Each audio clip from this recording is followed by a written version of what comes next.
Hello everyone, I'm Thomas, and I'm here to help you unwind and drift off tonight. I know many of you use this video to fall asleep, so before you get too cozy, don't forget to like the video and subscribe to my channel, Stories for Sleep. Also, let me know in the comments, where are you from, and what time is it as you're watching this. Now settle in, get comfortable, and let yourself relax. The sound of spinning. I've been trying to write this down for weeks now.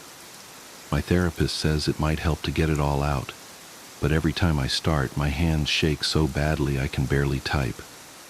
Even now, sitting in my well-lit home office at 2:47 p.m. on a sunny Tuesday, I keep glancing over my shoulder.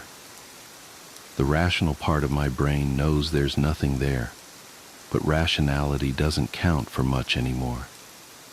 Not since that night at Riverside Park. I should probably mention that I'm a photojournalist for the local paper. Nothing glamorous, mostly community events, high school sports, that sort of thing. The assignment that brought me to the park that night was supposed to be a simple puff piece about the holiday carnival. You know the type. Happy families, cotton candy, twinkly lights. The kind of wholesome content that fills space between car dealership ads. The carnival had been in town for about a week, and my editor wanted some night shots to capture the magical atmosphere. I remember rolling my eyes when she said that.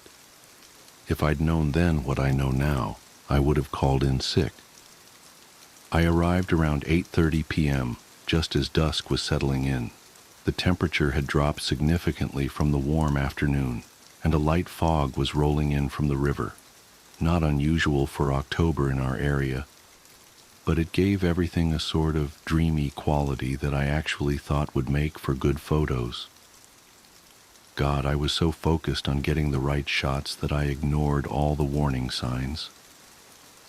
The first thing that struck me as odd was the music.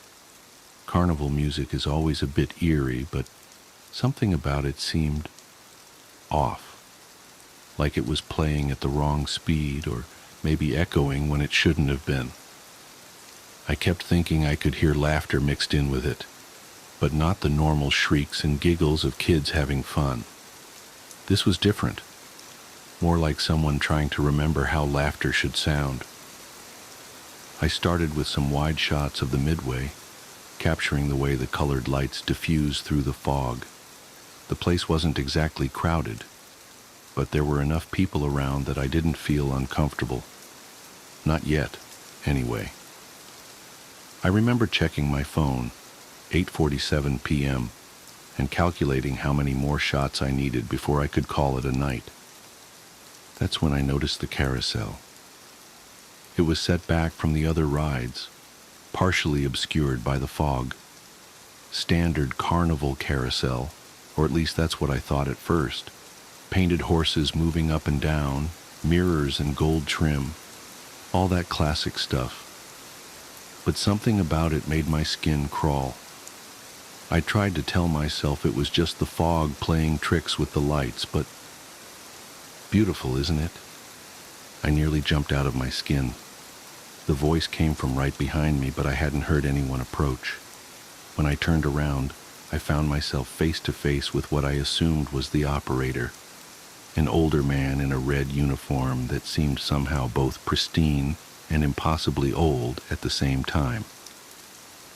Yeah, I managed to say, trying to calm my racing heart.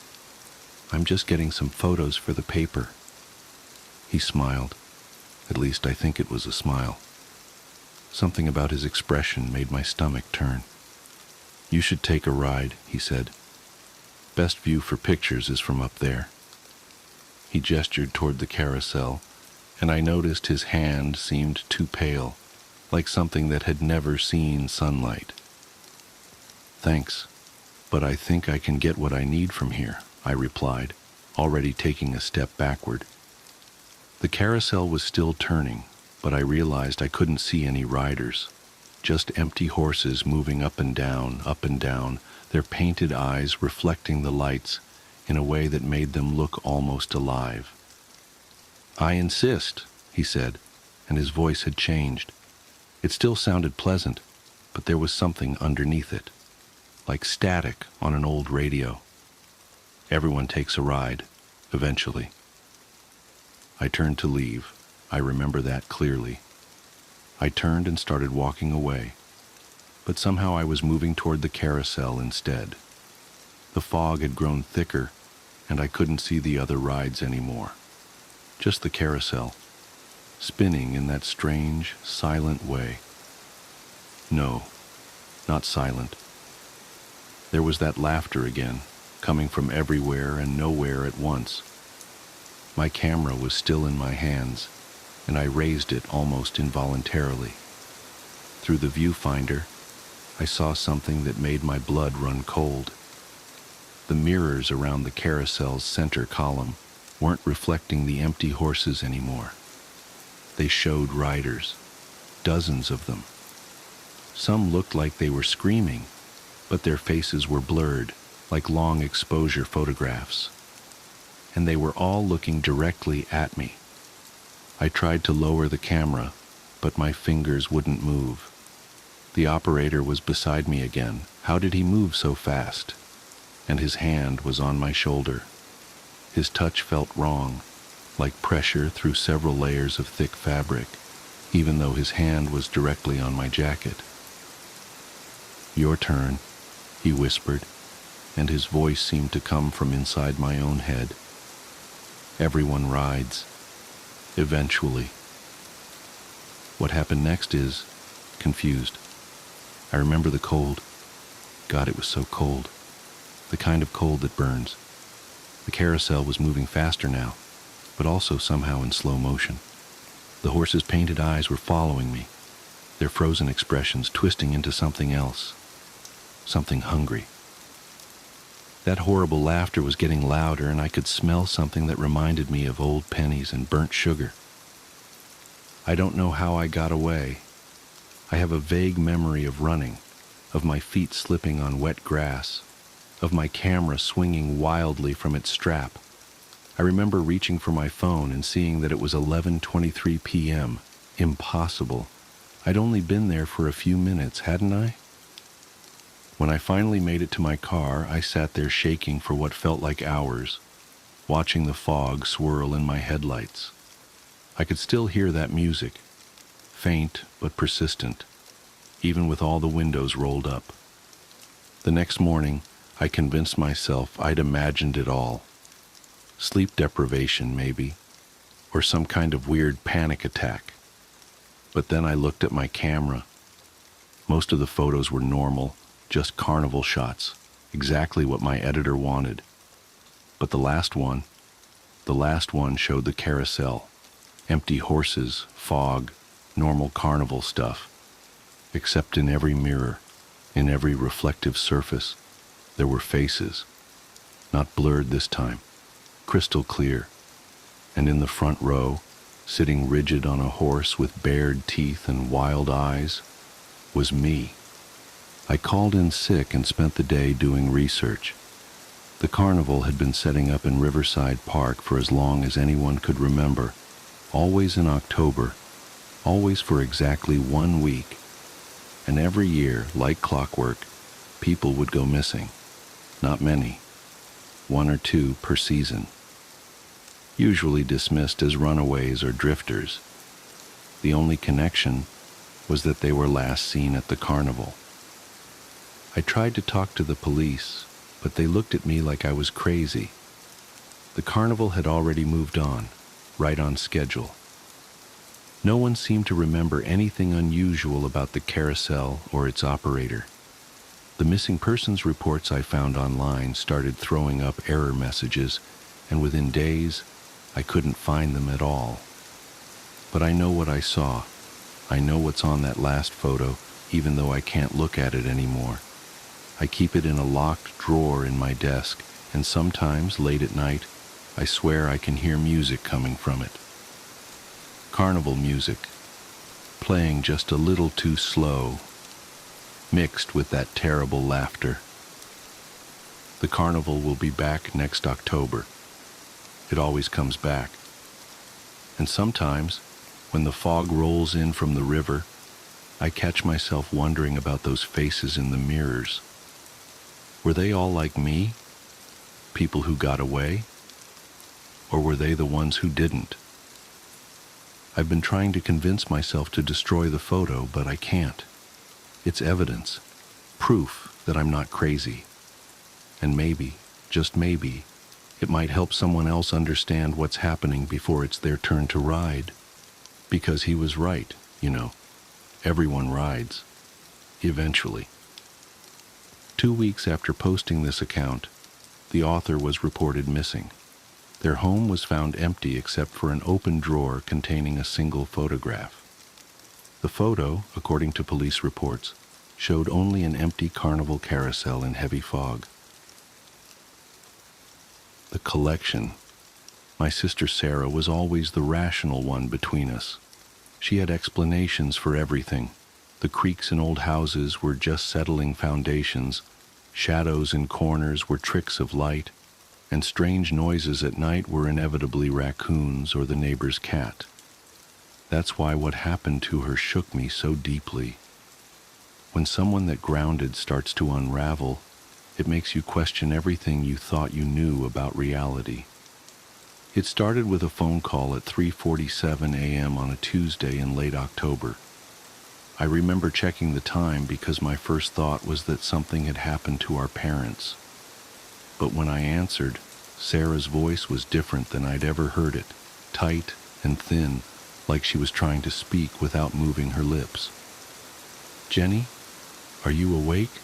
she whispered, though she'd obviously woken me with the call. "I am now," I said, sitting up in bed. "What's wrong?"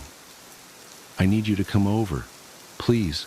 I know it's late, but—" She broke off, and I heard a sharp intake of breath. "Something's happening and I can't.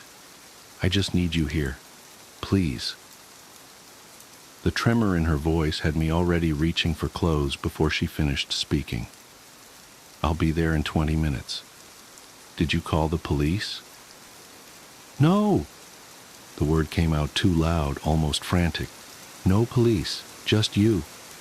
And Jenny, bring candles. As many as you can find." "Candles? Sarah, what?" "Please, the power's out and I can't. I need light. Real light. From flame." She hung up before I could ask anything else. I threw on jeans and a sweater, grabbed my emergency kit with flashlights and batteries, and then, remembering her odd request, dug through my kitchen drawers until I found some half-used taper candles from last Christmas's dinner party. The whole time, my hands wouldn't stop shaking. Sarah had always been my rock, the successful architect who approached everything with calm logic. Hearing real fear in her voice felt fundamentally wrong, like gravity suddenly working sideways. The streets were empty on the drive to her condo, wet with recent rain and reflecting the yellow street lights. I kept checking my rearview mirror, though I couldn't have said what I was looking for. When I pulled into her complex, I noticed immediately that her building wasn't actually dark. Lights glowed in most windows, including hers on the 3rd floor. The power definitely wasn't out. I used my spare key to let myself in, calling her name softly as I entered. The condo was freezing, much colder than the October night outside. My breath clouded in front of me as I moved through her usually immaculate living room, now cluttered with open books and scattered papers. The air had a sharp, mineral smell, like old pennies. "Sarah? In here." Her voice came from the spare bedroom she used as a home office. When I pushed open the door, I found her sitting cross-legged in the center of the room, surrounded by a circle of lit tea lights. She didn't look up when I entered, just kept staring at something in her lap. A worn shoebox with familiar department store lettering faded on the sides. "The power's not actually out," I said, stepping carefully around her candles. "Want me to turn on the lights?" She shook her head sharply. They don't work right anymore. The electrical light, it bends wrong, makes things look different than they are. Her fingers were white-knuckled where they gripped the shoebox. Did you bring candles? I held up my sad collection of old tapers. What's going on, Sarah? You're scaring me. Finally, she looked up at me. Her face was pale and drawn, dark circles under her eyes like bruises. I found something at work, in the Madison Project.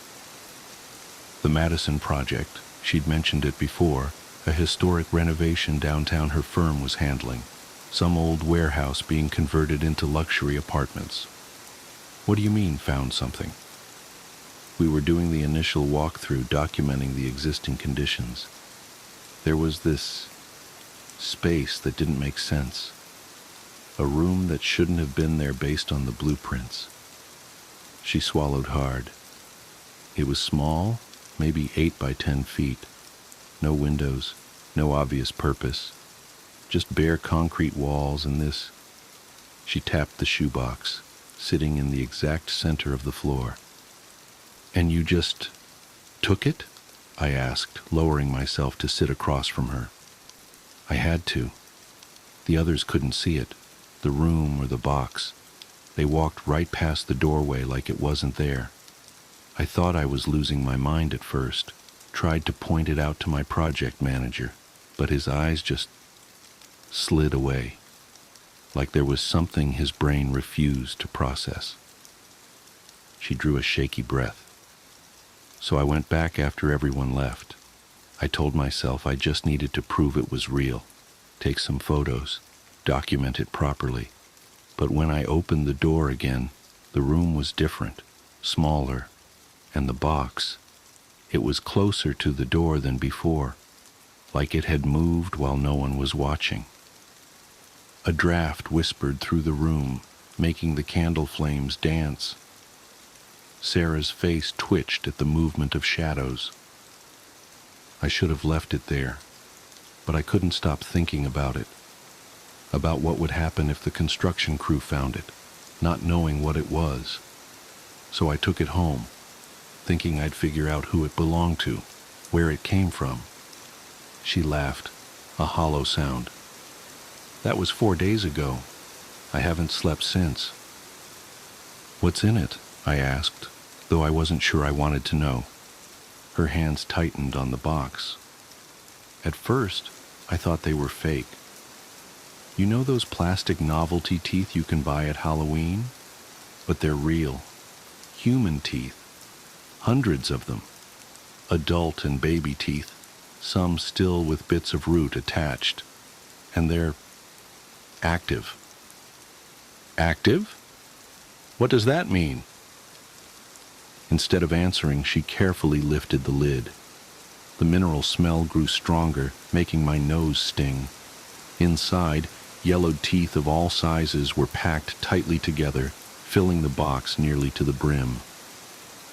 As I stared, trying to process what I was seeing, I noticed something that made my skin crawl. Tiny movements, like ripples through grain, as the teeth shifted against each other. They move more in the dark, Sarah said quietly, and they respond to things. Watch. She lifted one of my candles and slowly moved it to the left. As the light shifted, the teeth subtly rolled in that direction, like iron filings following a magnet. They follow the flame, but electronic light makes them agitated, aggressive. The first night, I had my desk lamp on while I was examining them, and they started vibrating, chattering against each other, getting faster and faster until... She pulled up her sleeve, revealing a series of small, crescent-shaped scars on her forearm. They jumped. Just a few at first, then more and more like popcorn kernels hitting the lid. I barely got the box closed in time. That's when I noticed the temperature drops. It gets colder the more active they are. And sometimes when it's really quiet, I can hear whispers, like hundreds of tiny voices speaking just below the threshold of hearing. I wanted to tell her she was sleep-deprived, imagining things, but I could see the teeth moving with my own eyes, rolling gently toward the candlelight, and the longer I looked, the more I noticed other strange details. How some seemed to have impossible angles and edges, how the shadows they cast didn't quite match their shapes. "We need to get rid of it," I said firmly. "Throw it away, bury it, whatever." Sarah shook her head. I tried, drove out to the state park, hiked way off the trail, and buried it deep. But when I got home, it was here on my desk. Tried throwing it in a dumpster across town. Same thing. Even tried burning it, but the flames just curved around it, like they were afraid to touch it. She looked up at me with bloodshot eyes. And now I think they're getting stronger.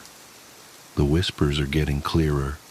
Sometimes I catch words, fragments of sentences. They want something, Jenny. They're waiting for something.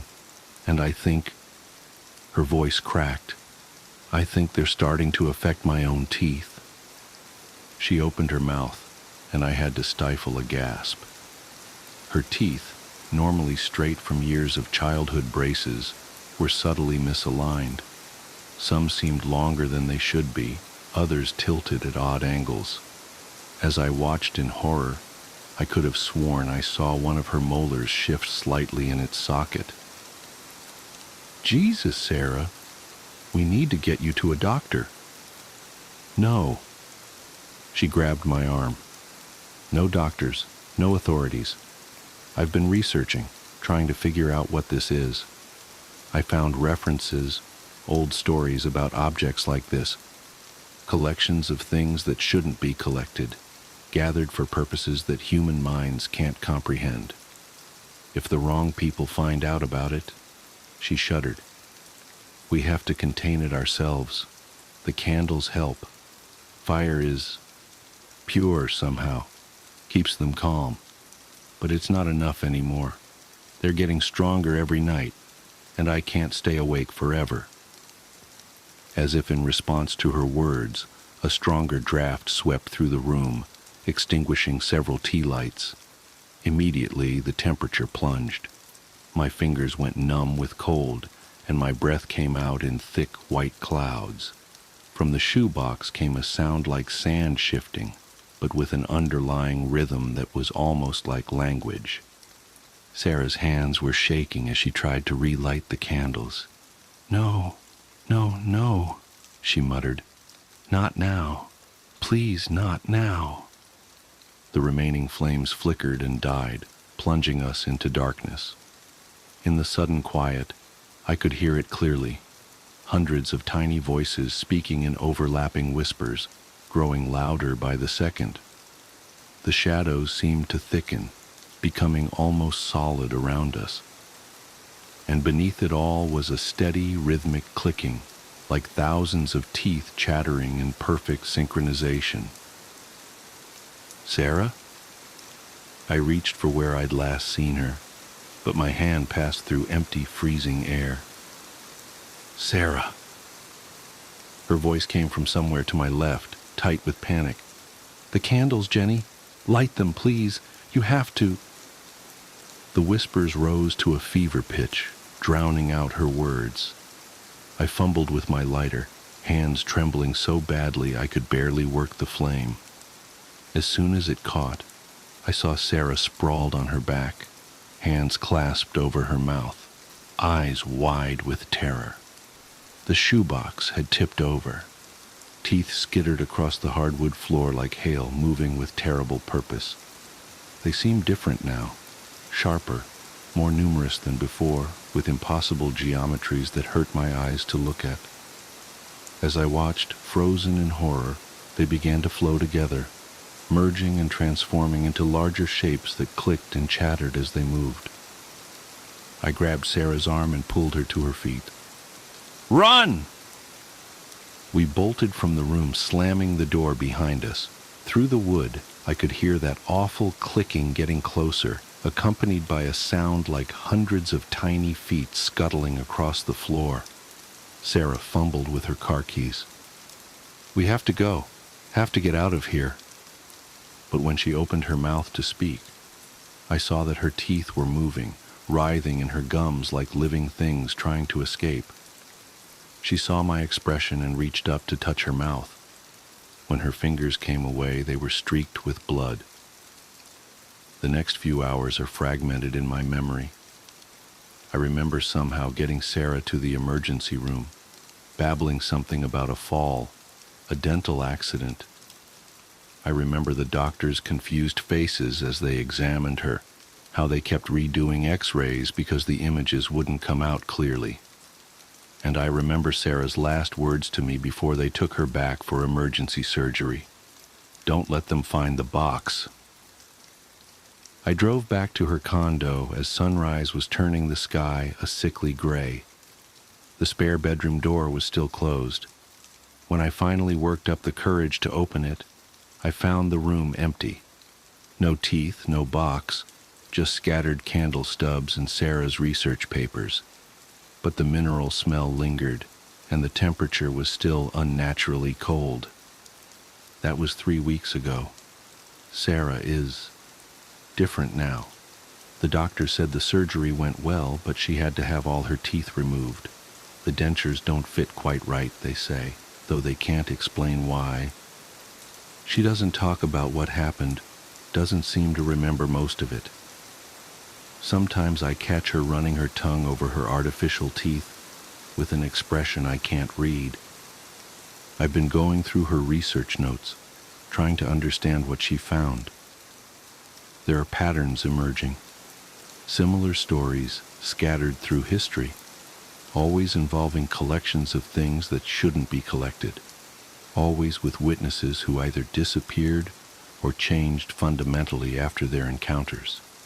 The locations vary, but they're always spaces that shouldn't exist, rooms that appear and disappear, doors that lead somewhere different each time they're opened. I haven't seen the box again, but I know it's still out there. Sometimes at night, I wake up to a familiar mineral smell and the sound of tiny whispers just below the threshold of hearing. My dentist says my teeth are fine, perfectly normal, but I catch glimpses sometimes in the mirror, moments where they don't look quite right, moments where they seem to move when I'm not watching directly.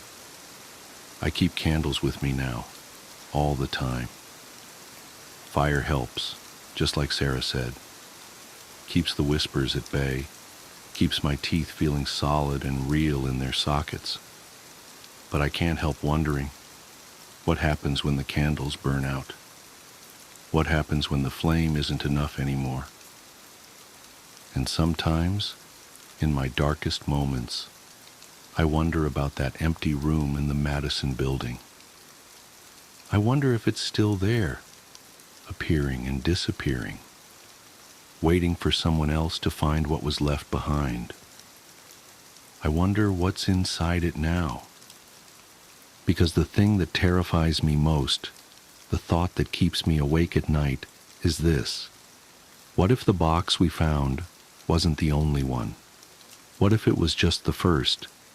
What if somewhere out there, in spaces that shouldn't exist, other collections are waiting to be discovered? Collections of fingers, of eyes, of tongues. I try not to think about it. I try to focus on taking care of Sarah, on keeping the candles lit, on pretending everything is normal. But late at night, when the shadows grow thick and the whispers start again, I find myself running my tongue over my teeth, counting them, making sure they're all still mine. And I wonder how long it will be before they're not. The unrest stop. It's been nearly 2 decades since that night, and I still can't drive down an empty highway without feeling my stomach churn. Even now, the memory lingers like a shadow at the corner of my vision, always there, always waiting to remind me of what we saw or what we think we saw. I've told the story to friends, co-workers, anyone who'd listen, and while most just laugh it off or give me skeptical looks, I've stopped caring. It's not about whether they believe me. It's about getting it out, like purging some toxin from my system. But if you're willing to hear me out, I'll tell you everything. Every detail, every chill, every moment when the world seemed to fold in on itself. I was 16 then, stuck in that awkward stage where I thought I knew everything and simultaneously felt like I knew nothing. My mom had decided that our summer vacation would be a road trip, a cross-country journey from New York to California, crammed in a battered minivan with my older sister Jenna, who was 20 and eternally exasperated with me. The trip was supposed to be an adventure, a bonding experience. What it became was something else entirely. It was late, past midnight, when we found ourselves on a desolate stretch of interstate somewhere in the Midwest. The road was long and flat, cutting through endless fields of nothingness. We hadn't seen another car in what felt like hours, and the only sound was the hum of the engine and the occasional crackle of static from the radio. Despite the emptiness, we weren't tired. We'd stopped a few hours earlier for dinner and coffee, and the caffeine was still doing its job. But nature called, and the gas gauge was dipping toward empty. When the glow of a rest stop appeared on the horizon, it felt like a blessing. A small green sign announced its presence. Rest stop, 1 mile. My mom, ever the pragmatic one, pulled off the exit without hesitation. As we approached, the place looked ordinary enough. A single-story building with the usual gas pumps out front, a flickering neon open sign in the window, and a scattering of parked vehicles. There was a van full of teenagers, their laughter and chatter spilling into the night air, and a small gray sedan parked at the pump directly in front of us. 2 men stood by the car, their figures silhouetted in the harsh fluorescent light. They didn't move as we pulled up, didn't acknowledge our arrival. It wasn't unusual, not at first. "I'll go in with Jenna," my mom said, unbuckling her seatbelt. "You stay here and watch the car." I nodded, content to scroll through my phone and enjoy the brief solitude. They disappeared into the building and I was left alone, the quiet wrapping around me like a blanket. That's when the unease began to creep in. It was subtle at first, a faint prickle at the back of my neck, an inexplicable sense that something was off. The teenagers were the first to react. I heard one of them say, "This place is creepy as hell," followed by murmurs of agreement. They fumbled with the gas pump, muttering about it not working, and then, just like that, they piled back into their van and sped off, their taillights disappearing into the darkness.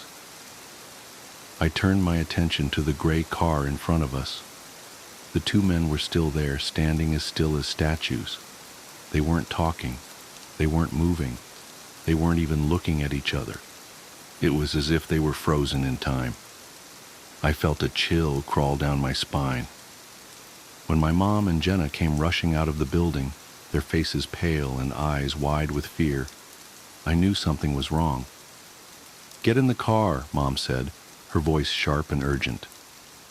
I didn't argue. As soon as they slammed the doors shut, I saw it. The men turned to look at us, slowly, deliberately, but they didn't move their bodies, only their heads. Their eyes. I'll never forget their eyes, or rather the lack of them. Where their eyes should have been, there was nothing but darkness. Not black like ink or shadow, but an absence of light, an emptiness that seemed to pull at my very soul. I couldn't look away, and yet every fiber of my being screamed at me to run, to flee, to get as far away as possible. "Go!" Jenna shouted, and Mom floored the gas pedal. The tires squealed and the minivan lurched forward. As we sped out of the parking lot, I glanced in the rearview mirror. The men hadn't moved. They just stood there watching us, their empty eyes fixed on our retreating car. We didn't stop driving until we reached the next city, an hour away. Even then, we couldn't bring ourselves to talk about what had happened. It wasn't until the next morning, when we were safely ensconced in a brightly lit diner, that we finally compared notes. And that's when things got even stranger. We tried to find the rest stop on a map, retracing our route and pinpointing the exact location where we'd pulled off. But it wasn't there. No matter how many times we searched, no matter how many locals we asked, there was no trace of it. It was as if the place had never existed. To this day, I don't know what we saw. Were the men even human? Was the rest stop some kind of liminal space, a tear in the fabric of reality? I've heard stories of haunted places, of ghostly apparitions and unexplained phenomena, but nothing comes close to what we experienced that night.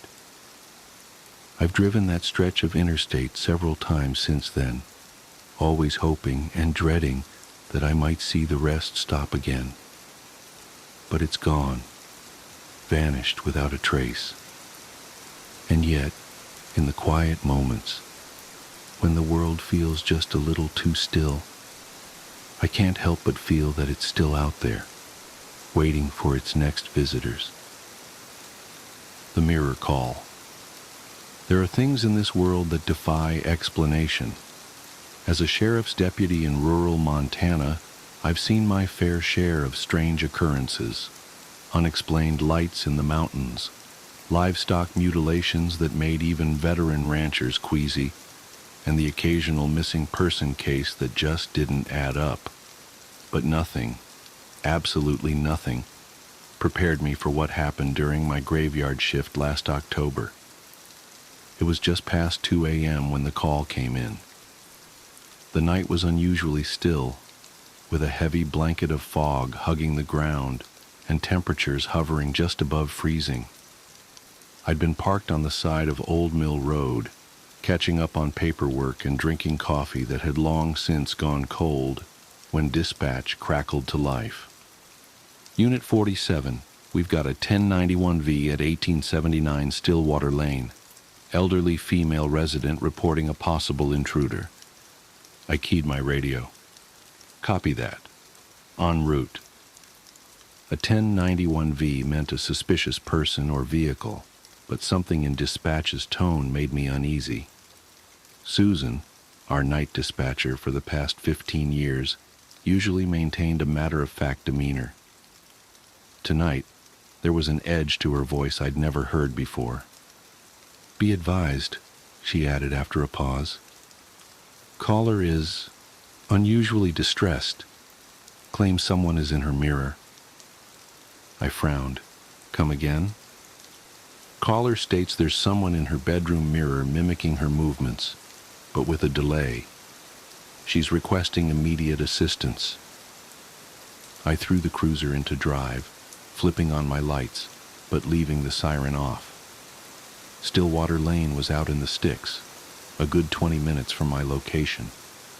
The fog seemed to thicken as I drove, swallowing my headlights and creating the unsettling illusion that the road itself was disappearing beneath my tires. "Can you give me any additional details?"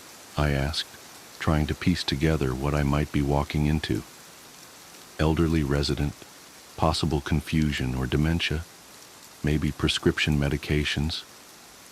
Caller identified herself as Margaret Aldrich, age 76, lives alone since her husband passed last spring. No prior calls to this address, no history of mental health issues or substance abuse. She's remarkably lucid, deputy. Says she first noticed something was off about 3 hours ago when she got up to use the bathroom. Claims her reflections movements were delayed by maybe half a second. Says it's gotten progressively worse. I accelerated slightly, the cruiser's engine growling as we climbed into the foothills. Is she secure? Affirmative. She's locked herself in the bedroom. Says she's sitting completely still in front of her vanity mirror. Susan hesitated again. She says she's afraid to move because her reflection isn't stopping when she does anymore. A chill that had nothing to do with the October air crept down my spine. I dealt with plenty of mental health calls over the years, but something about this one felt different. The specificity of the complaint, the caller's reported lucidity, Susan's obvious unease, it all added up to something that didn't quite fit the usual patterns. The fog parted briefly as I turned onto Stillwater Lane, revealing a nearly full moon hanging low and bloated in the sky. The street was a long dirt road, lined with ancient cottonwoods, their bare branches reaching toward each other like skeletal fingers. 1879 turned out to be the last house on the left, a well-maintained Victorian sitting alone on a small hill. A single light burned in an upstairs window. I radioed my arrival to dispatch and approached the front door, my boots crunching on frost-covered leaves. A security camera mounted above the entrance tracked my movement, its red LED blinking steadily. The porch light clicked on automatically as I climbed the steps. The door was locked, but Margaret had told dispatch where to find the spare key, under a fake rock next to the hydrangea bushes. Inside, the house was silent except for the soft tick of an antique grandfather clock in the foyer. The air smelled of lavender and furniture polish, with an underlying mustiness common to older homes. "Mrs. Aldrich?" I called out, one hand resting on my holstered weapon. "This is Deputy Hayes with the Sheriff's Department. I'm coming upstairs." No response. The staircase creaked under my weight, despite my attempts to move quietly. Family photos lined the wall. Margaret and who I assumed was her late husband in younger days, children, grandchildren, all smiling out from behind dusty glass. At the top of the stairs, only one door was closed. Warm light spilled out from underneath. I knocked softly. "Mrs. Aldrich? Are you all right?" "Please come in, Deputy." The voice was thin, but steady. I'm afraid to take my eyes off it. I turned the handle slowly, announcing my movements. "I'm opening the door now, ma'am." The bedroom was large but cluttered, dominated by a massive four-poster bed with heavy burgundy curtains. Margaret Aldrich sat ramrod straight on a small stool in front of an ornate vanity mirror, her silver hair pulled back in a neat bun, wearing a pale blue nightgown. She didn't turn to look at me. "Thank God you're here," she whispered. "Watch carefully. Don't make any sudden movements." I approached cautiously, scanning the room for any signs of an intruder. Nothing seemed out of place. The windows were locked, the curtains drawn. As I drew closer to Margaret, I could see her reflection in the mirror, an exact duplicate, down to the slight tremor in her clasped hands. "Ma'am, can you tell me what's been happening?" "It started small," she said, her eyes never leaving the mirror. So small I thought I was imagining it. Just the tiniest lag when I would move, like watching a video feed with poor reception. But it got worse. The delay kept growing. And now, she swallowed hard. Now it's not stopping when I do. I studied the mirror carefully. It looked antique, with an elaborate silver frame covered in twisting vines and what appeared to be faces worked into the metalwork. Margaret's reflection stared back, perfectly mimicking her position. "I don't see any," I started to say, but Margaret cut me off. "Wait, watch. I'm going to raise my right hand very slowly. Keep your eyes on the mirror." She lifted her hand with agonizing slowness. Her reflection did the same. Then Margaret stopped. Her reflection didn't. The hand in the mirror continued rising for exactly 3 seconds after Margaret had gone still. I felt the hair on the back of my neck stand up. I blinked hard, convinced I was seeing things. But when I opened my eyes, the reality was even worse. Margaret's reflection was smiling.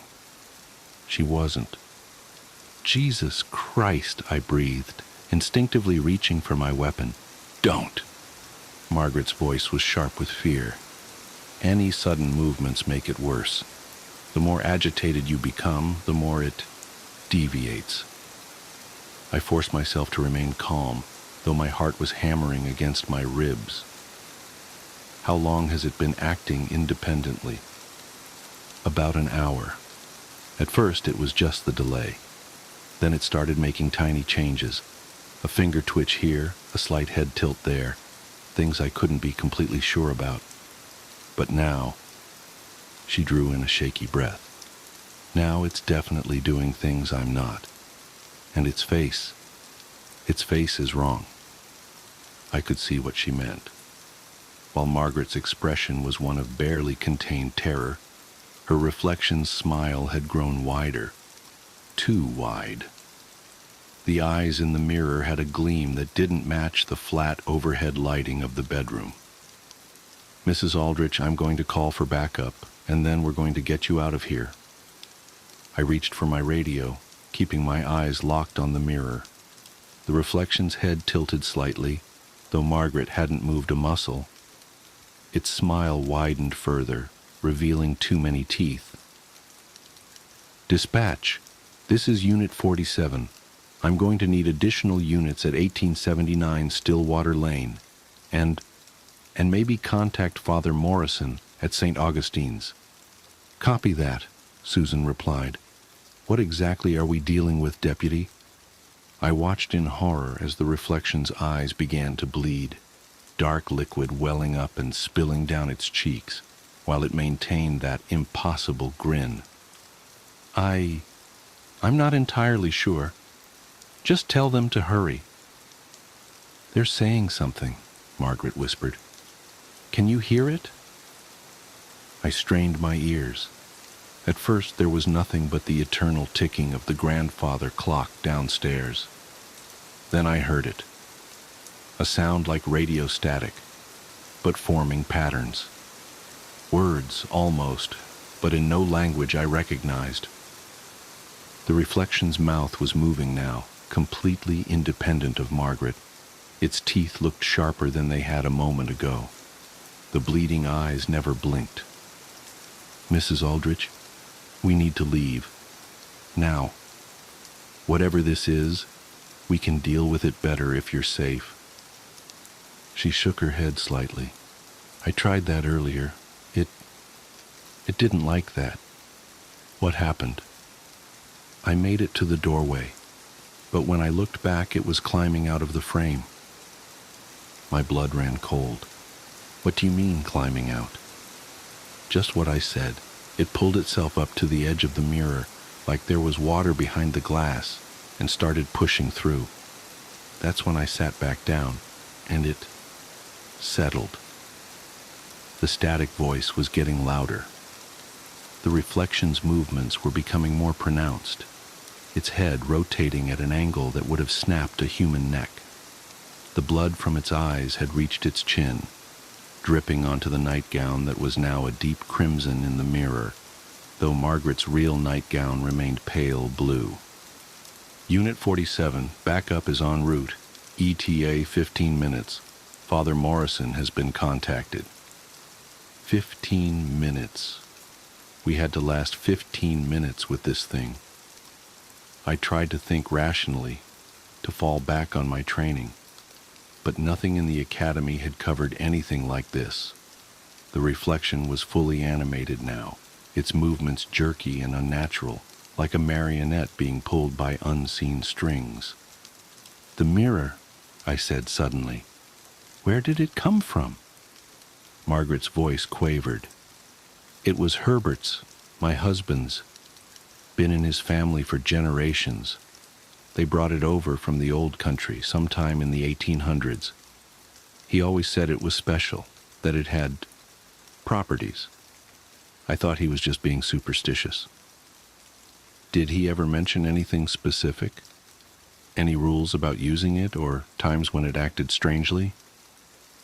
He said never to look into it too long after midnight, and never to let it see you cry. I didn't understand what he meant. How can a mirror see anything? But now, the static suddenly resolved into words, horrible, guttural sounds that made my teeth ache and my vision blur. The reflection's face was barely human now, the skin rippling and bubbling like hot wax.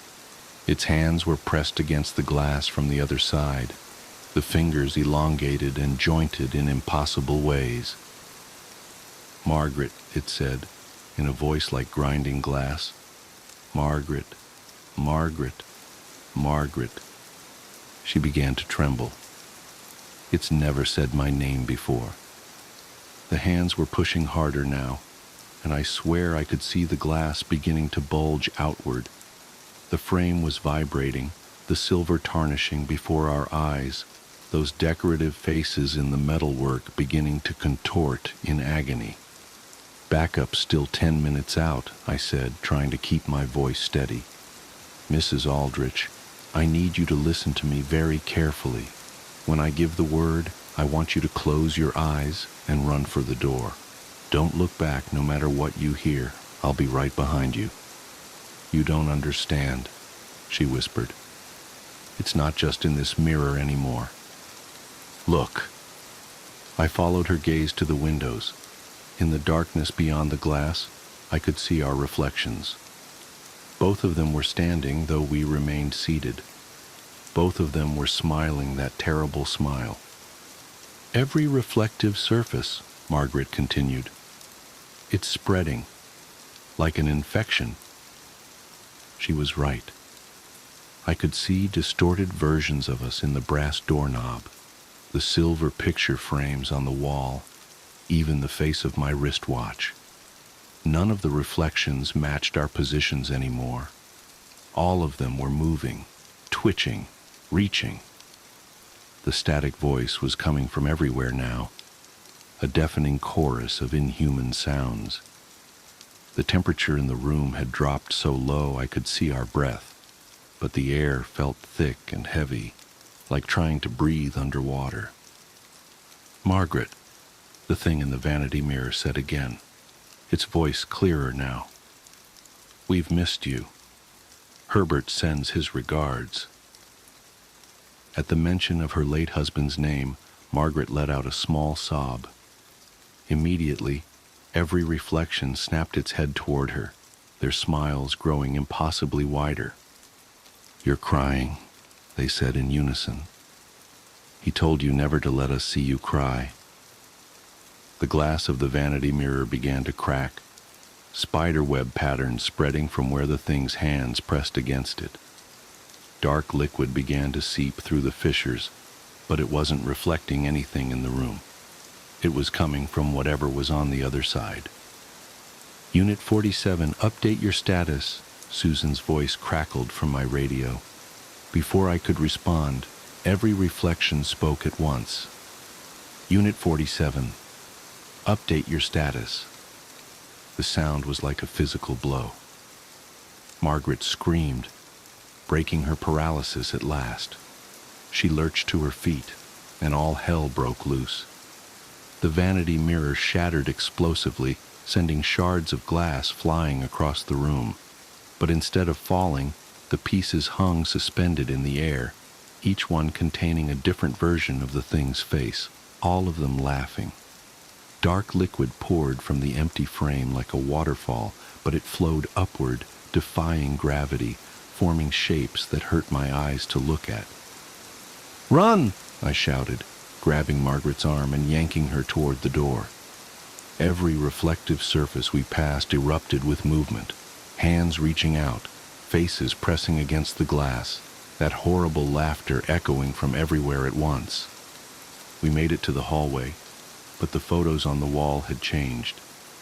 Every smiling family portrait now showed the same twisted figure, multiplied dozens of times, all of them tracking our movement. The glass of each frame began to crack. Margaret stumbled on the stairs, and I barely caught her before she fell. Behind us, I heard the sound of breaking glass, followed by the wet slapping of something moving across the floor. I didn't look back.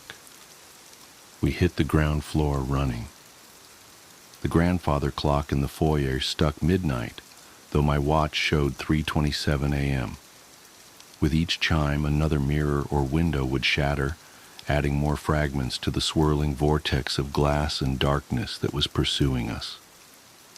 The thing's laughter had become deafening, drowning out everything except the sound of our own panicked breathing. We burst out the front door just as red and blue lights appeared at the end of the driveway. Backup had arrived, but as I looked at the cruiser's windshield, I could see the thing's reflection waiting inside, waving at us with those long, wrong fingers.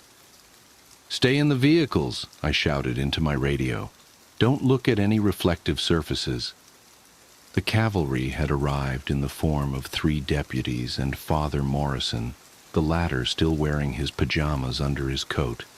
They took in our terrified expressions, then looked past us to the house. Every window was now illuminated from within by an otherworldly light that seemed to absorb darkness rather than dispel it. Father Morrison stepped forward, clutching his Bible and rosary. "How long has it been manifesting?" "About 4 hours," Margaret managed to gasp out. "It started in Herbert's mirror, but now it's everywhere. It wants something." "Yes," the priest said grimly. "It always does."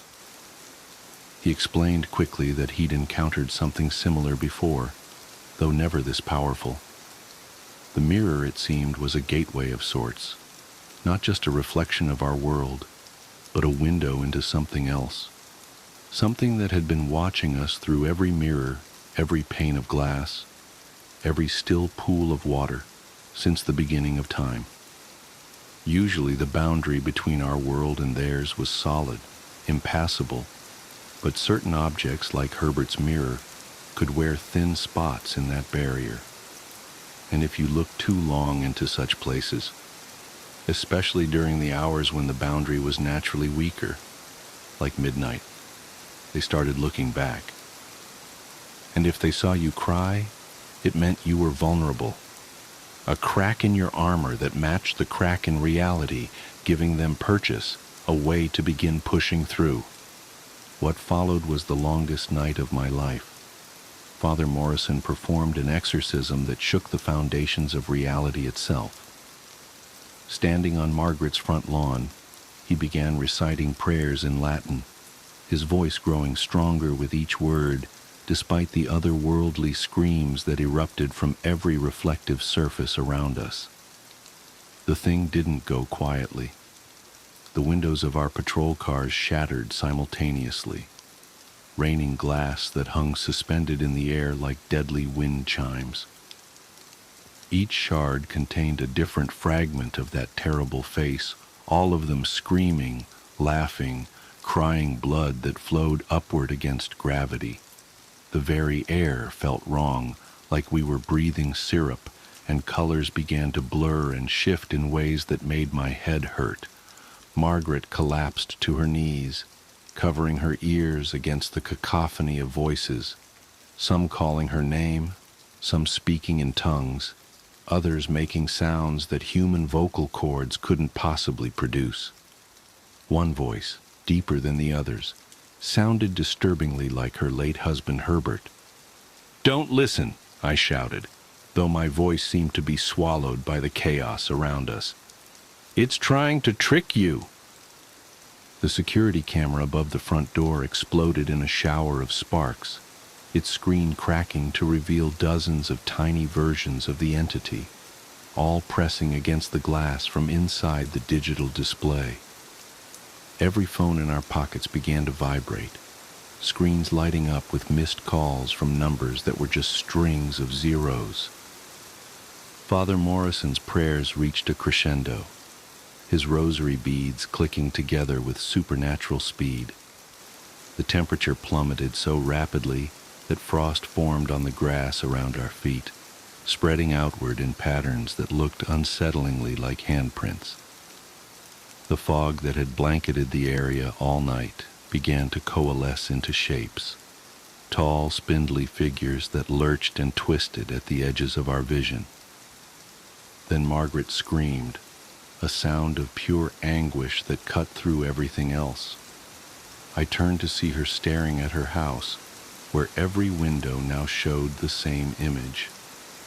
Herbert, as he must have looked in life, pressing his hands against the glass. But his face was wrong, stretched into that same impossible smile we'd seen in the mirror. "He's been with us all along, Margaret," the thing said, using Herbert's voice, but distorting it, making it echo and overlap with itself until it became a chorus of horror. "Looking through every mirror, every window, every photograph, waiting, watching, wanting to bring you over to our side." "That's not Herbert," Father Morrison declared, his voice carrying an authority that seemed to make the very air vibrate. "Your tricks won't work here, deceiver. You have no power over the truth of her love, the reality of her memories." The thing laughed, a sound like breaking glass mixed with radio static, and suddenly every reflective surface in sight filled with images from Margaret's life with Herbert. Their wedding day, family picnics, Christmas mornings, but all twisted, wrong. In each image, Herbert's face was slightly too wide, his smile too sharp, his eyes reflecting light like a cat's. "Are you sure?" the entity taunted. "Are you sure you remember things as they really were, Margaret? Look closely. We've been here all along, in every reflection, in every captured moment. Reality is so fluid, after all, so easy to reshape, to rewrite, to reimagine." I could see Margaret's resolve weakening, confusion and horror warring on her face as she stared at the corrupted images of her life. The thing was trying to make her doubt everything, to break down her understanding of reality itself. And it was working. That's when I had an idea. "The surveillance footage," I said suddenly, grabbing Margaret's shoulders. "The security camera caught everything that happened tonight before it was corrupted. Real footage, digital recordings that show the truth." Father Morrison caught on immediately. "Yes, physical proof of the division between reality and reflection. Evidence that cannot be twisted or denied." The thing's laughter faltered for the first time. In every broken window, every shard of glass, its faces flickered like bad television reception. "Show us," Margaret demanded, her voice finding new strength. "Show us the footage from when the deputy arrived. Show us what really happened." I pulled out my phone, ignoring the screen that now showed an endless tunnel of laughing mouths, and accessed the house's security system through our department's emergency protocols. The footage was there, uncorrupted, showing exactly what had happened. Margaret sitting still while her reflection continued to move, proving beyond any doubt that the entity was separate from reality, that it had no claim on her memories or her life. The effect was immediate and dramatic. Every twisted image of Herbert vanished, replaced by the thing's true form, or at least what little of it our minds could comprehend. It was like looking at a tear in the fabric of reality, a wound in the world that leaked darkness and chaos. Father Morrison seized the moment, his prayers reaching a fever pitch. The rosary in his hands began to glow with a soft, warm light that seemed to push back the unnatural shadows. The suspended glass shards started to vibrate, each one emitting a high-pitched tone that combined into a deafening shriek. Margaret stood up, tears streaming down her face, but these were different tears, tears of relief and understanding rather than fear and doubt. "You never had him," she said firmly. "You never had any of us. You're nothing but a reflection, a distortion, a lie." The thing screamed in 1,000 voices, its form becoming more fractured and unstable with each passing second. The glass shards began to fall, no longer under its control. The darkness pouring from the windows started to retreat, sucked back into whatever dimensional rift it had emerged from. In the vanity mirror upstairs, the origin point of this nightmare, there was a sound like a vacuum seal being broken. A final, massive surge of dark energy erupted from the house, and then silence. The fog dissipated, the frost melted. The broken glass lay inert on the ground, reflecting nothing but the normal, natural world. Father Morrison collapsed to his knees, exhausted but triumphant. The other deputies, who had maintained a perimeter throughout the ordeal, finally lowered their weapons. Margaret's house stood quiet and still, its windows now showing only the peaceful darkness of a normal October night. We had won, but victory brought more questions than answers. The cleanup and documentation took hours. Every mirror in the house was carefully removed and wrapped in consecrated cloth. The security footage was downloaded and secured as evidence, though I doubt it will ever see the light of day in any official capacity. Margaret agreed to stay with her daughter while a team of specialists from the diocese examined her home. Father Morrison explained that the entity would be weakened for a long time, unable to manifest so powerfully again in this area. But he warned us to be careful around mirrors, especially in those dark hours between midnight and dawn. "They're always watching," he said. "Usually they can't do more than watch, but sometimes, in the right conditions, with the right gateway." He didn't need to finish the thought. I submitted my official report the next morning, carefully worded to emphasize the mental health aspects of the call while omitting the more inexplicable elements. But Susan, my dispatcher, knew. She'd heard everything over the radio, including the sounds that no human throat could make. Margaret sold the house a month later, after the church had thoroughly cleansed it. She moved to Arizona to be closer to her family, somewhere bright and dry and modern, with few shadows for things to hide in. She emails me sometimes, keeping me updated on her life. She's doing well, all things considered, though she mentions that she's replaced all the mirrors in her new home with brushed steel. I've changed too. I keep my mirror time to a minimum these days. No more long glances while shaving or fixing my uniform. I've angled my rearview mirrors slightly off-center, just enough to see the traffic behind me, but never catching my own reflection. And I've started taking my coffee breaks somewhere other than Old Mill Road. The fog there seems darker now somehow, more purposeful. But the hardest part is knowing what I know now. That there's something else out there, watching us through every reflection, waiting for a chance to break through. That reality itself is thinner and more fragile than we imagine. That the boundary between our world and whatever lies beyond the mirrors is not as solid as we'd like to believe. Sometimes late at night when I'm on patrol, I'll catch a glimpse of movement in my periphery, a shadow that doesn't quite match its source, a reflection that lingers just a fraction of a second too long. And I wonder if that thing we encountered is still out there, searching for another way in, another mirror to corrupt, another soul to torment. Or worse, I wonder if it ever truly left at all. Because here's the thing about the security footage that still haunts me. The detail I left out of my official report. When we reviewed the tapes the next day, going frame by frame through the night's events, we found something disturbing in the final moments of the exorcism. Just before the camera exploded, in a single frame lasting only 1/30th of a second, every person present, Margaret, Father Morrison, my fellow deputies, and myself, cast reflections that didn't match our positions. And every single one of them was smiling that terrible, impossible smile.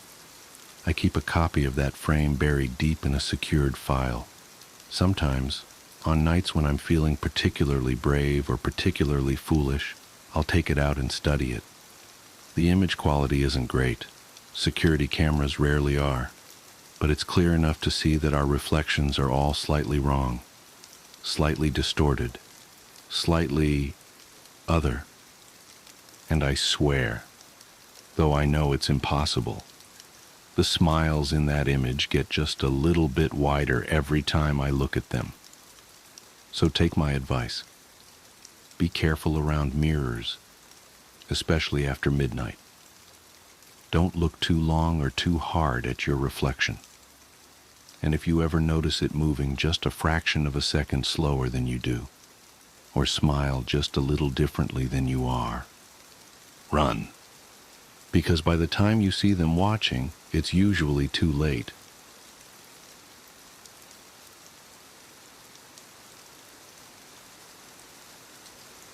Mr. Moody was imaginary. He had to be. My daughter started talking about Mr. Moody on her 4th birthday. My brother and I lived across the street from one another, and we held the party at his house since he could afford a pool and I couldn't. That day, the shift was indicated by a small tub on the skirt. I turned to see the beautiful hazel eyes of Melissa, my daughter, staring up at me. "Mommy, Mr. Moody wants to come home with us." I knelt down to get to her level. "Who's that, baby?" She looked around as if searching for someone. "He's my new friend." "I don't see him, though.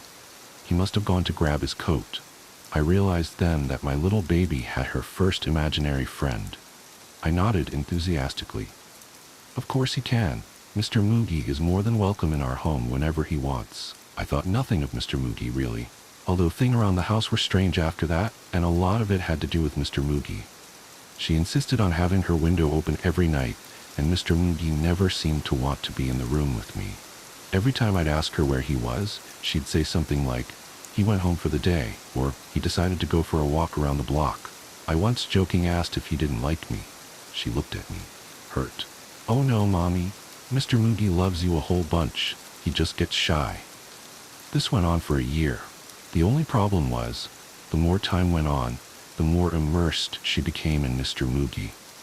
She changed a lot of parts of her personality, which she said was something Moody wanted for her.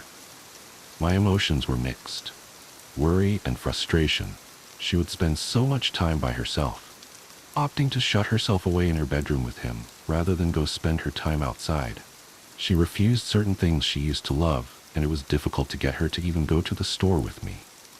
I'd try to take her to her dad's on weekends, but if I could even get her there without her throwing an enormous fit, I'd get a call within a few hours from my ex-husband, absolutely insisting that I pick her up. She was out of control at that point. She trashed his house on several occasions before he finally threw his hands up and yelled, "God damn it, Mary, take your kid and get out of my life." She held her head in shame as I explained, while trying to contain my sheer anger that what she did was entirely wrong. She just kept saying, "Mr. Moody said it was the only way I could stay with you." I felt fed up, but I was more worried. I wanted badly to take her to a doctor, but the divorce left us broke and without insurance. Silently, I hoped she would grow out of it. One morning, I woke up to find that Melissa was fully dressed. Most of the time, she would opt for pajamas. "What's the special occasion?" I asked, treading lightly as possible. She had never flipped out and trashed our house, but I still found myself afraid of my own child. "Mr. Moody wants to play outside today." I nodded, relieved that she was going to be outside instead of locked away. I decided that I'd do the dishes, so I could stay inside and still watch her playing in the yard. I couldn't have looked away more than a few minutes, but when I looked back, she was gone. Running outside, I screamed her name, but got no reply. I called the police immediately, and a search was started. Every hour that passed, I prayed to a God that I didn't fully believe in. I prayed for my daughter's safety. I prayed that this was just one of many odd but harmless occurrences. Hours turned into days, then weeks, months. Half a year had gone by, and there was no sign of Melissa. At 2:37 a.m. on an abnormally warm October night, a call came into the station from a man claiming to have seen someone carrying a body through his backyard. The police caught him in the act. Older man, probably in his 40s. Thick glasses, lanky body. Nothing at all special about him, other than the fact that the body he was trying to bury was that of my little Melissa. I'm sure you don't want the gory details, and I'm not willing to relive them. She had been abused in disgusting, inhuman ways for the entirety of the 6 months she had been gone. She was so thin and bruised, she was barely recognizable. I was asked down to the station and had my brother accompany me. They wanted to see if I could recognize the guy. My brother grasped my hand tightly, likely fighting back tears himself, as we stared at this strange man from behind weird mirror glass. It all felt like a bad episode of SVU. Detective Lorenzo stared with sympathy in his eyes. Do you know this man? I shook my head. No, I've never seen him in my life. My brother looked at me with confusion. What are you talking about? Don't lie to them, Mary. My head was so foggy, it took a few moments for me to realize what was said and reply. No, I've never seen him. He looked a bit angry with me then. Are you shitting me? He was in and out of your house for that past what year? That was the tipping point.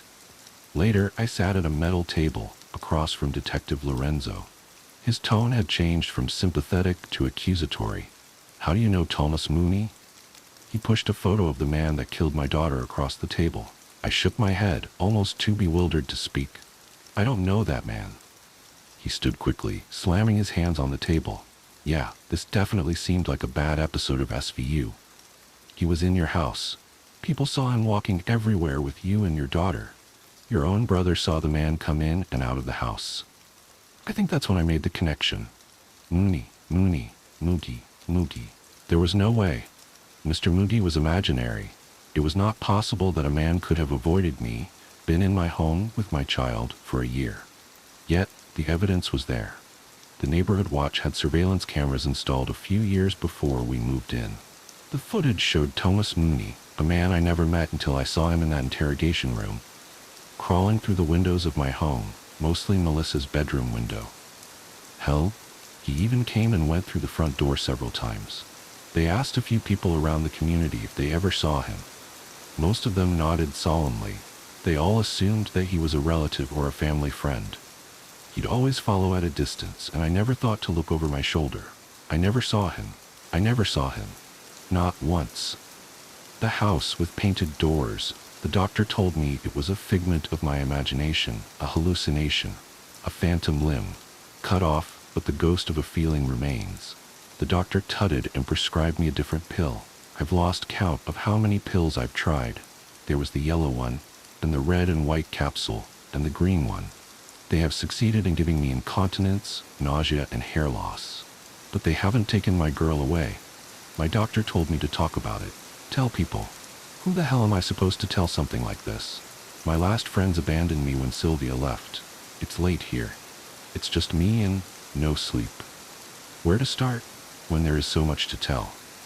At the beginning, I suppose, it's always a good place. We thought we'd had it made when we moved into the suburbs. We had well-paying jobs. Fluke or competence had saved us when the waves of cuts hit around 2010. For once in our lives, money wasn't a problem. 8 years earlier, we had Annabelle, Belle for short. She was our little angel. Parents out there will know. A child shifts the center of gravity of your life. The move was good for her, good for us. Away from the hustle and danger of the city, busy streets, missing children, the sticky hands and staring eyes of sexual predators. It wasn't the house of our dreams, but it was close enough. A lawn for the balmy summer months, fireplace for the chill of winter, space for us to grow into, especially for a young girl. It came fully furnished, and it was a steal. A distressed sale, our agent called it. at least a tenth off what a similar property would set us back. The euphoria and novelty lasted me till the first night. Sylvia was asleep next to me. The moonlight sparkled off the fine hairs on her bare shoulder. We shared a celebratory drink after dinner, and then another after that. I was lying in bed, basking in the warm glow of alcohol when I first heard it. My first thought was rats. That was exactly what it sounded like, the little tap dance of tiny claws on hard wood, coming from the walls. The delicate snoring from next to me told me that Sylvia was undisturbed by the scratching noise coming from the walls. I flinched as my bare feet touched the cold floor. The floorboards groaned in protest as I padded across the room like an overweight ninja. The tapping paused at the first creak of the floorboards, then resumed. The rough weave of the wallpaper under my palm as I leaned in to track the pitter-patter behind the walls. The scampering sounds eluded me. Every time I attempted to track the rats, the sound seemed to come from another part of the room. My knees grew sore from pressure. I wasn't some young child at a playground. I was a grown man, and my weight pressed down on the bony points of my kneecaps. Out of desperation, I put my ear to the wall, hoping that the source of the little noises would reveal itself to me. I was only met with a stubborn silence, or almost a stubborn silence. On the edge of my hearing, so quiet that I had to strain my ears to pick it up. A child's laughter from inside the walls. I did not speak of the incident. I spent more time trying to convince myself that there hadn't been that childish giggle. Wind, perhaps. The rattle of a toy. Not a rattle, maybe one of those newfangled dolls with those soulless eyes and microchipped voice. There was a change in her, like the heavy air you can smell before a thunderstorm. She was a little quieter than usual. A strange environment will do that to a kid. A little withdrawn. Sylvia didn't really notice. I suppose I'd always been more observant than her. Belle started looking tired, dark crescents appearing under her light hazel eyes. She wasn't getting much sleep.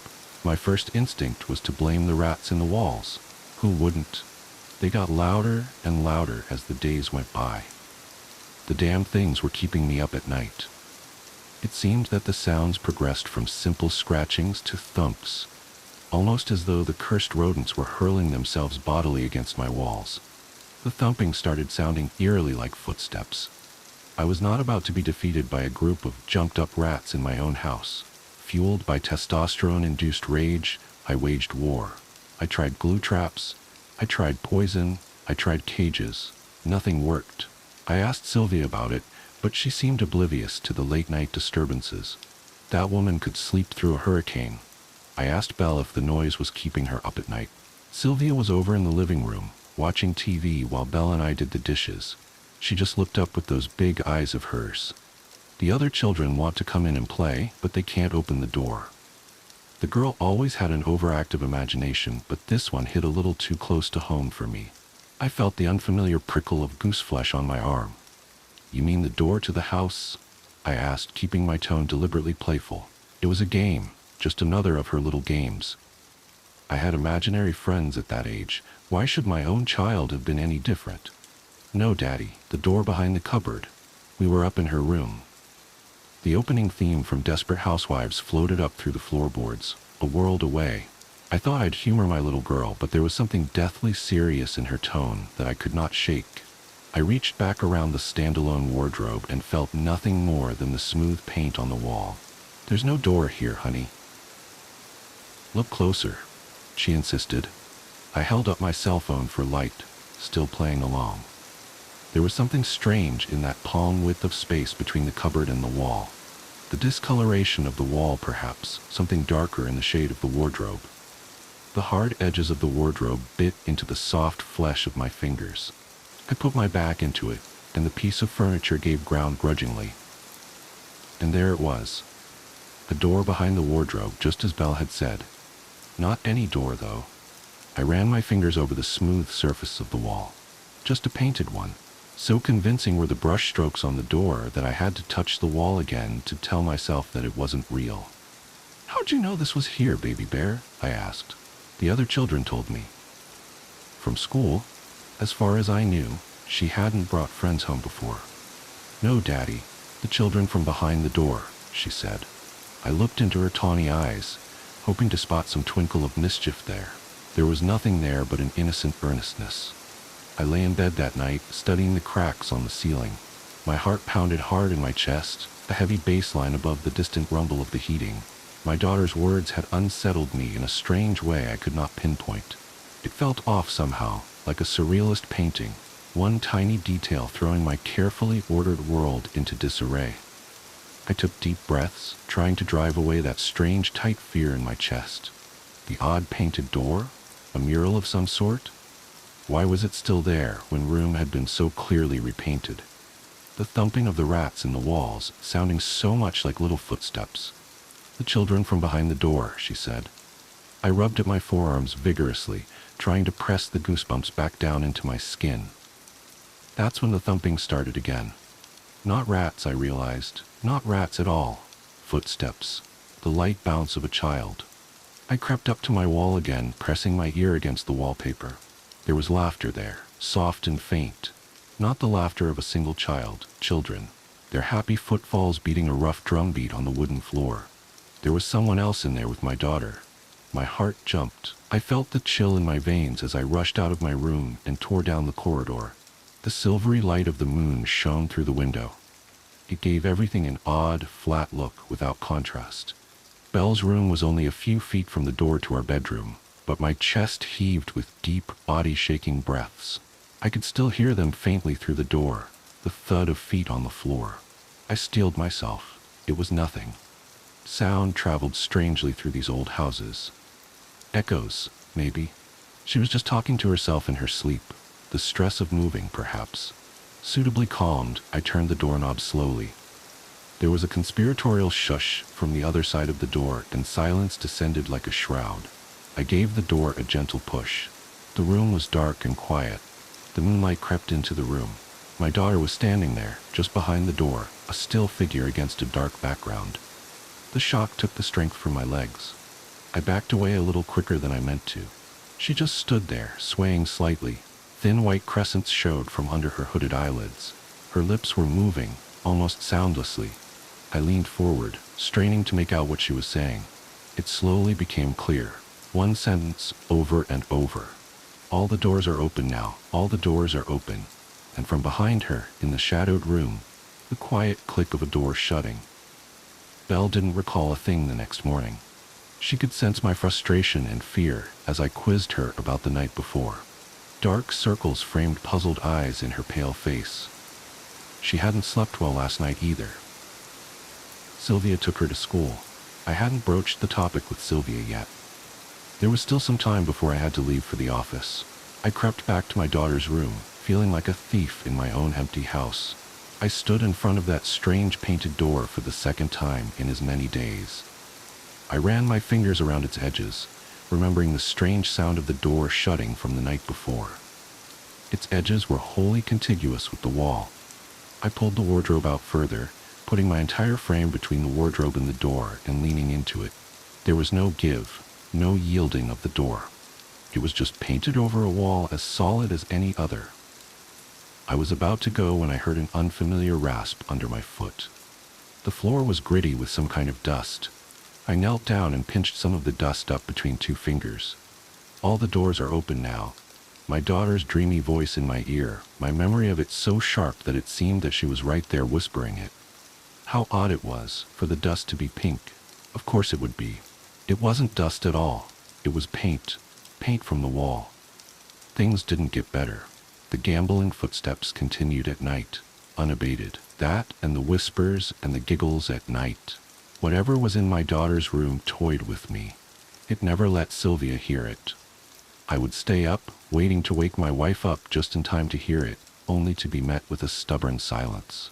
Trickery wouldn't work either. We stayed up late to catch a DVD long into the small hours of the night, but the house remained quiet. The laughter from the next room was always tantalizingly distant. The happy sounds of children at play as though from a great distance. Too great a distance to be in the room next to mine. Belle was in high spirits, but she was wasting away. Sylvia hadn't noticed it yet, but I felt it in the sharp bones of her shoulders, pressing into my arms when I hugged her, or her skinny arms that I could almost encircle with my thumb and forefinger. I received an email from her form teacher mentioning that Belle still wasn't integrating well at school. He said that Belle was perpetually tired in class and she had blamed late-night games of tag and hide-and-seek with her friends for her tiredness. "You need to exercise more control over your girl," he said. I had to know what was going on. Sylvia was already asleep. The nightly visits hadn't started yet. I slid into Belle's room silently, an open packet of flour in my hand. I scattered it all around the floor, taking care not to step into the flour myself. I lay back in my bed with a sigh, waiting for the sounds to start. Sleep took me unexpectedly, but what little I had was fitful and restless. I woke with a snort at first light. It was a Saturday, and it would be some time yet before the rest of the world woke. I stretched under the covers, my back popping satisfyingly. I blinked the sleep from my eyes. The flour. I had to check the flour.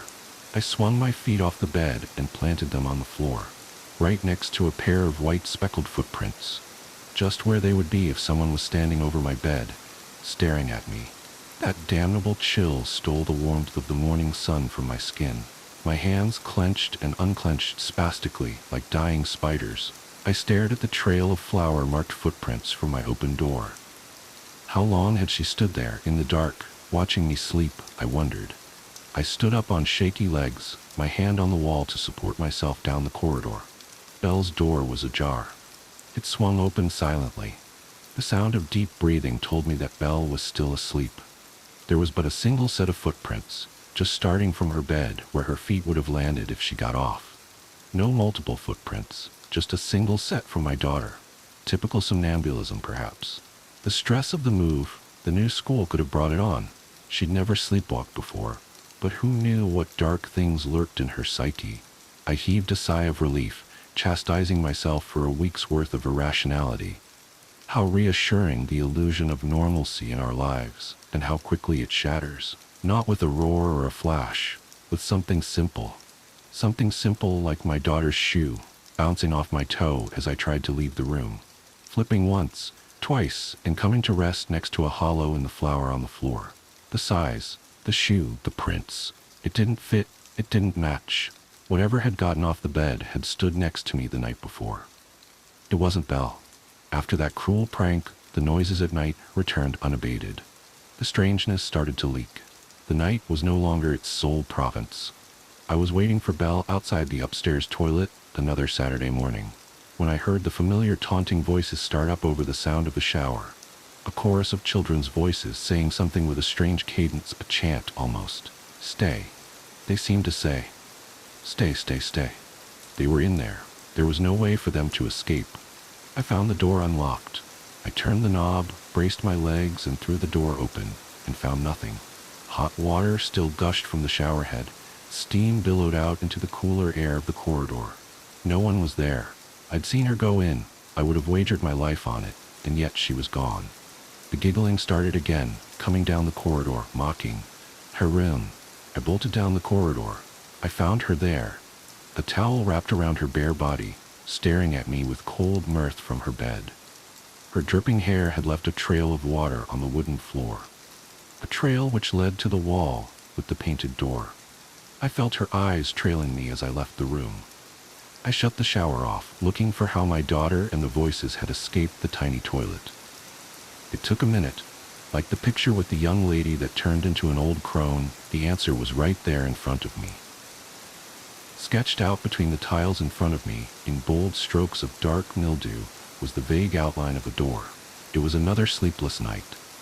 I thought long and hard about trying to explain everything to Sylvia. It sounded crazy. There were doors in the walls. Doors that our daughter had walked through. Doors let in something strange into our house.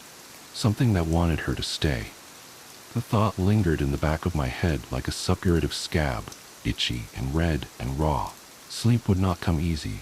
I was contemplating a little chemical assistance to aid me along my way when I grew aware of a soft sliding sound. Movement caught my eye.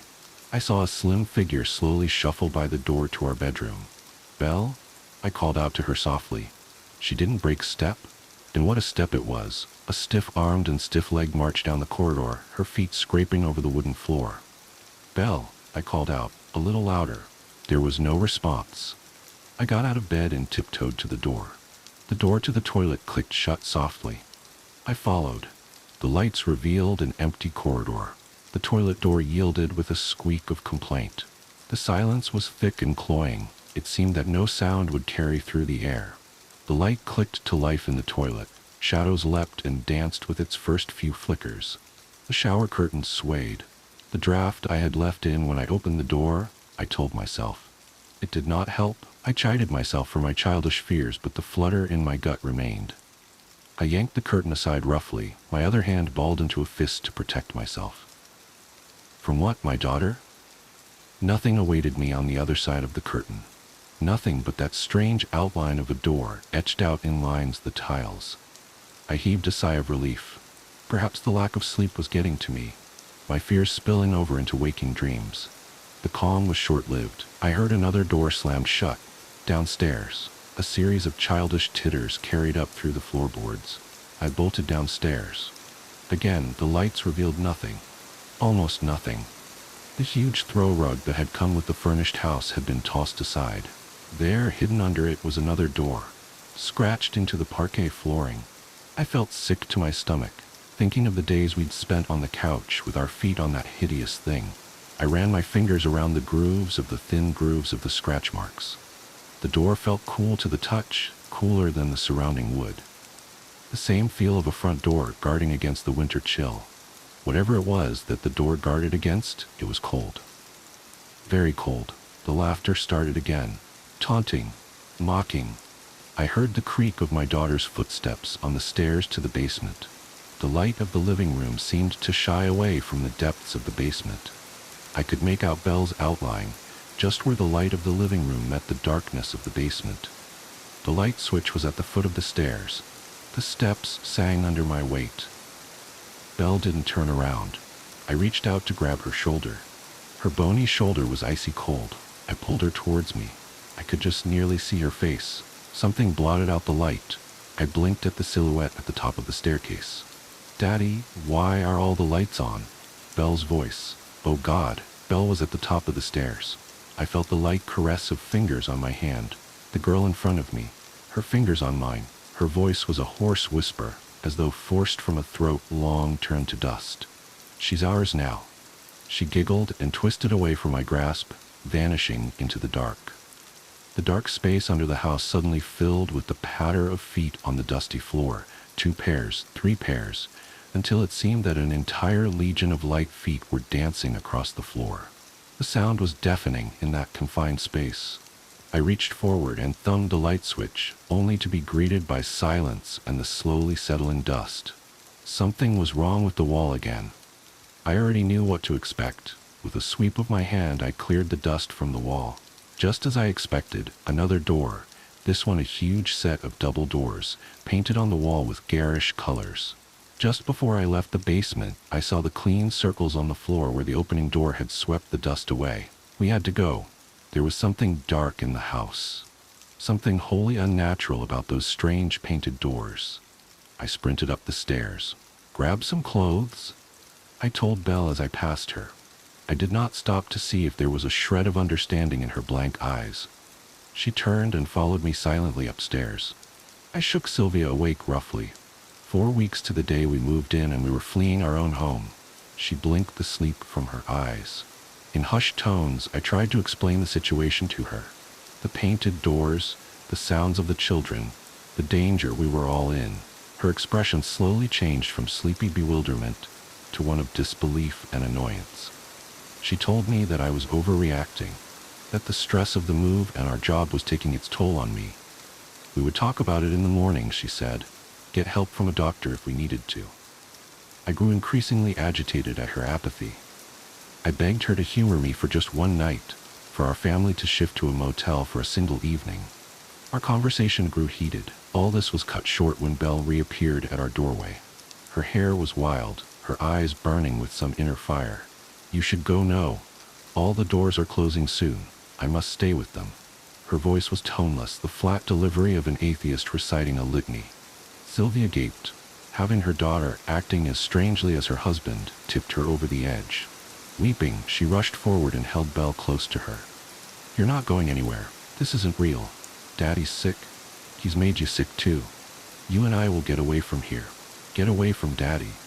Those words felt like physical blows. I felt sick. My wife started pulling at Belle's hand, trying to move her. Belle stood fast, and there was nothing my wife, with her advantages in strength and weight, could do to shift her an inch. Sensing their prey about to evade them, the things in the house grew restless. Our room filled with the sound of feet on the floor, the sound of little feet running up and down the corridors. With a squeak, Sylvia pulled the door shut and leaned against it. The door shuddered on its hinges as unseen things flung themselves against it. Unsuccessful, the house grew silent. Sylvia stared at the doorknob. I shook my head, stepping off the bed. I had just gotten onto my feet when a new horror showed itself. Our wall was stretching, distending like a boil, bulging obscenely towards us. There was a door in our room, under the wallpaper. It had been here all along. Sylvia began to sob, big hiccuping sobs of fear. We heard the tearing sound of the glue ripping off the walls. The blister on the wall took shape. I saw the hard edge of the door pressing, straining against the wallpaper, and behind that, the sharp points of fingers pressing against outwards. Many pairs of hands. And then, a rip. A pale finger burst through the thick wallpaper. It hooked downwards and began to tear at the fabric. Sylvia and I were transfixed by the sight, paralyzed by fear. Sylvia screamed as Belle tore herself free from her mother's grasp. Belle took a step forward and placed her hand on the light switch. In that moment I saw my daughter again. For the last time, her eyes sparkled with tears. Don't look. You don't want to see them. I love you. With a flick of her wrist, she plunged the room into total darkness. The sound of the wallpaper ripping was very loud. The temperature in the room fell. It felt larger somehow, that we weren't in the bedroom of our home anymore, but in some vast and empty space. A chill wind blew, and it smelt of dry dust. When the wind died down, we were alone in our room. Our girl was gone. What is there left to say after that? We did what we could. We moved into a motel. The police came. They looked for prints. They asked questions. They took pictures. They broke down the walls behind the doors with their hammers. Nothing. The detectives came. They asked more questions. Hard questions sometimes. They took me away for a while. The doctors came. They cajoled and counseled. They asked me about my parents, about our family, if I had ever hurt my daughter. The doctors found nothing wrong with me. The cops found nothing in my house. The detectives found nothing false in our story. They let me go. Sylvia and I stayed with her parents for a month. Belle's disappearance ripped a hole in our lives. We tried. Some things just don't heal right. Others don't heal at all. Things weren't the same. The split was amicable. We just drifted. No arguments, no fights. Just a slow death of the love that had once bound us. And what then? I came back here. There was nowhere else I could go. The first night was the hardest. The bedroom was out of the question. I spent the first night on the couch hugging a bottle of Jack. It was midnight when the laughter woke me. They were still there in the house. Through the tinkling of the laughter I could pick out just a single voice. A father never forgets the voice of his child. The doors were gone, but they were still there. She was still there. The morning commute. I've been trying to write this down for 3 days now. My hands still shake when I think about it, but I need to document what happened while the details are fresh. Maybe someone can make sense of it, because I sure can't. I keep checking news sites and local forums, but there's nothing. Just the usual traffic reports and weather updates. It started last Wednesday. Nothing special about that morning. Just another dreary February commute. I remember being annoyed because my travel mug was leaking slightly, leaving little brown rings on my center console. The heat was blasting to fight off the 28-degree chill, making that plasticky new car smell more noticeable than usual in my recently leased Civic. I always take the back roads to avoid I-95 traffic. There's this stretch of Route 27 that winds through the woods for about 4 miles before connecting to the industrial park where I work. Usually I zone out on autopilot there, just following the gentle curves while my mind wanders to the day ahead. But something felt off that morning, even before anything actually happened. The first thing I noticed was the radio. I always listen to NPR during my morning drive. Helps me feel somewhat informed about the world. But around 7:45 a.m., right as I was entering that wooded stretch, the signal started cutting out. Not unusual for that area, but this was different. Between bursts of static, I could swear I heard what sounded like backward speech. Not garbled nonsense, but actual words being played in reverse. I tried changing stations, but they were all doing it. I switched the radio off, deciding to drive in silence rather than deal with the unsettling noise. That's when I noticed how quiet everything was. No wind in the trees, no birds. Even my engine seemed muffled, like someone had thrown a heavy blanket over the car. The morning fog was thicker than usual, too, clinging to the road in a way that made the yellow lines look like they were floating. I checked my phone. No signal, which wasn't completely unusual for that stretch, but the time display caught my eye. 7:47 a.m. I distinctly remember because I had just checked it 2 minutes earlier when the radio started acting up. Still 7:47 a.m. I watched for another 30 seconds or so. Still 7:47 a.m. The seconds weren't moving. My rational brain kicked in. Obviously, the phone's frozen. Force restart it later. But my skin was starting to prickle. That animal instinct that tells you something's wrong before your conscious mind can process why. I pressed the accelerator a little harder, wanting to get through the woods and back to civilization. That's when I saw the first one.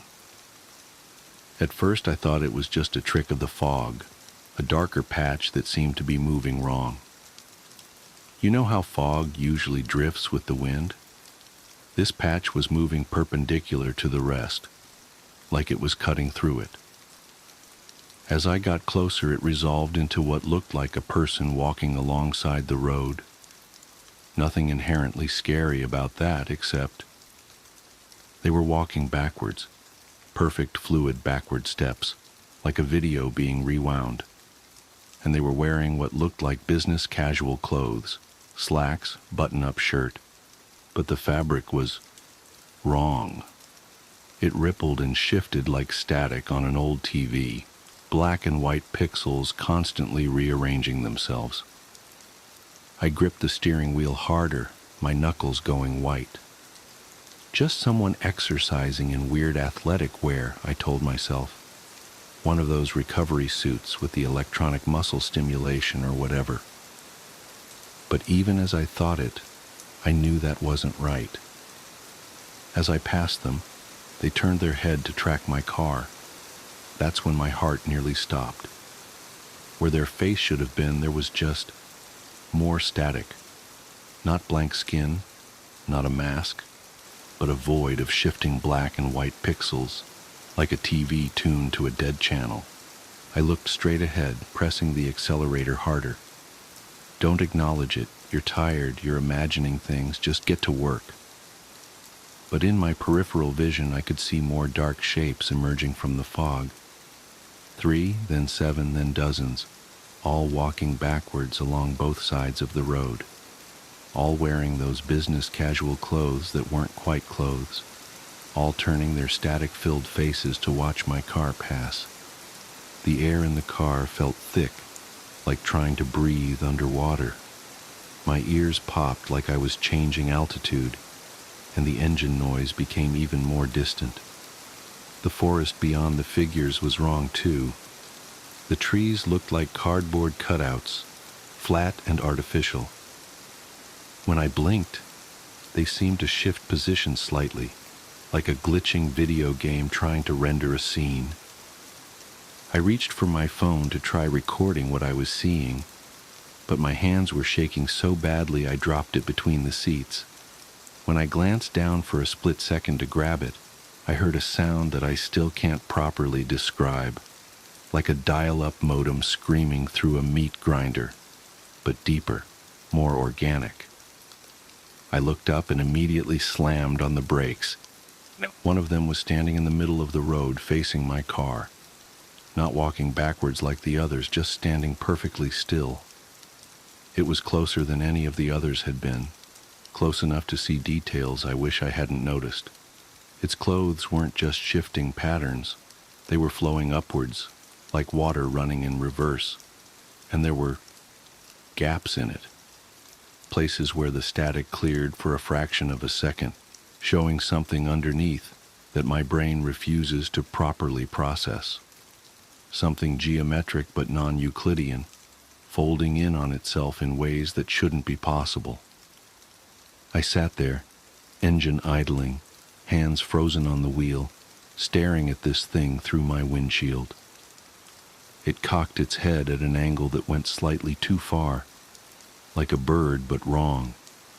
The static of its face started forming patterns, almost like it was trying to mimic my features.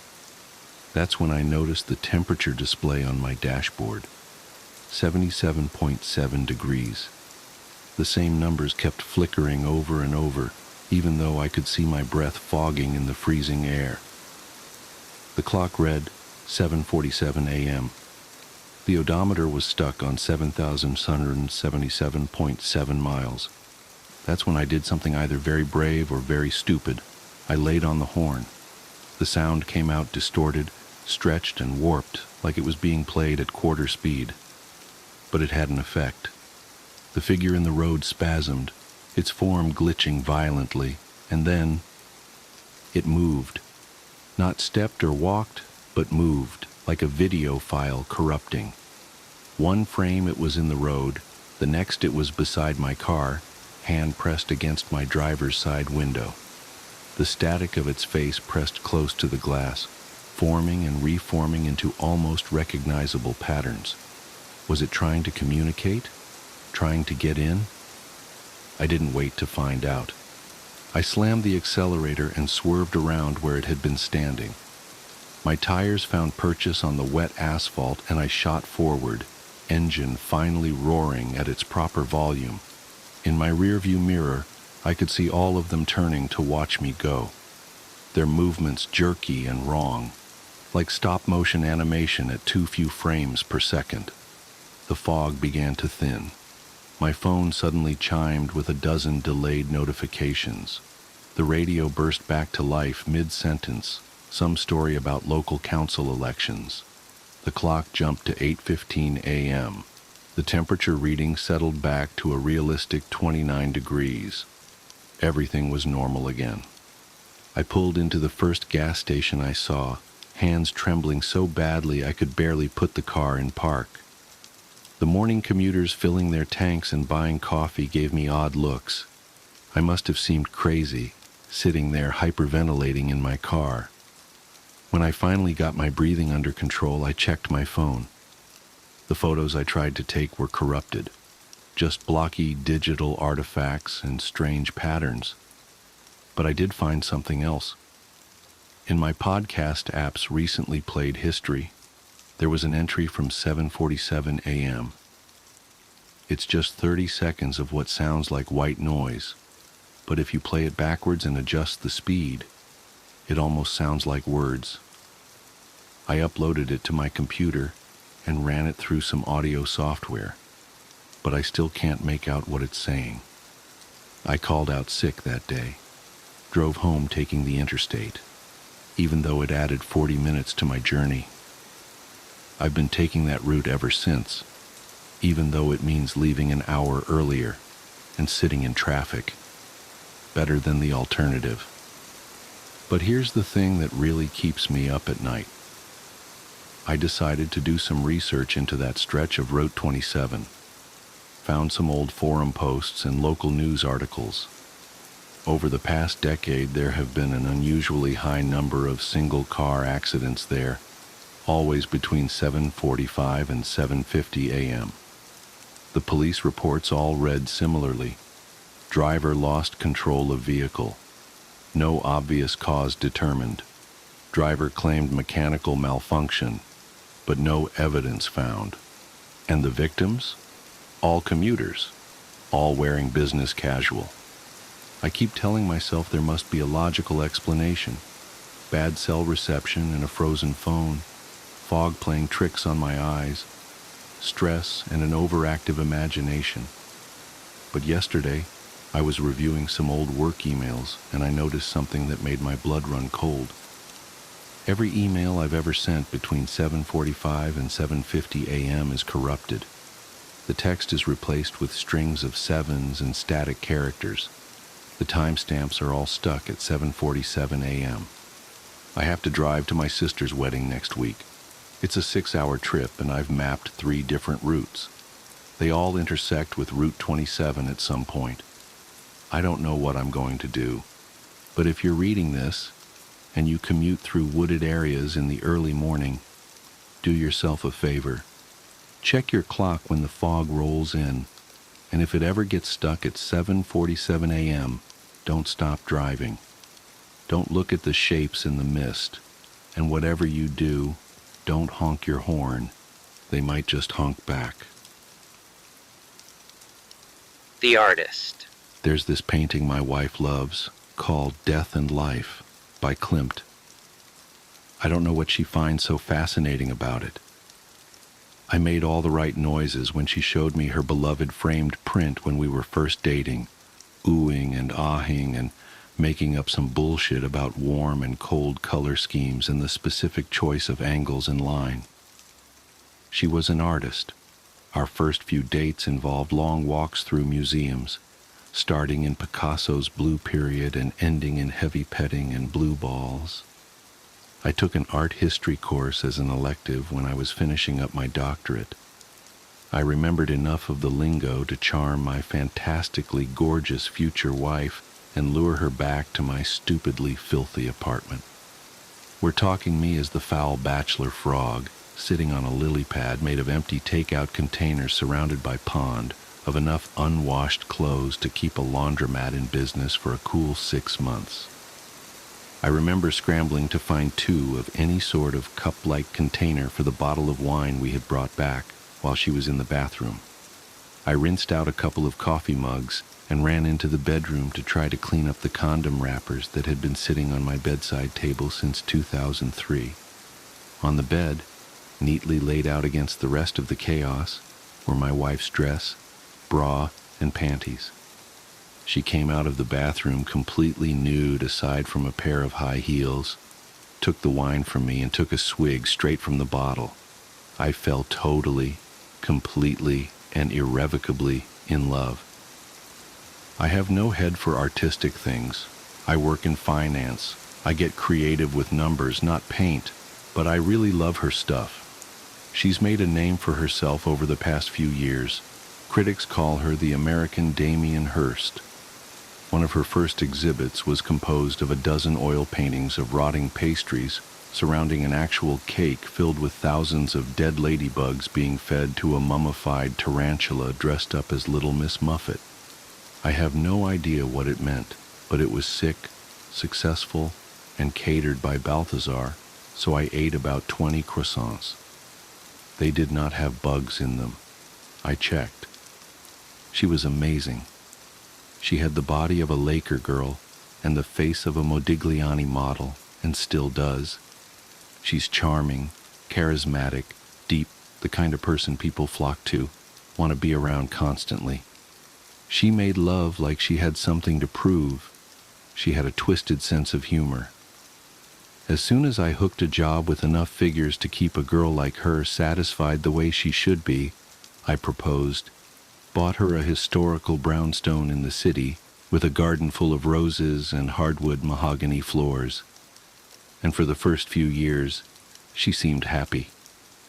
We were the kind of couple you see in New York Magazine and scoff at because they're just too damned lucky. But we had a rough spot, like all married couples do. She was still superficially the same woman I fell in love with, looked amazing. People always asked me when she was going to host the next dinner party. She still had an amazing eye for art. I knew, though. I knew she was miserable. I could see it. The misery in the corners of her eyes and the curve of her mouth. It happened gradually. First, it was the shower curtain. She bought 3 or 4 from a small boutique downtown, brought them home so we could choose one out together.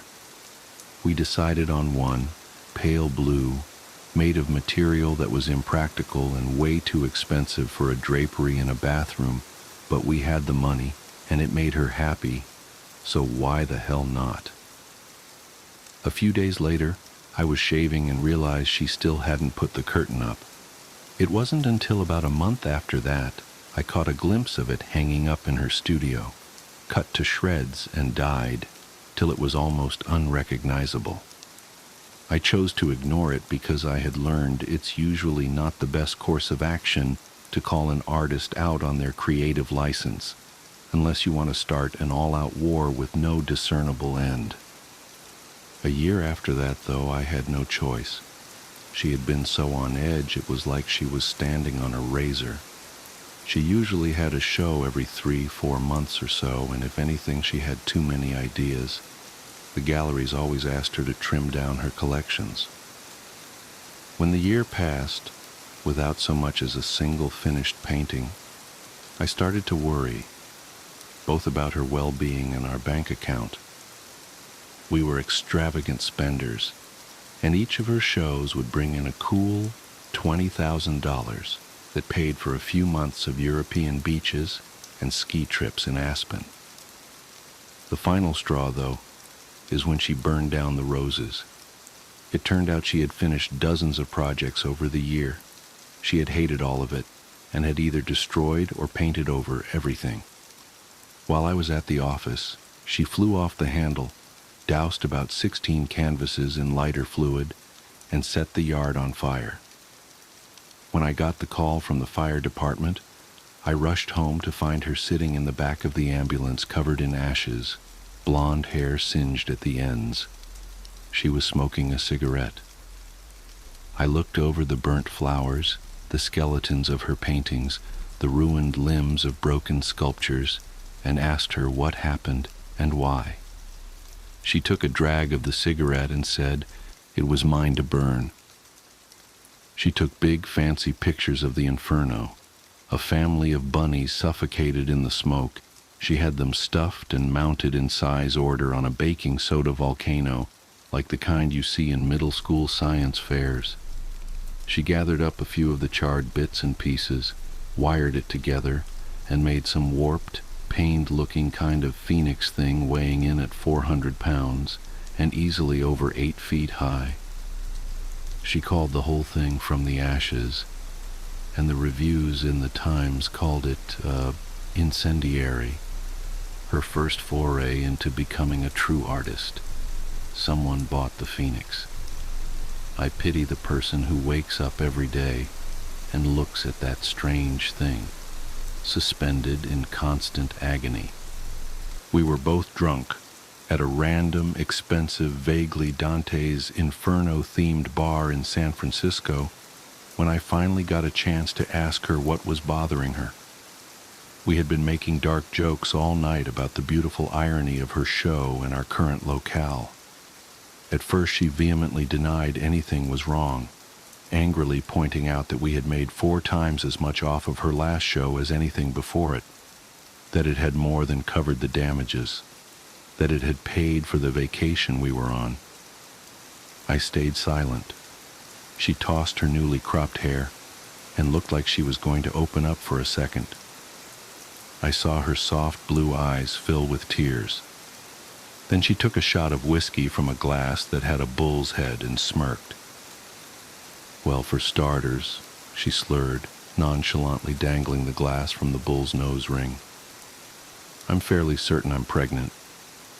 She let the glass drop from her finger and it shattered on the floor as she slid out of her seat and stumbled to the exit. I sat there for a while and drank more, feeling furious, confused, and miserable. I remembered her face when she showed me that Klimt painting. I remembered how she wore glasses back then, and how she pushed them up the bridge of her nose when she smiled, as I talked about the warm and the cold colors and the angles and lines. We converted her studio into a nursery. Rather, I did. While she stayed in San Francisco, and did God knows what with her artist friends. I had a landscaper come in and replant the roses. I worked a lot of overtime, drank myself to sleep while I skimmed through parenting books. She came back when she was almost full term. I came home from work one night to find sonogram pictures posted all over the fridge of two healthy-looking twins, big baby girls. I walked into our bedroom and saw her dead asleep on top of the covers, belly swollen, smelling faintly like pot and paint thinner. She had a rainbow of dried paint on her fingertips. I loosened my tie and walked to the nursery. She had been busy. The canary yellow I had chosen was covered in a layer of translucent blue, and she had covered one wall in Klimt-esque patterns and curlicues. The creamy plush carpet was covered in paint splatters. She had worked furiously to finish. She had cut a swath from one of the new rose bushes and made a giant bouquet, shoving them so tightly in the vase that some had escaped and made their way from their perch on the changing table to the floor. She had scattered them in the bassinet on the windowsill. It was chaotic and beautiful. The next few years were peaceful, for the most part. We bonded over raising the girls. Despite my wife's less than careful prenatal preparation, they were wickedly smart and beautiful. They both looked like her, with long curly blonde ringlets and blue eyes. Sometimes when I put them to bed, I wondered if any of my DNA was in them at all. They were like miniature versions of her. My wife agreed to see a psychiatrist for a little bit. She took some medication for a while, Xanax, some mood stabilizers. Eventually, she and her doctor decided her crisis had been hormonal and temporary. We started having dinner parties again, soothed the gossip that had infected our social circles. She stopped painting and took up teaching at a university. She seemed content again, even happier than she was before.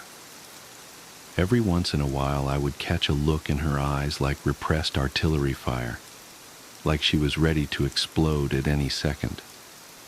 But it never lasted for longer than a few seconds before they went back to the soft cornflower blue I knew so well. And who doesn't get a little agitated every once in a while? I rose through the ranks at work. I loved the feeling of power that came with promotions. I loved my girls. And by God, I loved her, my crazy, disgusting, beautiful, hateful, and loving, extraordinary wife. Then came today. Today, I came home from work early. Today, my wife took the day off to be a chaperone on a class trip to the Metropolitan Museum. They were after her for months because of her expertise in the art world. They wanted the children to experience the culture in the most sophisticated way possible. I thought it was ridiculous. They were 1 to 3-year-olds in a private daycare. They saw more beauty in Cheerios than in Monet's water lilies. But they wore my wife down. And she was given a gaggle of toddlers and wide-eyed teachers to tour around the museum. I came home for lunch because I had forgotten my iPad that had notes on it for a presentation I was giving that night. I walked through the rose garden and noticed a tiny piece of sculpture left over from the Ashes exhibit from so long ago. It was half of a tiny bird.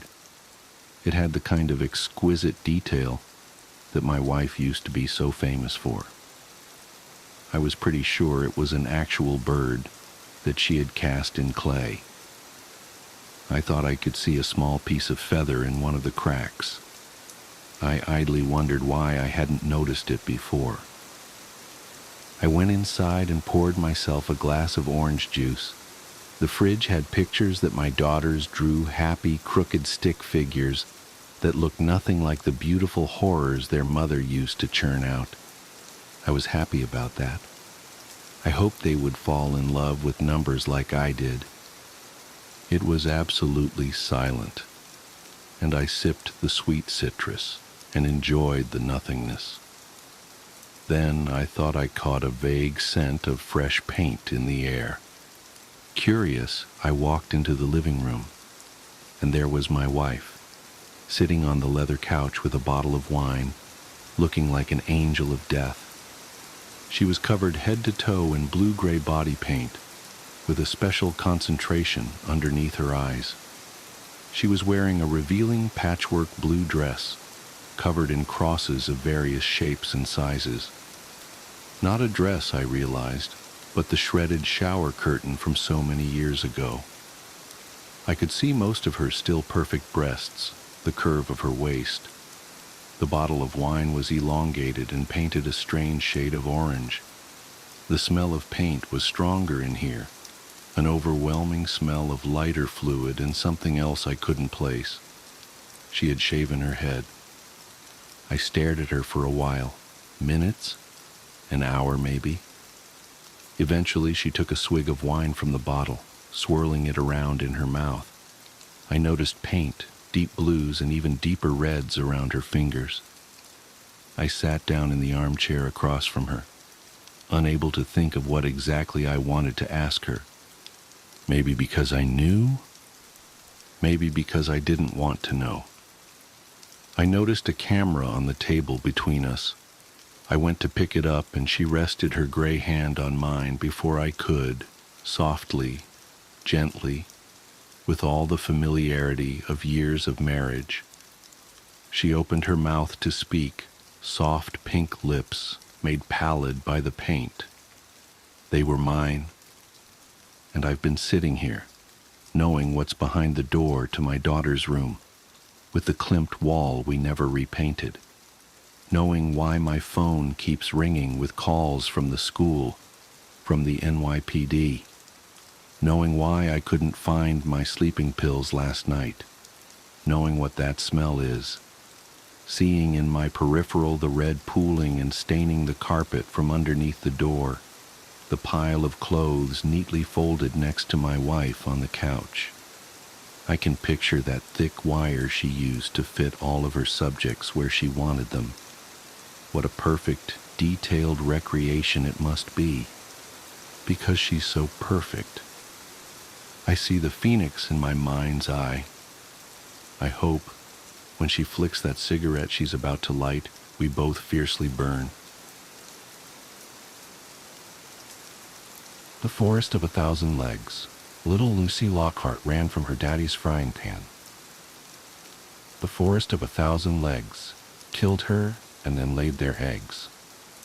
That's a jump rope rhyme my classmates used to sing on the playground in elementary school. It's really ed up that they sang that because Lucy Lockhart was a real person we attended school with. She vanished when we were in 2nd grade, so we must have been around 7 years old. The rhyme was loosely based in truth, in that the official story was that Lucy Lockhart did in fact vanish into the Lockhart Wood 50 yards from her father Robert's house, but he wasn't chasing after her brandishing a frying pan to beat her with. I was too young at the time to understand what was happening, and it wasn't until much later that my mom actually explained it to me. It wasn't a particularly shocking story, just sad. I remember the day Lucy went missing, at least the first day she didn't come to school. It was Monday. She went missing the Friday before. My mother told me it was a few days before Lucy's 7th birthday, and that Lucy had asked her father if she could have a birthday party at the house. I remembered that. Lucy and I had been in the same group of friends, and I remembered her telling us that she was going to ask her dad about having a birthday sleepover. I especially remember being annoyed that she wanted it to be a sleepover because I was the only boy in the group and was never allowed to sleep over with them. I was still excited at the prospect of a party, though, as we all were, because we knew her father, Robert Lockhart Jr., was a retired entomologist, we just called him the Bug Man, and had lots of pretty preserved specimens like butterflies and beetles in cases that Lucy would sometimes bring in for show and tell. Anyway, according to my mother, Lucy asked her father if she could have a sleepover for her birthday, and he said no, because she was going to spend her birthday at her mother's house while their house was being fumigated. It was a normal enough reason for a 6-year-old to cry and storm out of the house. But running into the Lockhart Wood was a bad idea for any person of any age without the proper equipment. Here's the thing about the Lockhart Wood. Some people call it the Forest of 1,000 Legs, presumably to make it sound creepier than it already is. It doesn't need help.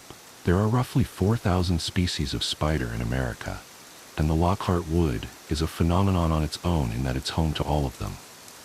Not only that, but there are documented populations of some spiders previously thought endemic only to certain countries, such as the Goliath bird eater, a couple of funnel web spiders, and some species of peacock spiders.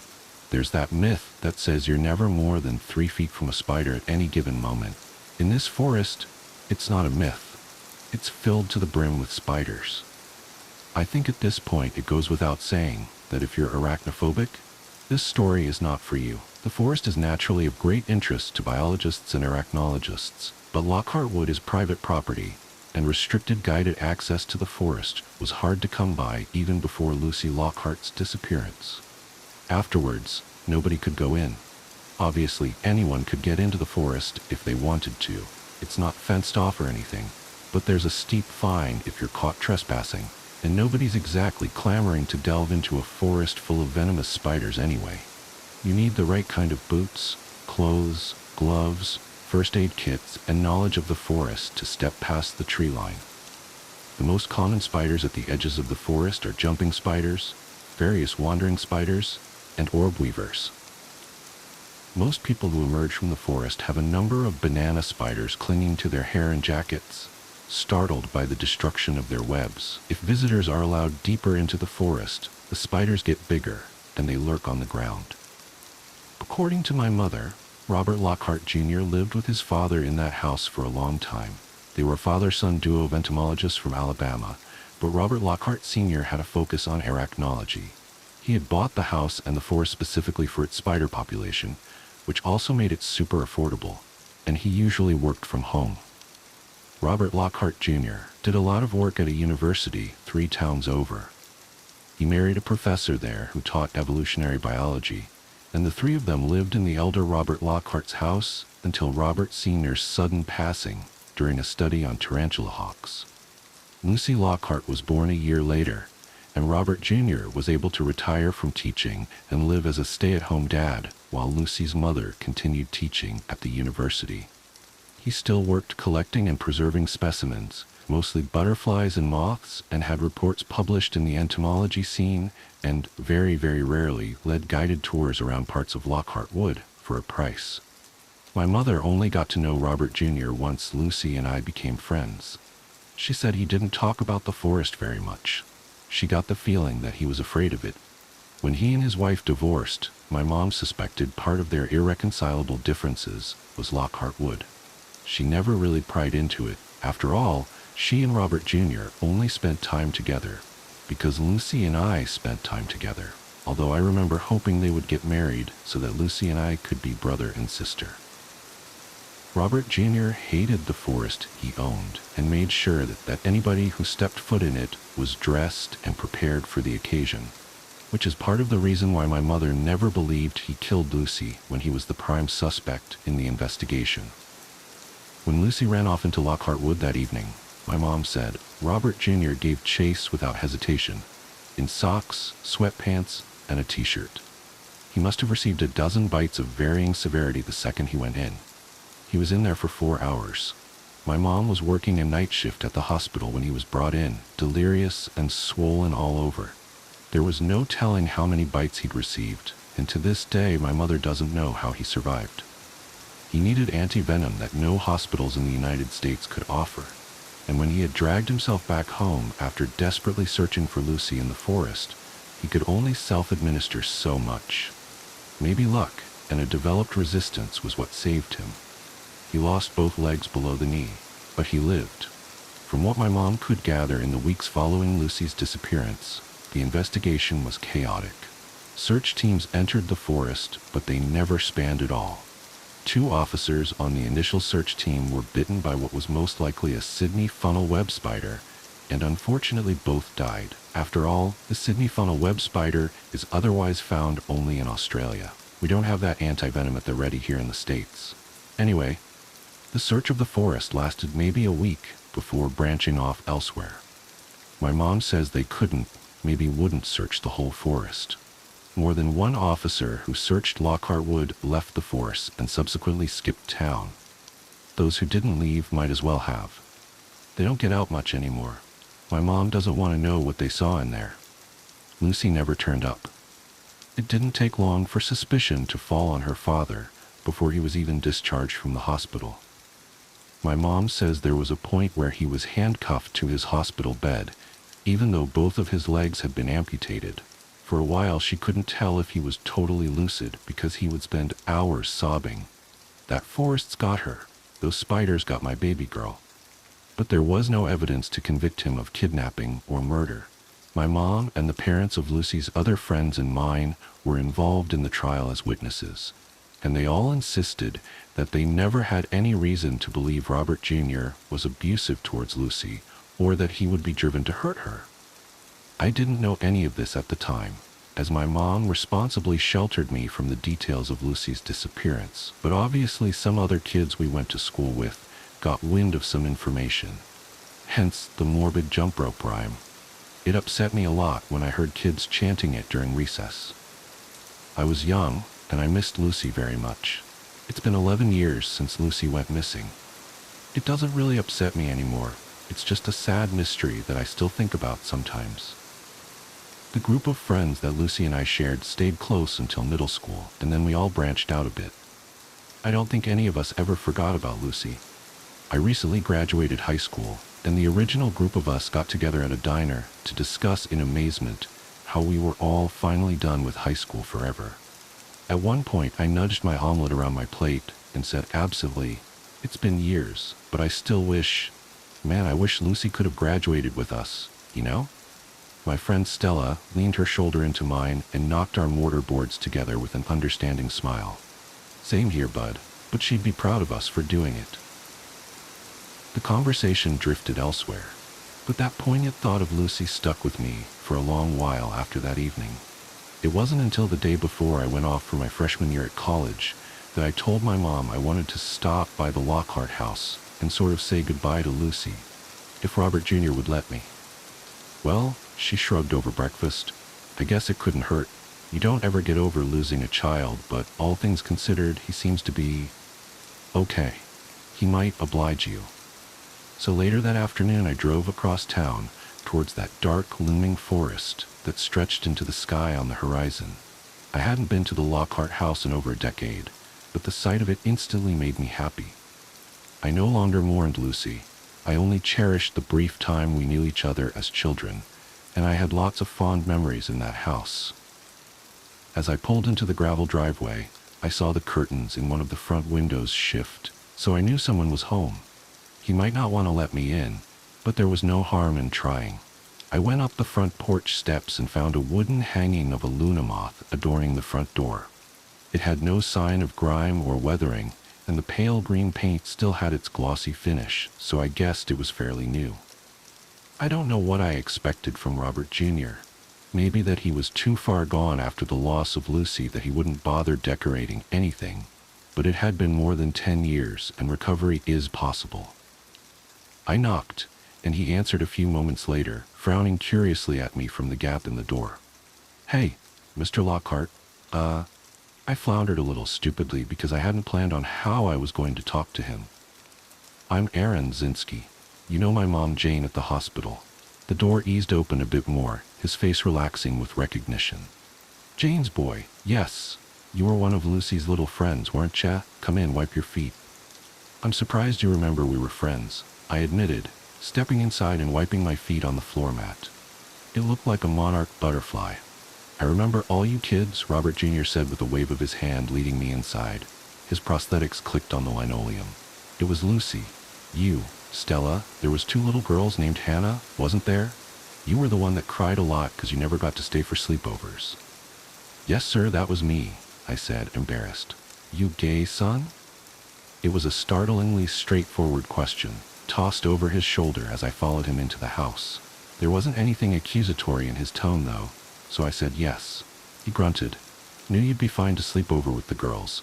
Could have spared you a lot of whining and crying." He took me past numerous framed bug specimens as we made our way to his living room. It was a big room, cluttered with bookshelves and workbenches with papers strewn about. Dozens of terrariums of various sizes dotted the room and lined the walls like trophy cabinets, the only gap where the den opened into a kitchen. A bright desk lamp illuminated the whole room, and the light bounced off a magnifying visor headset and a laptop screen. It looked like he had been dissecting a large beetle before I knocked on the door. It was good to see that his passion for bugs hadn't been destroyed after losing his daughter to the Lockhart wood. "So what brings you here, Scooter?" he asked, going into the kitchen to retrieve something from the fridge. "Well, we graduated in May, and I'm leaving for school tomorrow," I explained.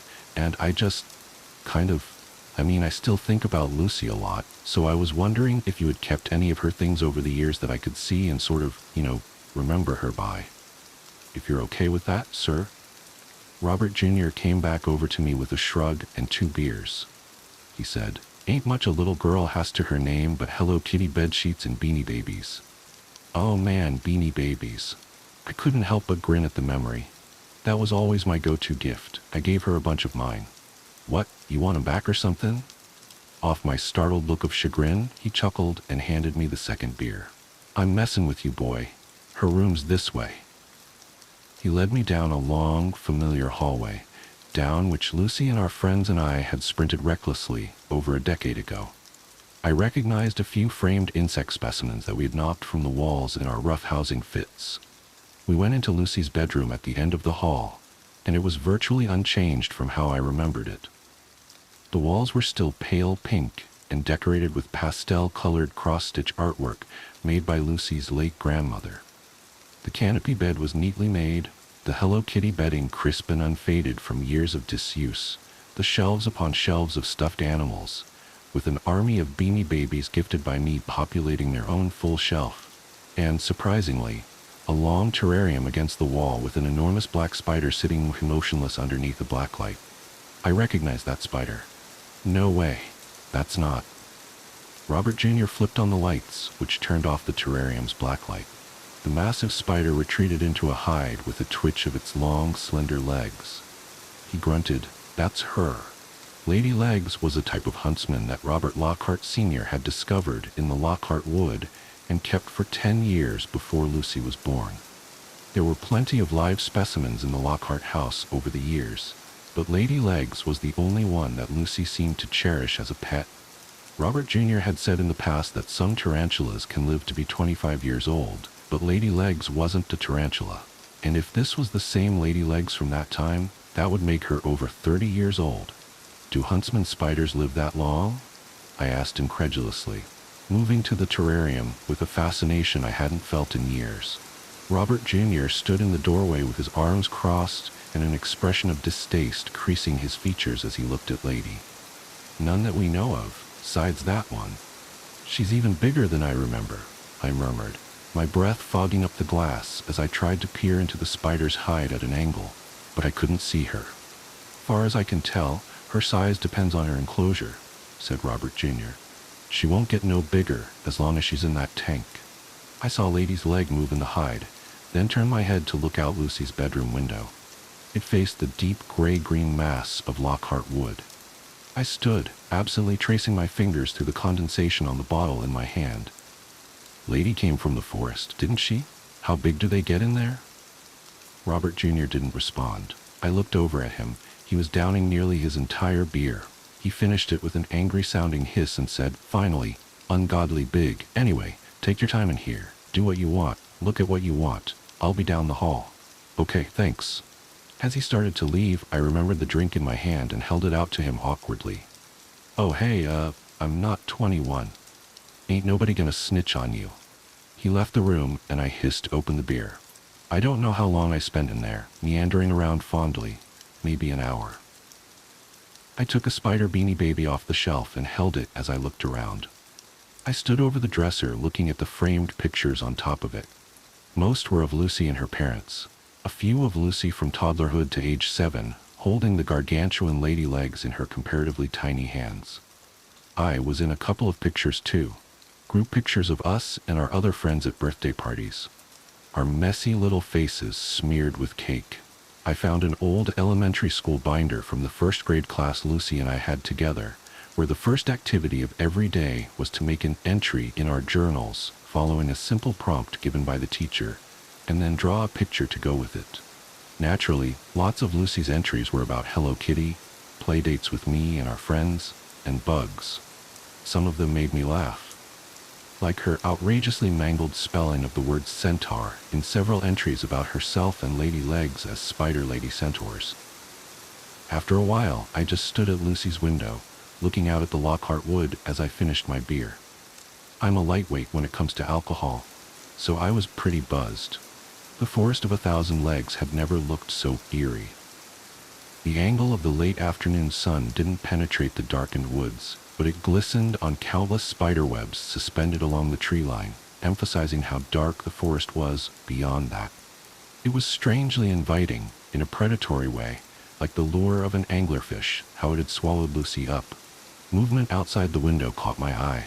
I looked over and saw Robert Jr. standing under the carport facing the forest, downing another beer, a backpack hanging from his shoulder. He was dressed in different clothes from the flannel shirt and cutoffs he'd been wearing when he let me inside.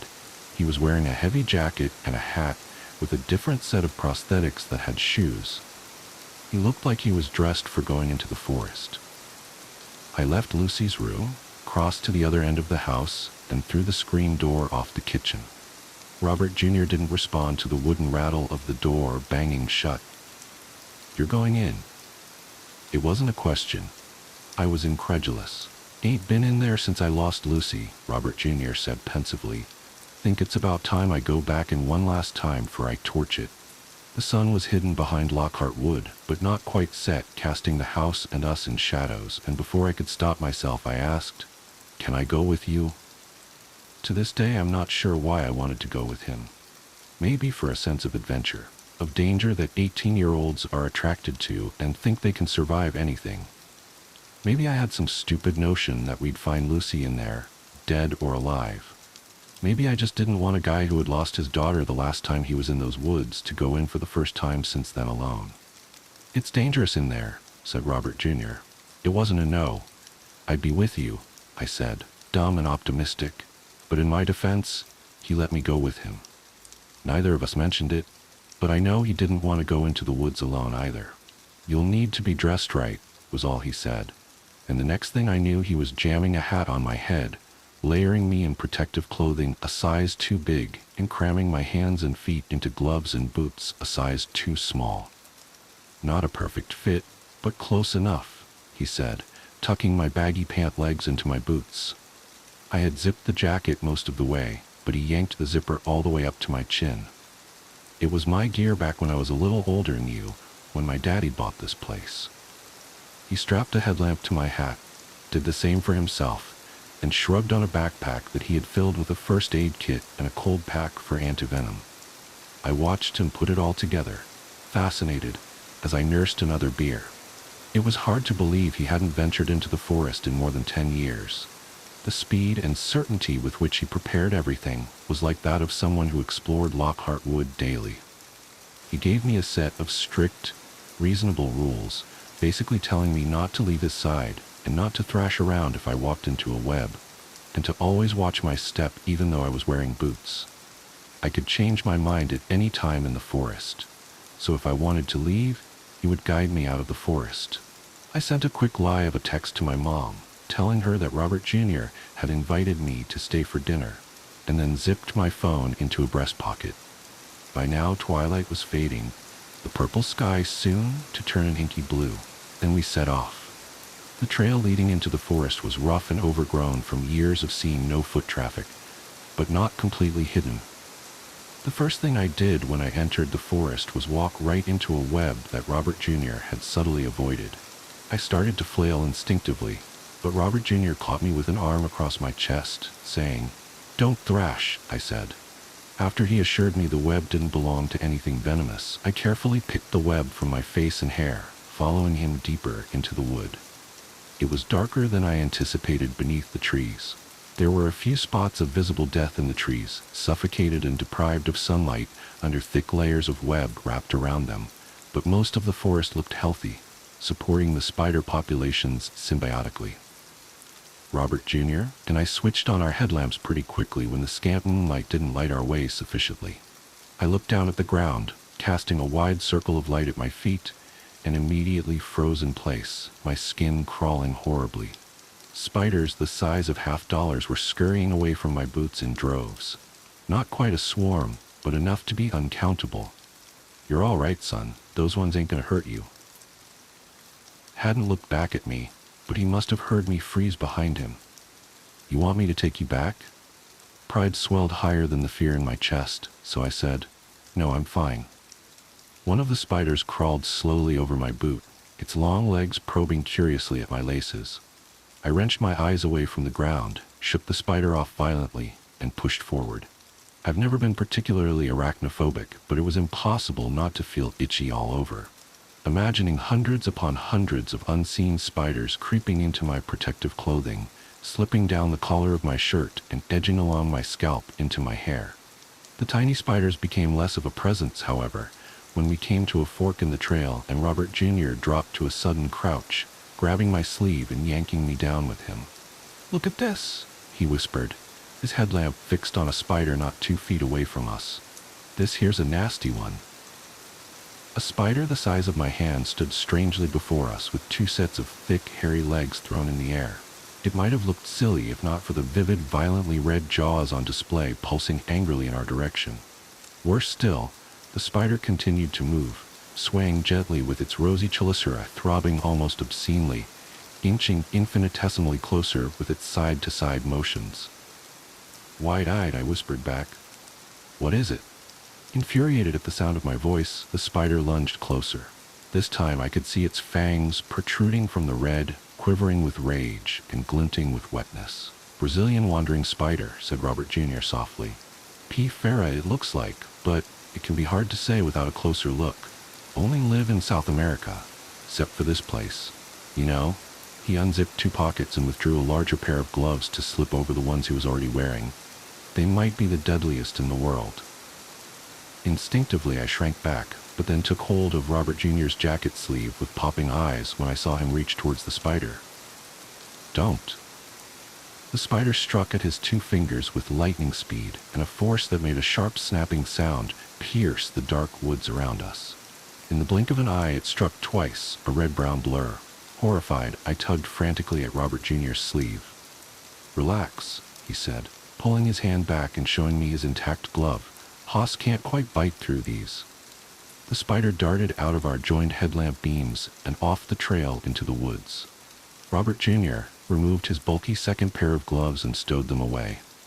"Can't do much delicate handling with gloves like that, but anything else, and those fangs will go right through." He stood suddenly, leaving me crouched and trembling. Clenching and unclenching my fists, unpleasantly aware of how thin my gloves were now, I stood slowly. My headlamp slid up the trees in front of me, where the bark seemed to shiver and shift with the traffic of smaller spiders oozing up and down the trunks. I turned my head to see where Robert Jr. was looking, and my light fell on his back several meters away as he moved down the left path in the fork. "Wait," I squeaked, rushing after him. I stumbled over tree roots and ran haltingly, skidding awkwardly to step around more than one fat, lumbering tarantula as I made my way back to Robert Jr.'s elbow. Our headlamps bobbed in the darkness, and my gaze was drawn farther up where the lamp's beams lit up vast labyrinthian webs high overhead, where nothing on the ground could destroy them.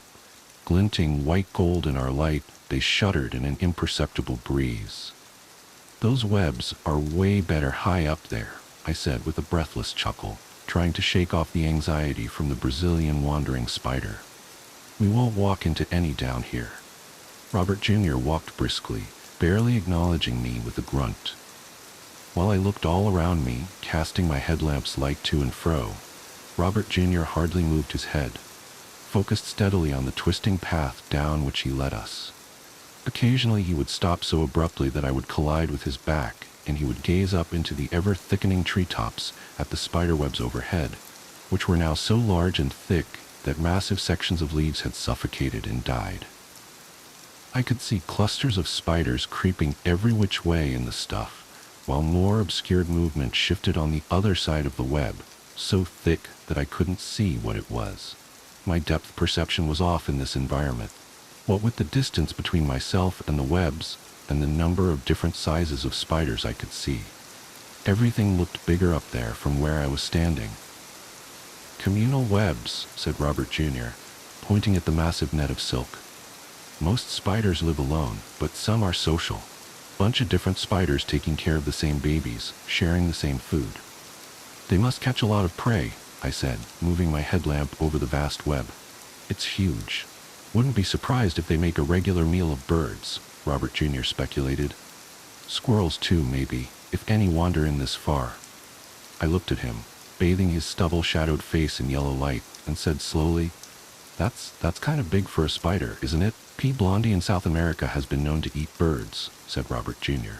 "It's the biggest spider in the world, at least outside of this god-forsaken forest. This place ain't like the rest of the world." He paused, a muscle jumping in his jaw, then said, "But they don't make webs, they live in burrows, so watch your step." I resisted the urge to clamp onto his arm, like a child, as I swept my hand lamp over the edges of our path. Spiders littered the forest floor, scurrying busily, but the irregularly spaced holes along the path and nestled between tree roots were what made me nervous now. The biggest hole looked like it could swallow my leg. We continued to walk, uninterrupted by webs for the most part, but there were a few low-built ones that I would walk into when I was staring off into the woods, and Robert Jr. wouldn't tell me to duck. Unnerved as I was starting to get used to the sensation, hardly jerking back when the sticky, feather-light strings snuck up on me. My pulse would still spike when it happened, though, pounding loudly in my ears as I carefully brushed the webs from my face. But then Robert Jr. took us down a second fork in the path. When I distractedly collided with two webs of surprising density in a row, I finally focused on Robert Jr. ahead of me to complain about not warning me. And a tangle of silk lit up in my headlamp centimeters away just in time for my face to crash through it. Even though it was my fault for not watching where I was going, I said testily, "Come on, Mr. Lockhart, at least give me a heads up." I dragged my gloved hands down my face, raking the web from my skin. Robert Jr. said nothing. I looked up over his shoulder in front of me and saw why. The trail ahead was entirely choked in web, a glistening haze like morning fog stretching farther ahead. Shapes twitched within it, different from the shifting masses of hundreds of smaller spiders in the first communal webs we saw. These were heavy and singular, with sharp angles plucking at individual lines of silk. I couldn't quite make sense of what I was seeing. Something crunched under my boot. I looked down at the wispy, stringy gray floor. Brittle old bones of some animal I couldn't identify lay there. Among the bones lay the aged, empty remains of a huge tarantula, skeleton and exoskeleton locked together in death. Had they fought and died tangled with one another? "Jesus," I said loudly, just as Robert Jr. breathed softly, "Jesus." He wasn't looking down. He was looking directly up. I looked up too and froze. Our headlamps joined and lit up the webs that swallowed the understory, washing over the enormous spiders that moved within them. Things the size of fish bowls, with fat round abdomens and twitching. Creeping legs thick as pool cues. Clusters of eyes reflected light back at us, and the movement of their heavy bodies made meaty, organic, clicking noises. These things weren't what Robert Jr. had commented on. The creature slowly descending from the web by a thread was. At first, I thought it was a spider with a squirrel, or a rat, or something in its jaws. But a small, logical corner of my mind reminded me that that's not how spiders eat, not even tarantulas who don't wrap their prey in silk. The rodent appeared bisected, as I couldn't see its back legs, with ugly gray skin visible around its midsection like it had mange. Its back half was, impossibly, the swollen bulb of a spider. It looked like some gruesome mockery of a centaur, the limp torso of some parasitic rodent bursting forth from an unwitting host.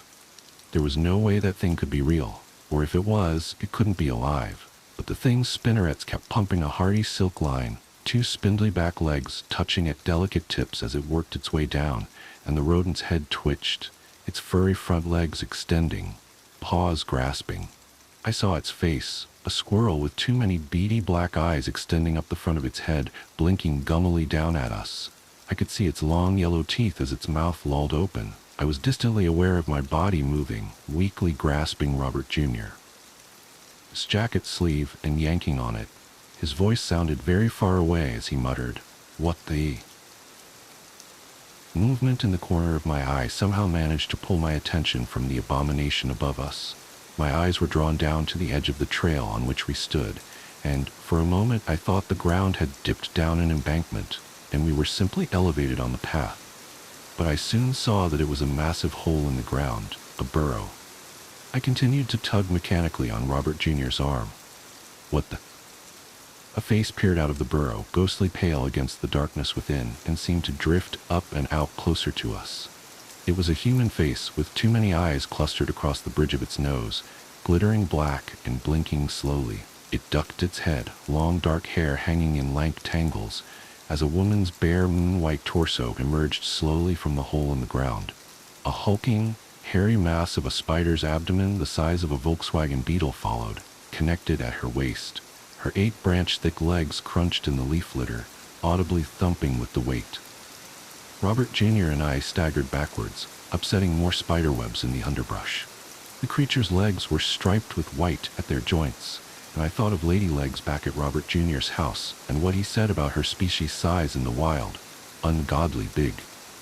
Robert Jr.'s thoughts were also back in his daughter's room, because as his hand gripped my arm in return, I heard him say, "Lucy." My eyes flew back to the creature's face, its unnatural addition of eyes surrounding the original's, and as it tilted its head, I recognized her too. Her mouth dropped open, lower lip dripping with something too viscous to be saliva, and her rail-thin arms spasmed once before lifting up, sending a painful jolt of electric fear up my spine.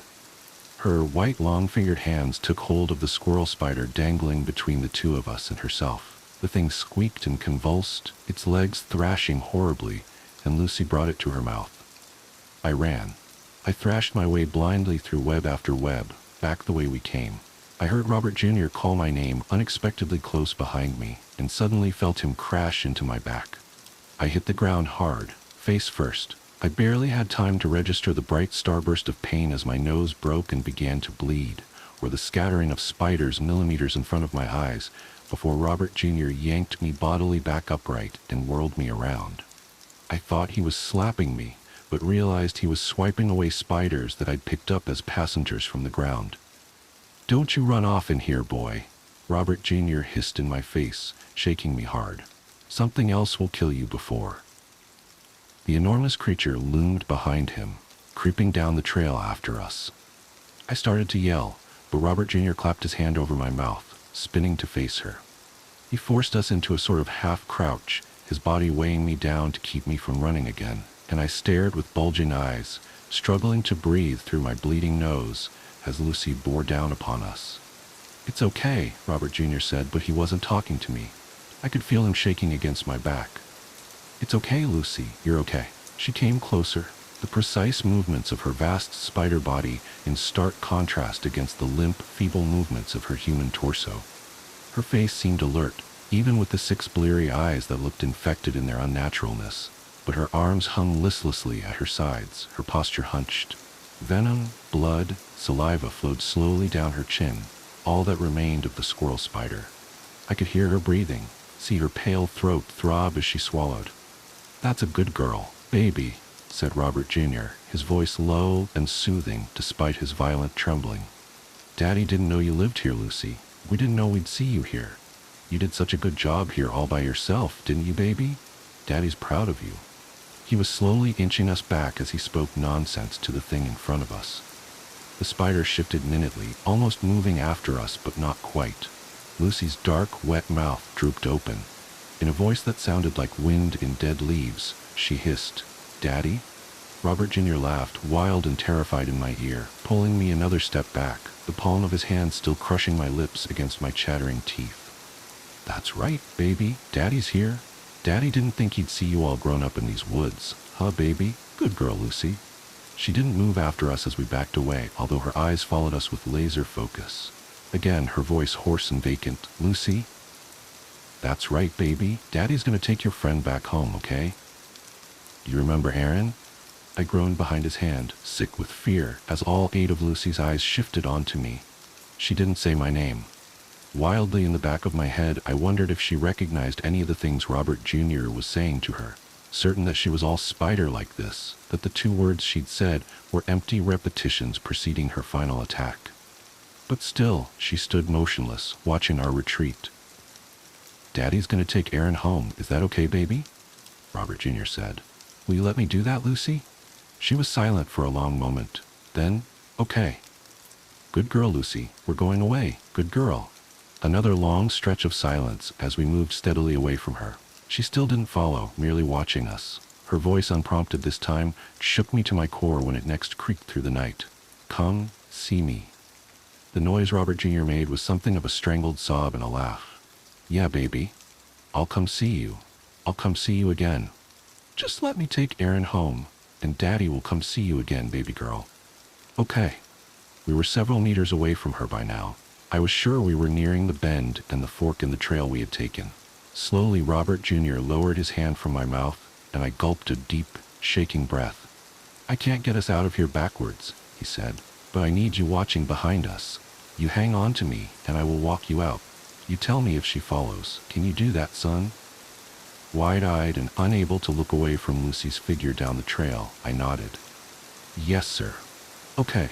Careful now." His hand encircled my wrist tightly, and with a firm tug he took us around the bend. I struggled to walk in reverse, my legs like rubber and my pulse roaring in my ears.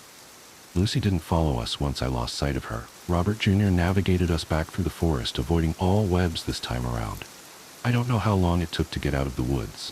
For all I knew, it took days. But eventually we broke through the tree line, and the unobstructed moonlight was blinding. I felt separate from my own body as I brushed harmless jumping spiders and orb weavers from my hat and jacket. Distantly, I heard Robert Jr. chuckling weakly. I turned around to look at Lockhart Wood. Almost casually, I leaned over and threw up on the grass. A few yards away, Robert Jr. did just the same, coughing and laughing harder when he was done.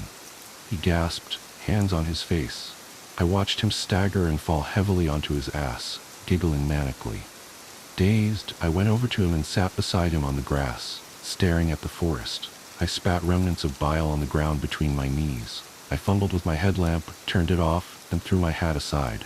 I peered at Robert Jr.'s tear-streaked laughing face, vaguely concerned. I can't tell if that's good laughter or bad laughter. "Christ," he gasped, possibly hyperventilating. "You and me both." He pressed 2 fingers to his neck, checking his own pulse. "What are you going to do now?" I asked weakly.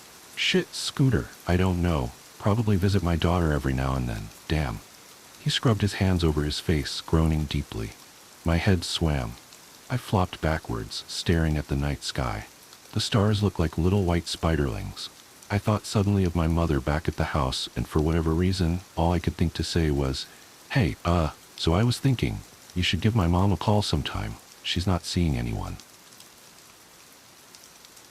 I don't remember getting home that night. I don't remember getting settled on campus the next day. But I think I'm going to change my major to biology. I'd like to see Lucy again, and I think maybe a study in arachnology might be a good place to start. Uncle Jerry's Family Fun Zone. I didn't know Will could draw. I remember thinking as my friend's hand quickly moved across the page. And then I looked more closely at Will's impromptu sketch, and I immediately regretted it. I tried to unsee it. I shifted my attention to other things around me, anything at all that wasn't ink on the page. The blur of Will's hand, the beads of sweat gathering at his temples, the gentle autumn breeze creeping through the crack of the window. Don't look at the page, just don't look at it. But I knew I had to, so I looked, and it was worse than I expected. Much worse. Will had sketched a near-carbon copy of those wartime Uncle Sam posters, except not quite. The suit was there. Bow tie, check. But no Uncle Sam head. The Uncle Sam body had the head of a goat. The animal flashed a welcoming, toothy smile. A hoof pointed at me, nearly coming right out of the page, but it didn't want me to join the U.S. Army. No, this goat-headed creature had something else in mind. "I want your kids." Under that declaration, in slightly smaller letters, it read, "At Uncle Jerry's Family Fun Zone. Opening soon." I'd never heard of Uncle Jerry's Family Fun Zone before yesterday. The place, I quickly learned, played host to a significant moment in Will's childhood. And although I'd been good friends with him for 15 years, he'd never told me the story. But today, he'd opened up. I wasn't trying to reopen any wounds from his past. I just wanted him to tell me a story. Any story. I'd been listening to a lot of NPR and being inspired by their storytelling segments and slices of American life. I purchased some professional recording equipment and set up a makeshift studio in my house. My goal was to capture and archive the stories of my friends, relatives, really anyone who had something to say. Call it boredom. I was a widower with a 7-year-old son. Besides doting on my kid, I needed something productive to fill the time. My recording area was cozy, just a couple microphones, a small table, a few chairs. I'd sit a few feet from my interview subjects. The intimacy would induce real honesty and emotion. That was the plan, and it worked a little too well. I never thought my storytelling experiments would go so wrong so quickly. And it wasn't just Will's story and his sketch of the Uncle Sam human-goat hybrid thing. Before I'd interviewed Will, I heard another version of Will's events from the other person involved in the family fun zone incident. Will's wife and my good friend Caroline. Caroline and I dated for a little while in college, a stretch of time we now joke occurred in a parallel universe. We were never supposed to happen. We decided. Instead, there was some sort of a cosmic hiccup, and different universes intersected for the briefest of times. Our relationship was over before it started. Caroline then began dating Will. The two lived happily ever after, and the three of us have been close ever since. Caroline and Will's history predated our collective existence in college. The two went to high school together. But I never knew exactly what they'd experienced as classmates and friends. Not until I set up my little recording studio. I interviewed Caroline first, and Will's interview occurred the following day. Both of my friends requested I not tell the other about the contents of their respective interviews. I'm certainly not planning on it. Both interviews were long and free-ranging. I'll just transcribe the relevant portions of their stories, the stuff about relationships and about Uncle Jerry's family fun zone. It's important that these stories be shared in some form. Excerpt of Caroline interview. So how did you and Will meet? We went to the same schools growing up, but we weren't friends or anything like that. You know how you kind of know everyone you go to school with, but most people are just on the periphery? That was Will. Always there, but not really. We ran with different circles. You can't pinpoint the moment you actually met for the first time? I can't. I can remember the first meaningful interaction we had, though. I was writing for the school paper, and, God, I can't believe I actually wrote for the paper because I was a terrible, just horrible writer, and I was researching a story. It was a legend in our town, something all the kids talked about but no one could prove. Did you have any of those? I think so. I'd have to think about it, but I'm sure I had some. Yeah, so you know what I'm talking about. One of those, my brother's friend's mechanic had this experience type thing. It was pretty famous growing up where we did.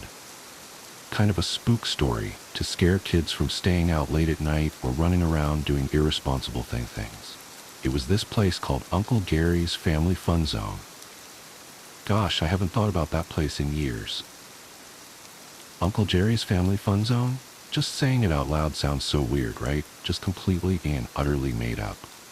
And when we got older, most of us thought that it was made up because it was just a silly and stupid legend. So of course it would have a ridiculous name. What was the legend? It's been so long. But from what I remember, it was a children's play zone type place that existed in the late 70s or early 80s. No one could pinpoint it. But the story was this guy, Jerry something, but everyone called him Uncle Jerry, inherited a piece of land out in the woods from his grandfather. He took all of his money and turned it into the fun zone. You know, slides, games, trampolines, kind of like an indoor rec type place, but all barnyard themed. So the place looked like a red and white barn with a silo, but inside was all of this kid stuff. He built this out in the woods. That's what everyone said. But the messed up part was what happened there. Apparently like 30 some years ago, the kid slid down the slide and just vanished into the ball pit, like there was no trace of him. I think he was only 4, maybe 5. I can't remember for sure. Anyway, they emptied the ball pit and everything. The only thing at the bottom was a trapdoor and a crawl space that led nowhere. It just dead-ended. No one knew why it was there. But yeah, the kid vanished, the town freaked, Jerry split, and the place shut down. And that really happened? Every kid in town believed it. The story was that it was some sort of a hellhole that sucked down small children, that it needed to be fed. Like it swallowed up that kid, and if anyone went near the place, it would swallow you up too. Don't explore too far from home or you'll stumble across Uncle Jerry's. But you get past middle school and you think it's all bullshit. Was it bullshit? You said you were writing a story about it for the newspaper and you met Will? Yeah. So I decided to write about Uncle Gary's, and Will heard about it. He joined the newspaper club because he wanted to help. I think he just wanted to spend time with me, but he helped me with my research. We talked to people, looked at old newspapers, spent a lot of time in those creepy library stacks. That's where Will held my hand for the first time. God, we were so young.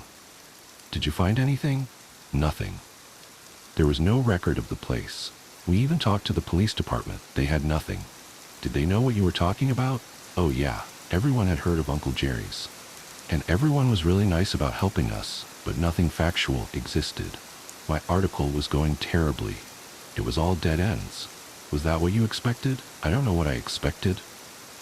I just thought it'd be a cool article.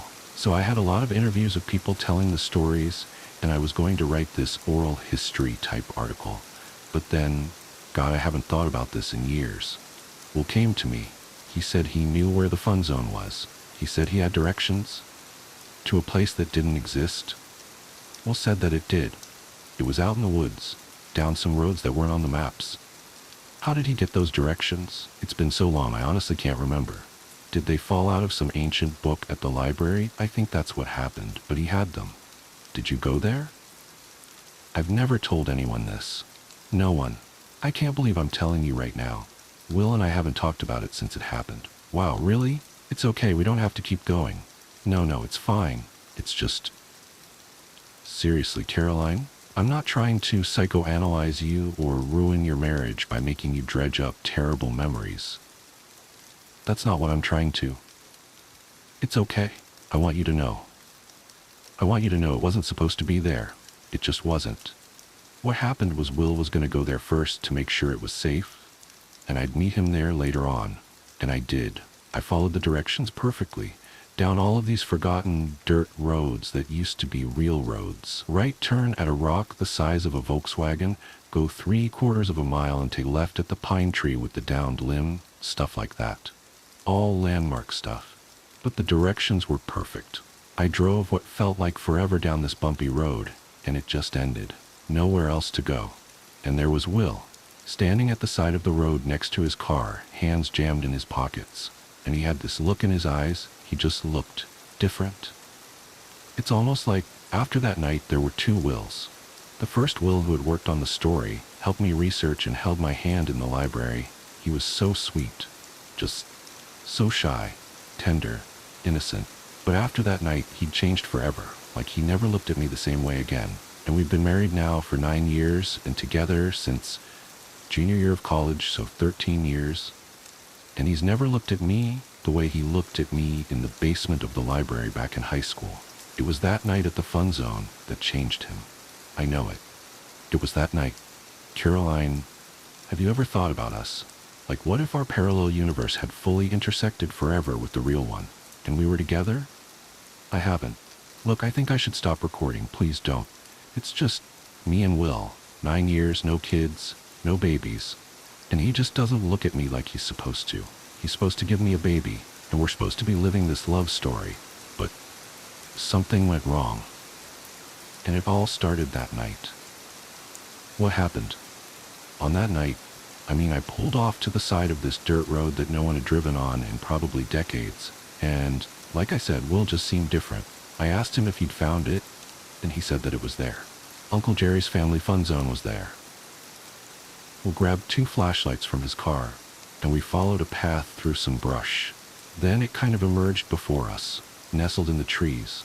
The barn, the silo, everything. It was so strange. It was almost like it materialized, if that makes sense. It was dark, so yeah, I know what you mean. And there was this picket fence around the place, and each board was painted either yellow, green, or light purple, and it held up better than it should have. The paint should have completely peeled off, or maybe the whole thing should have fallen down, but it was in good shape. Did you go inside? I mean, we came all that way, right? The main entrance was this huge wooden double door, probably 15 feet high, and above it was the sign, Uncle Jerry's Family Fun Zone, with this picture of a cartoon farmer with a piece of straw hanging from his mouth. And the sign had been vandalized. Someone had spray-painted X's over the farmer's eyes, and nearly every letter had been scribbled out. Everything except for fun, but the F was turned into an R, and an exclamation point was added. So it just read, "Run." So we weren't the first people that'd been there. And I remember thinking, I don't know if this makes me feel better or worse. Who went in first? Will did. He pushed open the door, and it creaked the whole time. I was nervous someone would hear it, but we were out in the middle of nowhere, you know? So that was kind of dumb. Will raised his flashlight and jumped backwards into me. We were staring at this giant goat statue made out of fiberglass. Had to have been 7 feet tall. It was standing on its hind legs with its other front legs reaching out like it was hugging something invisible. I guess it was a photo op. You know, stand inside it, take your picture. And they were everywhere. What was everywhere? Fiberglass farm animals. Goats, sheep, cows, pigs, all standing on 2 legs, all of their front legs extended. They were scattered around the whole place, almost like soldiers keeping watch. Most of them were covered with some black soot substance. I ran my hand across one of the sheep. The soot was probably a half-inch thick. I still remember it trickling through my fingers. It was wet and almost gooey. I honestly don't know what it was. What else was inside? Slides. They were everywhere. Slides, jungle gyms, swinging bridges, a basketball court. We crept around for I don't know how long, just not believing it was real. And it was just so dark and utterly silent. We got turned around so many times. It was like we were going deeper and deeper, and I know this doesn't make sense, but it felt like we walked longer than we should have. Like the place was bigger on the inside than it looked on the outside. At one point, I remember looking back at Will and saying, "It's like a maze in here."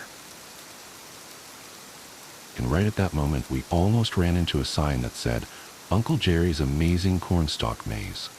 We were right at the entrance to a maze, but it wasn't made out of corn.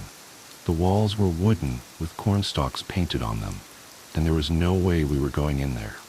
Not a chance. Did you find the ball pit? We did. It was at the bottom of the tallest and widest slide in the whole place, right in the center of the barn. And the pit was just massive. Had to have been 40 feet wide and maybe 6 feet deep, but it was empty. No plastic balls, just a giant barren pit, and there was a ladder going down into it. And from where we were standing, we saw the hatch.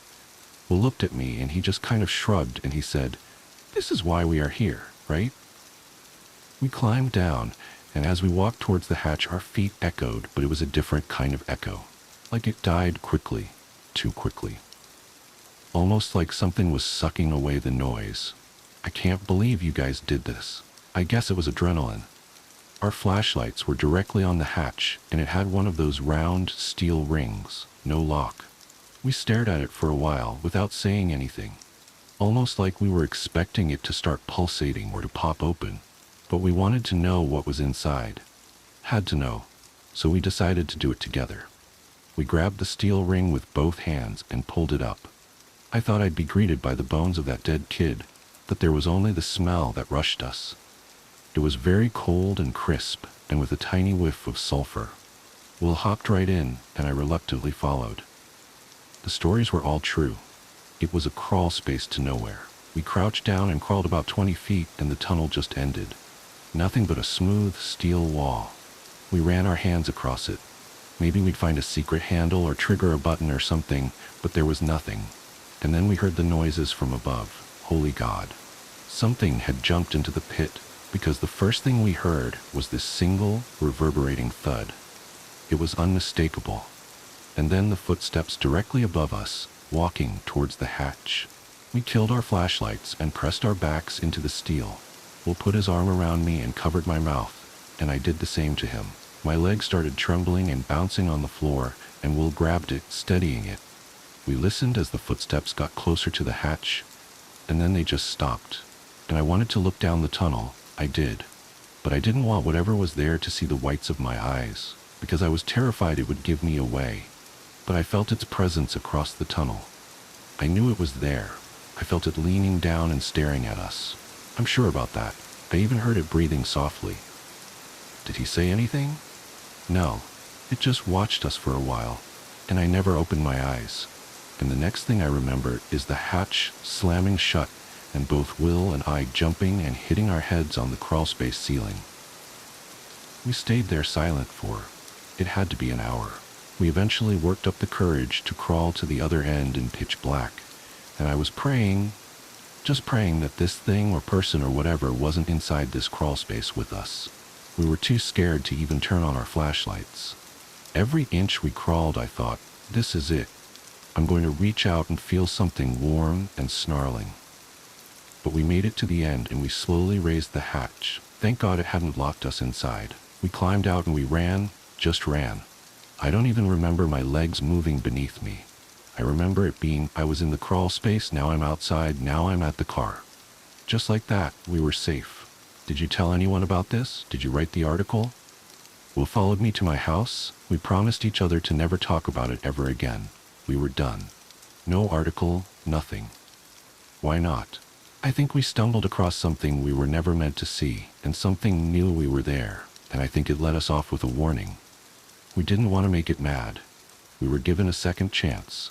You keep calling it? Is there a reason for that? Just a hunch. Just the sounds it made when it walked, the vibe it gave off. It didn't feel human. I honestly can't believe you haven't talked about this since high school. You or Will haven't brought it up? Not once? I love Will, but it changed him. It changed me. How long has it been since Grace died? 15 months. And you two didn't have secrets or things you didn't talk about? We talked about everything. At least for my part, and I'm sure she wasn't keeping anything from me. What's that like? To have a marriage like that and a child to love? I think what we had was rare. And Tyler is my world. He's my everything. Do you ever think? I turned off the recording. Caroline was traveling down a road that I had no interest in going. She left shortly thereafter, making me promise to not share anything with Will. I gave her my word. At one point I dropped the digital recording of her interview in the trash icon and hovered over the empty button for a few seconds. But I couldn't do it. I dragged it back to a folder on my desktop. Will came by the next day for his interview. It began plainly enough. The first 20 minutes focused on his grade school years, his baseball playing days in college, and his love of 80s action movies. Nothing revelatory, nothing deep. That quickly changed. The interview direction veered towards love and marriage. I tried to avoid it, but it came up organically. Will hesitated, contemplating. I'd hoped we'd detour right around it, but he looked at me sharply in the eyes and said, "Have you ever heard of Uncle Jerry's Family Fun Zone?" I lied, and I told him that I hadn't. He grabbed a sheet of paper from my desk and sketched out the Uncle Sam-type flyer for that cursed children's fun zone. That's where this interview excerpt kicks in. Excerpt of Will interview. I was sitting in class. I think it was Spanish. And I look over, and this beautiful girl in the row next to me is furiously scribbling in her notebook, and she's drawing this. Will holds up the sheet of paper. I can't explain it, but I was drawn to it. There was something about it. So I stopped her after class, and I asked her, "What's Uncle Jerry's Family Fun Zone?" Because I'd never heard of the damn place. Was it a place in town? That's the thing. It apparently was some kids' play area type place in the 1970s, and some little kid drowned in a ball pit, if that makes sense.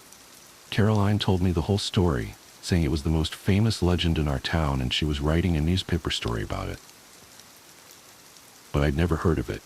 I asked all of my friends, my parents, teachers, and I always got the same response. "What are you talking about?" And that made me more curious.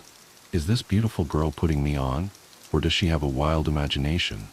Because according to Caroline, this legend was as famous as Bigfoot or the Loch Ness Monster or whatever. Are you sure you weren't asking the right people? Google it. You'll find absolutely zero about Uncle Jerry's Family Fun Zone. And if a legend is that famous, wouldn't it have some presence on the internet nowadays? Anything at all? Zero results. That's pretty incredible. And back then it wasn't just people I knew. I joined the newspaper club, mainly out of this incredible fascination to find out more about this girl and why she was obsessed with this legend that didn't exist. And we interviewed dozens of people for the story. Historians, cops, librarians. We got a lot of strange looks. No one had ever heard of Uncle Jerry's, which only made me more curious. Did you guys get together? I know you started dating in college. I didn't know you had a history. Not really. I mean, almost. Caroline had this pull on me that was hard to explain. We were spending a lot of time together, and she was gorgeous and funny and motivated. Man, just motivated to find out more about this Uncle Gary's place. And I liked it. Even when I thought she was maybe a little crazy, I liked it, but she wasn't crazy, so it was real? Here's the thing. We had no clues or leads, and I was just hoping she'd give up. You know, drop the whole thing and we can start dating and doing normal teenage things or whatever. But one night, and shit, I haven't thought about this in forever, I was up late cramming for a test, and I see this bundled up old guy walking down my street. Just kind of putzing along, and the guy looks like he's 200 years old. And he stops at the end of my driveway, reaches into his overcoat, pulls something out, and slips it in my mailbox. And I was like, what the hell is this? I stand up, and he snaps his head and looks right at me. It was freaky, just freaky. I dive down on the floor and don't have the balls to look outside for another 10 minutes. By that point, he was gone. What did he put in the mailbox? I found out in the morning. It was directions, scribbled on a napkin. Weird-ass directions, like drive down this dirt road and look for the tallest tree, then turn right type directions. I immediately knew it had something to do with Uncle Gary's. I just knew it. Did you tell Caroline? Here's the thing, and this will sound terrible, and I can't believe I'm telling someone, but here's what happened. This Uncle Gary's thing had been going on for weeks, and I know I said I liked the fact that Caroline was obsessive over it. But things turned weird quick. She kept coming over to my house to hang out, but she didn't seem too interested in me. She was more interested in my brother, who was 2 at the time. And, God, it's hard to explain. It wasn't like a normal I like playing with your brother thing. It was creepy. The way she looked at him, it was almost like she needed him for something. That she was going to snatch him. Like we'd come home one day and David would be gone. And it was because Caroline took him. Wow. I don't expect you to understand any of this. It doesn't make any sense, but I felt it. I'm telling you, it was real. In my heart, I had this hideous feeling it was all related to this Uncle Gary's family fun zone obsession. I thought Caroline was looking for this place and was going to offer up my brother as some form of a sacrifice. Just saying it sounds so messed up. You probably think I'm yanking your chain. I mean, this is my wife we're talking about here. This is Caroline. It's fine. You don't sound like you're lying. I wouldn't. Not about this. Did you tell anyone? No. They'd probably think I was the crazy one. The whole thing was insane beyond belief, but I had to know what she was up to, so here's what I did. I told Caroline I'd found directions to Uncle Gary's. Told her they had been folded up in some library book about the town's history or something. I gave her directions to the place, and I told her I'd check it out first. But here's the thing. I gave her the wrong directions. What do you mean? I made them up. Wrote down a bunch of gibberish. They led miles outside of town in the opposite direction. And then I followed my directions, the ones the old man left me, and they led me right to it. It was real. This Uncle Jerry's place, it was real, man. It made no sense. And then Caroline showed up, with the wrong directions. I'll never forget it. Seeing her car pull up, she should have been 40 miles away. But here she was. And that's when I knew. There was something wrong about her. Something wrong about that old man. Something wrong about that place. It was like Caroline was magnetically drawn to it. Uncle Jerry's family fun zone. Like it exists because she believes it exists. I decided at that moment that there was some form of evil forces in the world that I would never understand. Never. And Caroline was wrapped up in it. How was the place real? Like I said, it didn't make any sense. Nothing did. We even explored the place for a while and it was, Christ, it feels like I'm going back there right now. and I never wanted to go back. Never. That musty smell, those animals that towered over us like monsters. It's just, Will, why don't we end this? No, just a little more. There's some things that you should know. I'd never seen Caroline so excited. Still haven't. I swear she was bouncing around that place. Wanted to explore every inch. She even pulled me into some horrifying corn maze I thought we'd never get out of. And then we found it. We found the place where that kid had disappeared. Caroline pulled open this hatch in this enormous, empty ball pit, and we wiggled through this crawl space that dead-ended. And then we heard something. Someone else was inside the barn. We heard its footsteps above us, and it was stomping around. I thought, maybe it was the old man, because who else would know we were here? Was it the old man? It wasn't. No way. We were huddled up at the end of the crawl space, and my legs were shaking so bad I thought they would spring free from my body. Caroline held them down for me. She was so calm, just so calm. The hatch opened, and in the dark I saw this figure kind of lean down. It definitely wasn't the old man. It was too skinny. It couldn't have been a person. It just couldn't. So we stared at it from across this crawl space, and at one point I turned to look at Caroline, and she was watching this thing with this little grin on her face. And that thing kept right on looking and breathing, and then, all of a sudden, it kind of sniffed the air, like it was smelling us. And the voice, God, I'll never forget it. It was this voice that was deep and raspy and terrible all at the same time. It said, not young enough. Then it slammed down the hatch, and it was gone. We waited a while, and when we thought it was safe, we ran back to our cars. Will, if I thought that we'd talk about this, I wouldn't have asked you to do this. I mean it. I never intended for it to be like this. It's fine. It's just, someone needed to know. I'm just glad it's you. If I can ask, and if you don't want to answer, that's totally fine. Why are you with her? Why are you married to Caroline? Because someone had to marry her, and it had to be me. Does that make sense? I know what happened at that place. I know that there's evil things in this world that have grabbed hold of her, but she's better. She never wrote that article, never talked about Uncle Jerry's family fun zone since then. I'm not sure if she even remembers it. Maybe the evil is gone. It could be gone forever, but I'm always waiting for it to come back. And that's why, I'll tell you this, but this goes to the grave. Yeah? Yeah. She wants to have kids. Caroline wants to have a baby. But it won't be with me. I got a vasectomy years ago, back in college actually.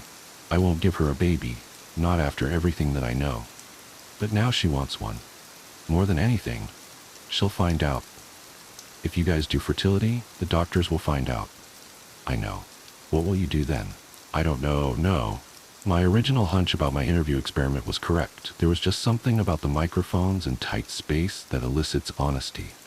What I experienced with Caroline and Will was the rarest forms of honesty, an honesty I hope to never ever experience again. I wanted to rid myself of the entire situation. Even having the audio files just felt wrong, like I was allowing evil to fester. But then I remembered what Will told me. Someone needs to know. So I spent hours transcribing their interviews, dumped the text file on a USB drive, and tossed it into a box in my closet. I deleted the audio files from my computer and then put my microphones and recorders out to the curb. It just wasn't worth it. But the purging didn't cure me. I was haunted by Will and Caroline's stories. And it wasn't just the horrific situations they found themselves in as high schoolers. It was the secrets and lies they've lived ever since. Will and Caroline came over for dinner a few weeks after the interviews, and it was like nothing was wrong.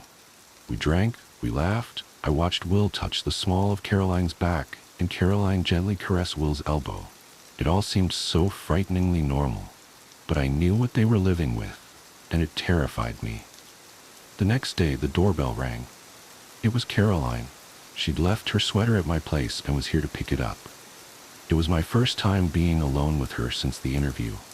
I was worried she'd bring up Uncle Jerry's family fun zone, or wanting to have a baby, or she'd again gently broach the topic of me and her, and what could have been, or what could be. I just wasn't sure. I retrieved her sweater from the kitchen and walked her to the front door. I tried to read what was going on beneath her eyes, and I looked for a flicker of that evil that Will said grabbed hold of her all those years ago. I didn't see it. I just saw a lonely, sad woman who wanted more out of life than what she was given. We reached the front door, and Caroline looked over towards my living room. Tyler lay nestled into the cushions, lost inside the pages of a fantasy book. Caroline smiled longingly at my boy and said to no one in particular, "Not young enough." The dollhouse tapes. It started last October when Jenny, my oldest friend from college, called me out of the blue. We hadn't spoken in months. Life, jobs, the usual drift. But her voice on the phone made my stomach drop. She sounded hollow, distant, like she was speaking from underwater. "Sarah, I need..." She trailed off, and I heard what might have been a shaky breath. "I need you to come look at something. Please, I can't tell if I'm losing it." "Jenny, what's wrong?" The autumn wind rattled my apartment windows, and I pulled my cardigan tighter. "Are you okay?" Can you come over? Tonight? Please?" There was something raw in her voice that scared me. Jenny was always the collected one, the one who kept me grounded during finals week panic attacks and bad breakups. Hearing her like this felt wrong, like watching a parent cry. "Of course," I said, already reaching for my keys. "Text me your new address. I'll be there in an hour." The drive to Jenny's place took me through unfamiliar suburbs, rows of identical houses with manicured lawns fading to brown in the October chill. Her neighborhood was older, full of Victorian-style homes with wraparound porches and elaborate trim work. The kind of houses that look charming in daylight but menacing after dark. All sharp angles and deep shadows. Jenny's house sat at the end of a dead-end street, partially hidden behind overgrown hedges. The porch light was out, and I had to use my phone's flashlight to find the front steps. The wood creaked under my feet, that distinct elderly house sound that always makes you wonder about structural integrity. She opened the door before I could knock. Jenny looked wrong. Her normally sleek, dark hair was unwashed and tangled, her eyes ringed with shadows that spoke of sleepless nights. She wore what looked like the same Northwestern sweatshirt from our college days, now threadbare and stained. "Thank God you're here," she whispered, pulling me inside. The house was freezing, and I could see her breath in the dim entryway. "I need you to tell me I'm not crazy. I need someone else to see it." "See what?" I asked, following her up a narrow staircase. Family photos lined the walls. Jenny and her husband Mark's wedding, vacation snapshots, her parents. Normal things that somehow felt off, like props arranged to create the illusion of a happy home. "Jenny, you're scaring me. Where's Mark?" "Conference in Seattle. He's been gone 2 weeks." She laughed, a sharp sound with no humor in it. "He thinks I'm having some kind of breakdown. Keeps talking about postpartum depression, about seeing someone. But this isn't. This is real. You'll see." The mention of postpartum made my chest tight. Jenny had lost the baby 6 months ago, late in the second trimester. I should have been there more, should have called more often. Some friend I was. We reached the second floor, and Jenny led me to what must have been meant as a nursery. The walls were a soft yellow, but the room was empty except for a large dollhouse in the center of the floor. It was beautiful in an antique way, Victorian style, matching Jenny's actual house, with intricate gingerbread trim and tiny, perfect shutters. "Mark's mother gave it to us when we told her I was pregnant," Jenny said, kneeling beside it. "Family heirloom, supposedly. Been passed down for generations." She reached out with trembling fingers, but stopped just short of touching it. "Watch."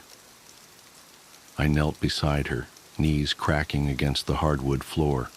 Up close, the dollhouse was even more impressive. Every detail was perfect, from the miniature door knocker to the tiny books visible through the windows.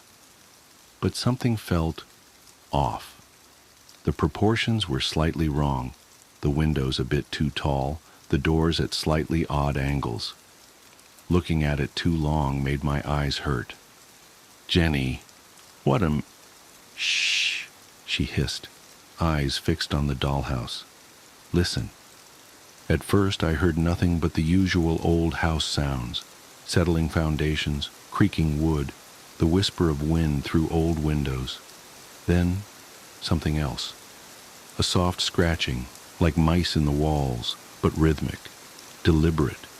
It seemed to be coming from inside the dollhouse, but that was impossible, wasn't it? "There's more," Jenny whispered.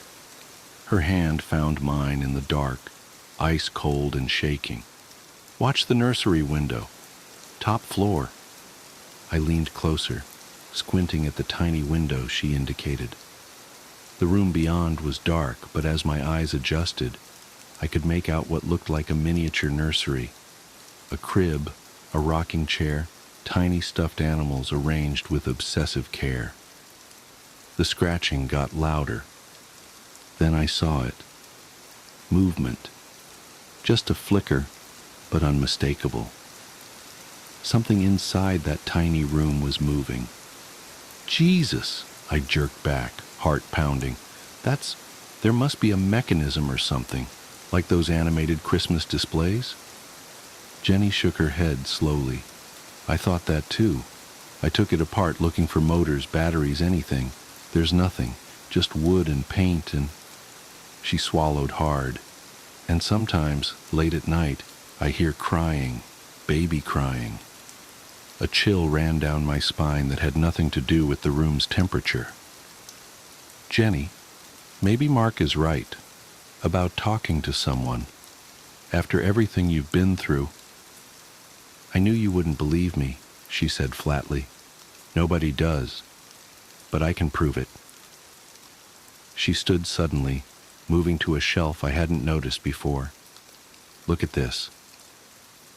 She handed me what looked like an old VHS tape, the label worn away with age. "I set up a camera last week, one of those old camcorders Mark's dad gave us. Digital ones won't work. They just show static. But this..." She grabbed my arm, fingers digging in painfully. "You have to watch it with me. Please." I wanted to say no.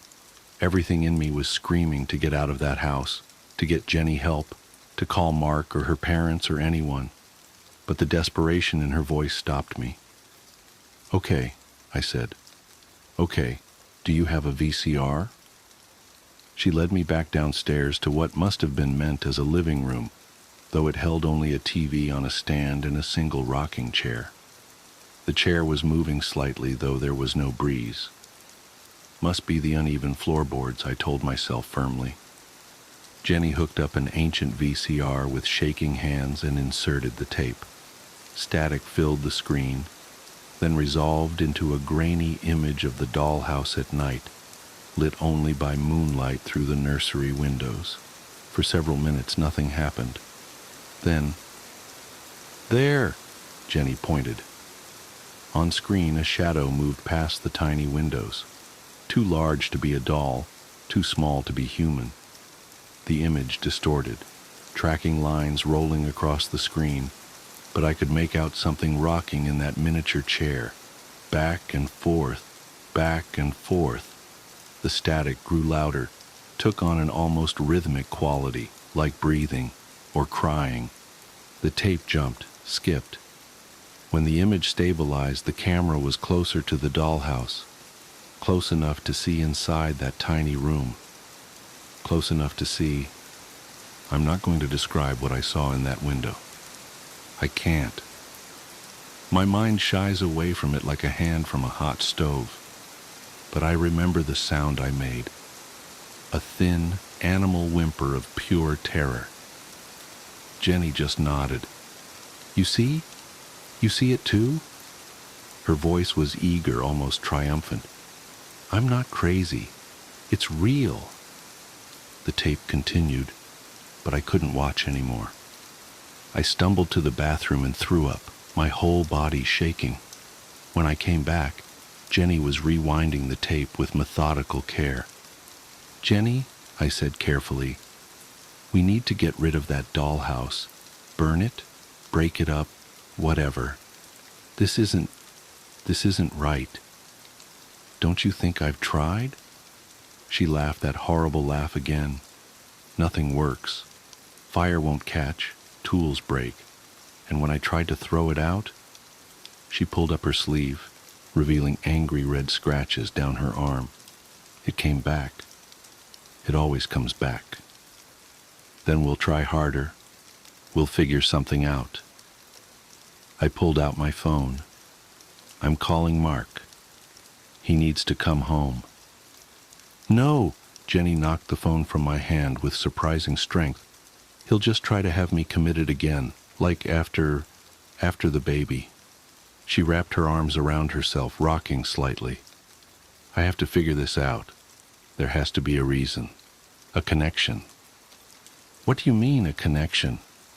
She took a deep breath. "I found something. In Mark's mother's attic when we were cleaning out her house last month. Look."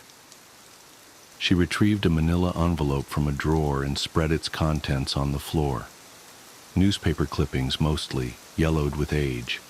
They told fragments of a story, missing children, spanning decades. All from this area, all from families who had owned the dollhouse. "It's not just a coincidence," Jenny whispered. "It can't be. And look at this one." She pointed to the oldest clipping from 1947. The photo showed a young woman being led away by police, her face twisted in anguish. Behind her, barely visible, was the dollhouse. The woman could have been Jenny's twin. "I dream about her sometimes," Jenny said softly. "She lost a baby too. Late term. But she found a way to get it back. Through the dollhouse somehow. Only it wasn't really her baby that came back." "Jenny, stop!" My voice was shaking. We need to get you help. Real help." She wasn't listening. "I hear it at night. Crying. Coming from the nursery. The real nursery. But when I go look, there's nothing there. Just the empty room and that damn rocking chair moving by itself." Her voice dropped to a whisper. Sometimes I think if I just went in the dollhouse, if I could make myself small enough." "Stop it!" I grabbed her shoulders. "Listen to yourself. This isn't the answer. Whatever this thing is, it's feeding on your grief. You can't let it." For a moment, I thought I'd gotten through. Then her face hardened. "You don't understand. You can't. Just go. I shouldn't have called you. I'm not leaving you alone with that thing." "Get out!" she screamed, shoving me toward the door. "Get out! Get out! Get out!" I stumbled backward, caught off guard by her strength. As I fell, my elbow knocked against something, the VCR. The tape ejected with a mechanical shriek, and I grabbed it without thinking. Jenny lunged for it, but I was faster. I ran, taking the porch steps 2 at a time, her screams following me into the night. I drove home in a daze, the tape burning a hole in my passenger seat. I tried calling Jenny the next morning. No answer. Same the next day, and the next. I called Mark, but it went straight to voicemail. Finally, I drove back to the house, heart pounding the whole way. The police were already there. They found Jenny in the nursery. The official report says she died of exposure, hypothermia, despite all the windows being closed and the heat being on. The temperature in that room was 30 degrees below the rest of the house, and they never figured out why. The dollhouse was gone, no sign of it anywhere. But they found something else, something that didn't make it into the official report. My friend on the force told me later, voice shaking. In the corner of the nursery, they found tiny footprints in the dust, baby-sized, leading to the wall, then stopping, like something very small had been walking there. And on the rocking chair, the real one, life-sized, they found a single perfect scratch mark. Too big for a doll, too small for a human hand. I still have the tape. I know I should destroy it, but I can't bring myself to. Sometimes late at night, I swear I can hear it calling to me from the drawer where I keep it. A soft scratching sound, like tiny fingers on wood. And sometimes, in my dreams, I see Jenny. She's in a beautiful Victorian nursery, rocking a baby that isn't quite right. She looks up at me through the window and smiles, but her face isn't quite right either, like a doll's face, painted on. She's still rocking, always rocking. I guess I should mention I'm pregnant. Just found out last week. And yesterday I got a package, no return address. Inside was a beautiful antique dollhouse. I haven't opened it yet. But sometimes, late at night, I hear crying. The haunted doll. The doll's eyes haunted me before I even knew its story. They were glassy, unsettling, and seemed to follow me as I browsed the tables of trinkets and antiques at the garage sale. I'm no stranger to collecting oddities, items with history, pieces that seem to whisper tales of a bygone era. This doll, however, was different. It was exquisite, its porcelain face delicately painted, its dress made of faded lace, and its hair curled in a way that hinted at meticulous craftsmanship. Yet there was something unnerving about it that I couldn't place. When I asked the seller how much she wanted for it, her eyes widened. She stammered out a price so low that I couldn't help but feel suspicious. I need it gone," she murmured almost too quietly to hear. For someone who seemed desperate, she hesitated for a long moment before handing it over, her fingers trembling slightly as they brushed mine. That night, I set the doll on the shelf in my study. It was a prominent spot, surrounded by other antiques, but it felt like the doll demanded to be there, almost as if it had chosen its place among my collection. I worked late that evening, sorting through papers for an upcoming project. The faint ticking of a nearby clock was the only sound until my phone rang. I glanced at the screen. No caller ID. Hesitating, I answered. Nothing. Just static.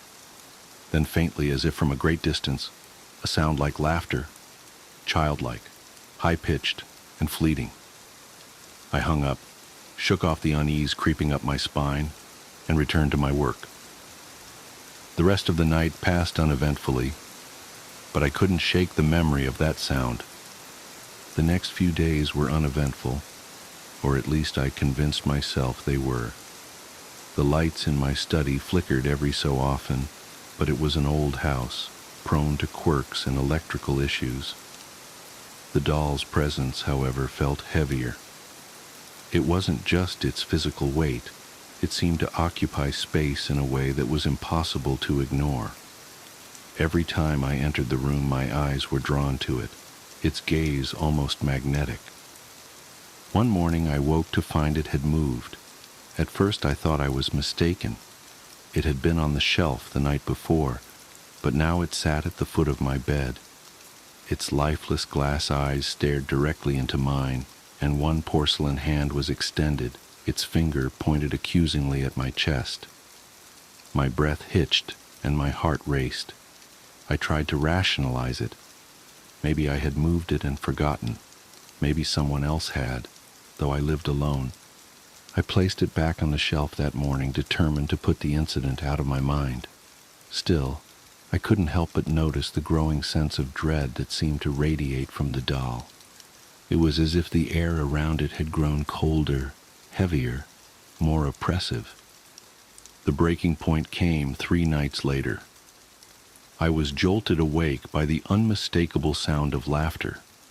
It was faint but clear, echoing through the otherwise silent house. My bedroom door creaked open on its own, and I swear I saw a shadow dart across the hallway. Trembling, I grabbed a flashlight and crept downstairs to the study. The doll wasn't on the shelf. I found it sitting on my desk, its head tilted slightly as if it were studying me. Its expression seemed almost mocking now, its delicate features twisted into something sinister. My instincts screamed at me to destroy it, but I hesitated. I couldn't bring myself to act.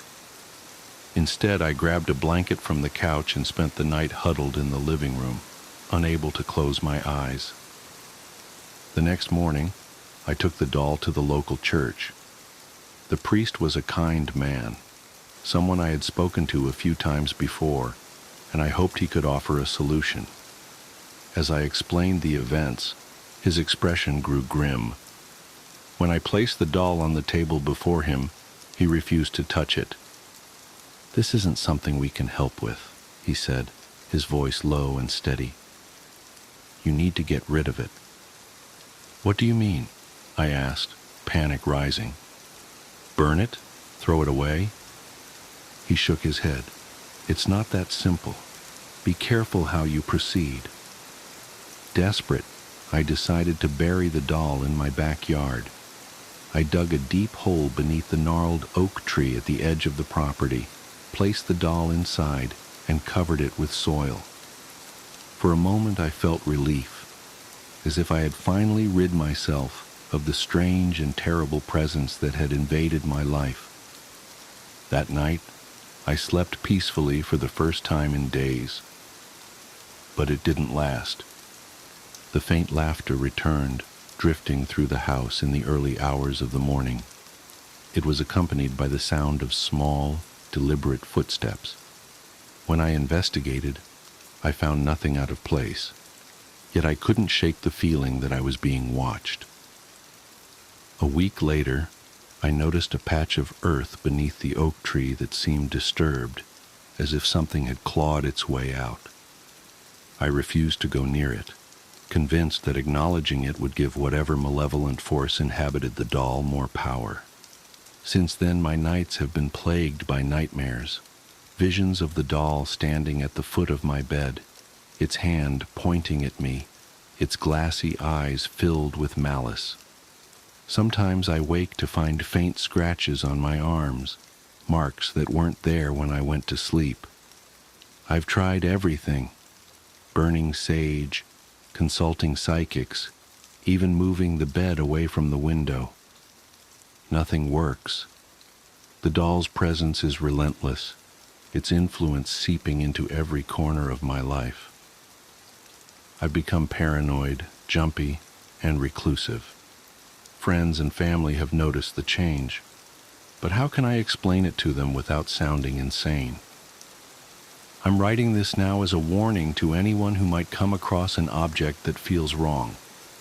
Trust your instincts. Don't let curiosity or the allure of a bargain blind you to the danger. Some things are better left alone, their histories buried and forgotten. The laughter is louder tonight, and the shadows seem to move on their own. I know it's only a matter of time before the doll returns. Maybe it never really left. All I can do now is wait and hope that my story serves as a cautionary tale. If you hear faint laughter in the night, or feel a chill that has no explanation, don't ignore it. It might already be too late for me, but maybe it isn't for you. I am a good parent. I have two. They are beautiful. One is an adventurous boy at the age of 4, yet respectful beyond his years. The other is an affectionate bundle of babbles with 6 months behind her. Together, they are the overflowing receptacle of love for my husband and me. We want to teach our children to be the best they can be in the world. We are the breeders of curiosity and intelligence. Some parents refuse to explain things to their children. They command them and expect them to adhere to their regulations without providing any justifications. Because I said so. Some don't want to elaborate on the happenings around them. It just is that way. Stop asking questions. Don't worry about it. I believe that those parents just don't want to think too hard. They're conditioning their offspring to be as ignorant of our realm as they are. But no, not us. All children should understand the world around them. We want them to question it, scrutinize it, struggle with it, and come to their own conclusions. Most adults really underestimate the capacity children have for comprehension. We know better than that. We are better than that. We have two, and we're going to make them magnificent. In the instance that our oldest inquires, "Mom, Dad, why are you throwing away the lasagna you made the other day?" we don't reply, because it is bad now. What would he learn from that? Of course he loves and trusts his parents and may accept that as a valid answer. But do we want him to follow us blindly forever? Absolutely not. He and his sister are to be our checks and balances when we age and potentially lose our open-minded focus. The elderly can be so stubborn. So instead, we construct a clear observation box of Tupperware to keep the lasagna instead of throwing it away. After a few days, the leftovers spoil and the nasty remnants are left for him to investigate. Ew, so that is why you were throwing away the leftovers, because they were getting bad. Exactly. He is so smart. We are doing a fantastic job as parents. We have two, and they are going to be perfect. As most parents know, children are such curious creatures. There are not enough hours in the day to perform an experiment on every question our little boy has. Instead, we will usually lead him onto a path of critical thinking. When he asks why, we query back, "Why do you think it would be like that?" He'll ponder and fumble his way onto a few conclusions. Usually, he'll need some boosts into the right direction. One night, he called for us from his bed as I was tucking in our littlest lady. "Mom, Dad, I heard something in my closet. What was that?" My husband chuckles as we come to his aid. "Well, kid, what do you think it was?" "I think it was a monster or a ghost coming to take me away." "Where have you seen one of those before? Have you heard about them on the news?" "Well, no, just stories from the other kids, but I never saw them." Our little one considered other possibilities. Maybe it was an animal? That was much more plausible than a supernatural being. He's on the right track. I chimed in on this investigation. "Honey, we are in a safe place here, right?" My little detective agreed. "Why don't we check to see what it was?" Nervous, he slid out of the covers and padded over to the closet door. It was a sliding door, and inside we keep his clothes up top and a small table with art supplies at the floor. There was a cup of crayons that must have been seated too far on the edge of the table, and the gravity finally got to them. There was a rainbow of wax sticks sprawled on the floor, leaving light marks on the white door.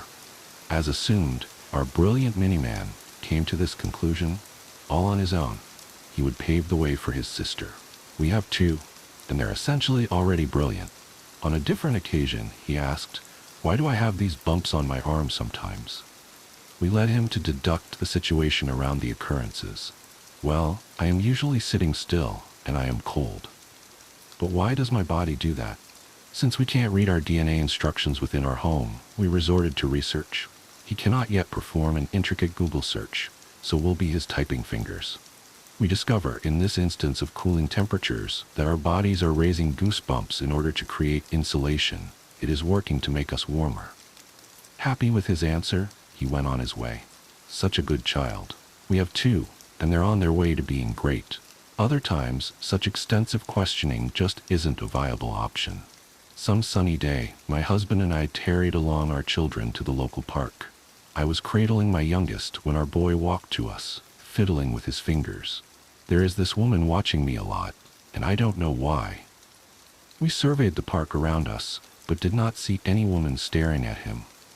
Maybe it was another parent that didn't trust other children around theirs, and thus watched our boy frolic around her babe.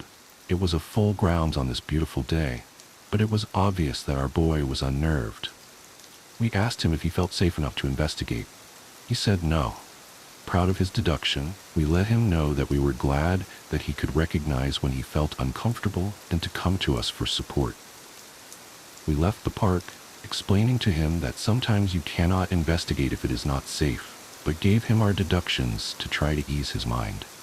He wasn't happy with this answer, so we advised him about some scientists. They don't always have all of the information that they need, so they can't finish their research. Every so often, One just has to move on to the next excursion without a real answer. We have two, and they're going to be revolutionary. My daughter had a fever the other night. I cradled her as she sweat. My son asked why his dearest sister wasn't feeling too well.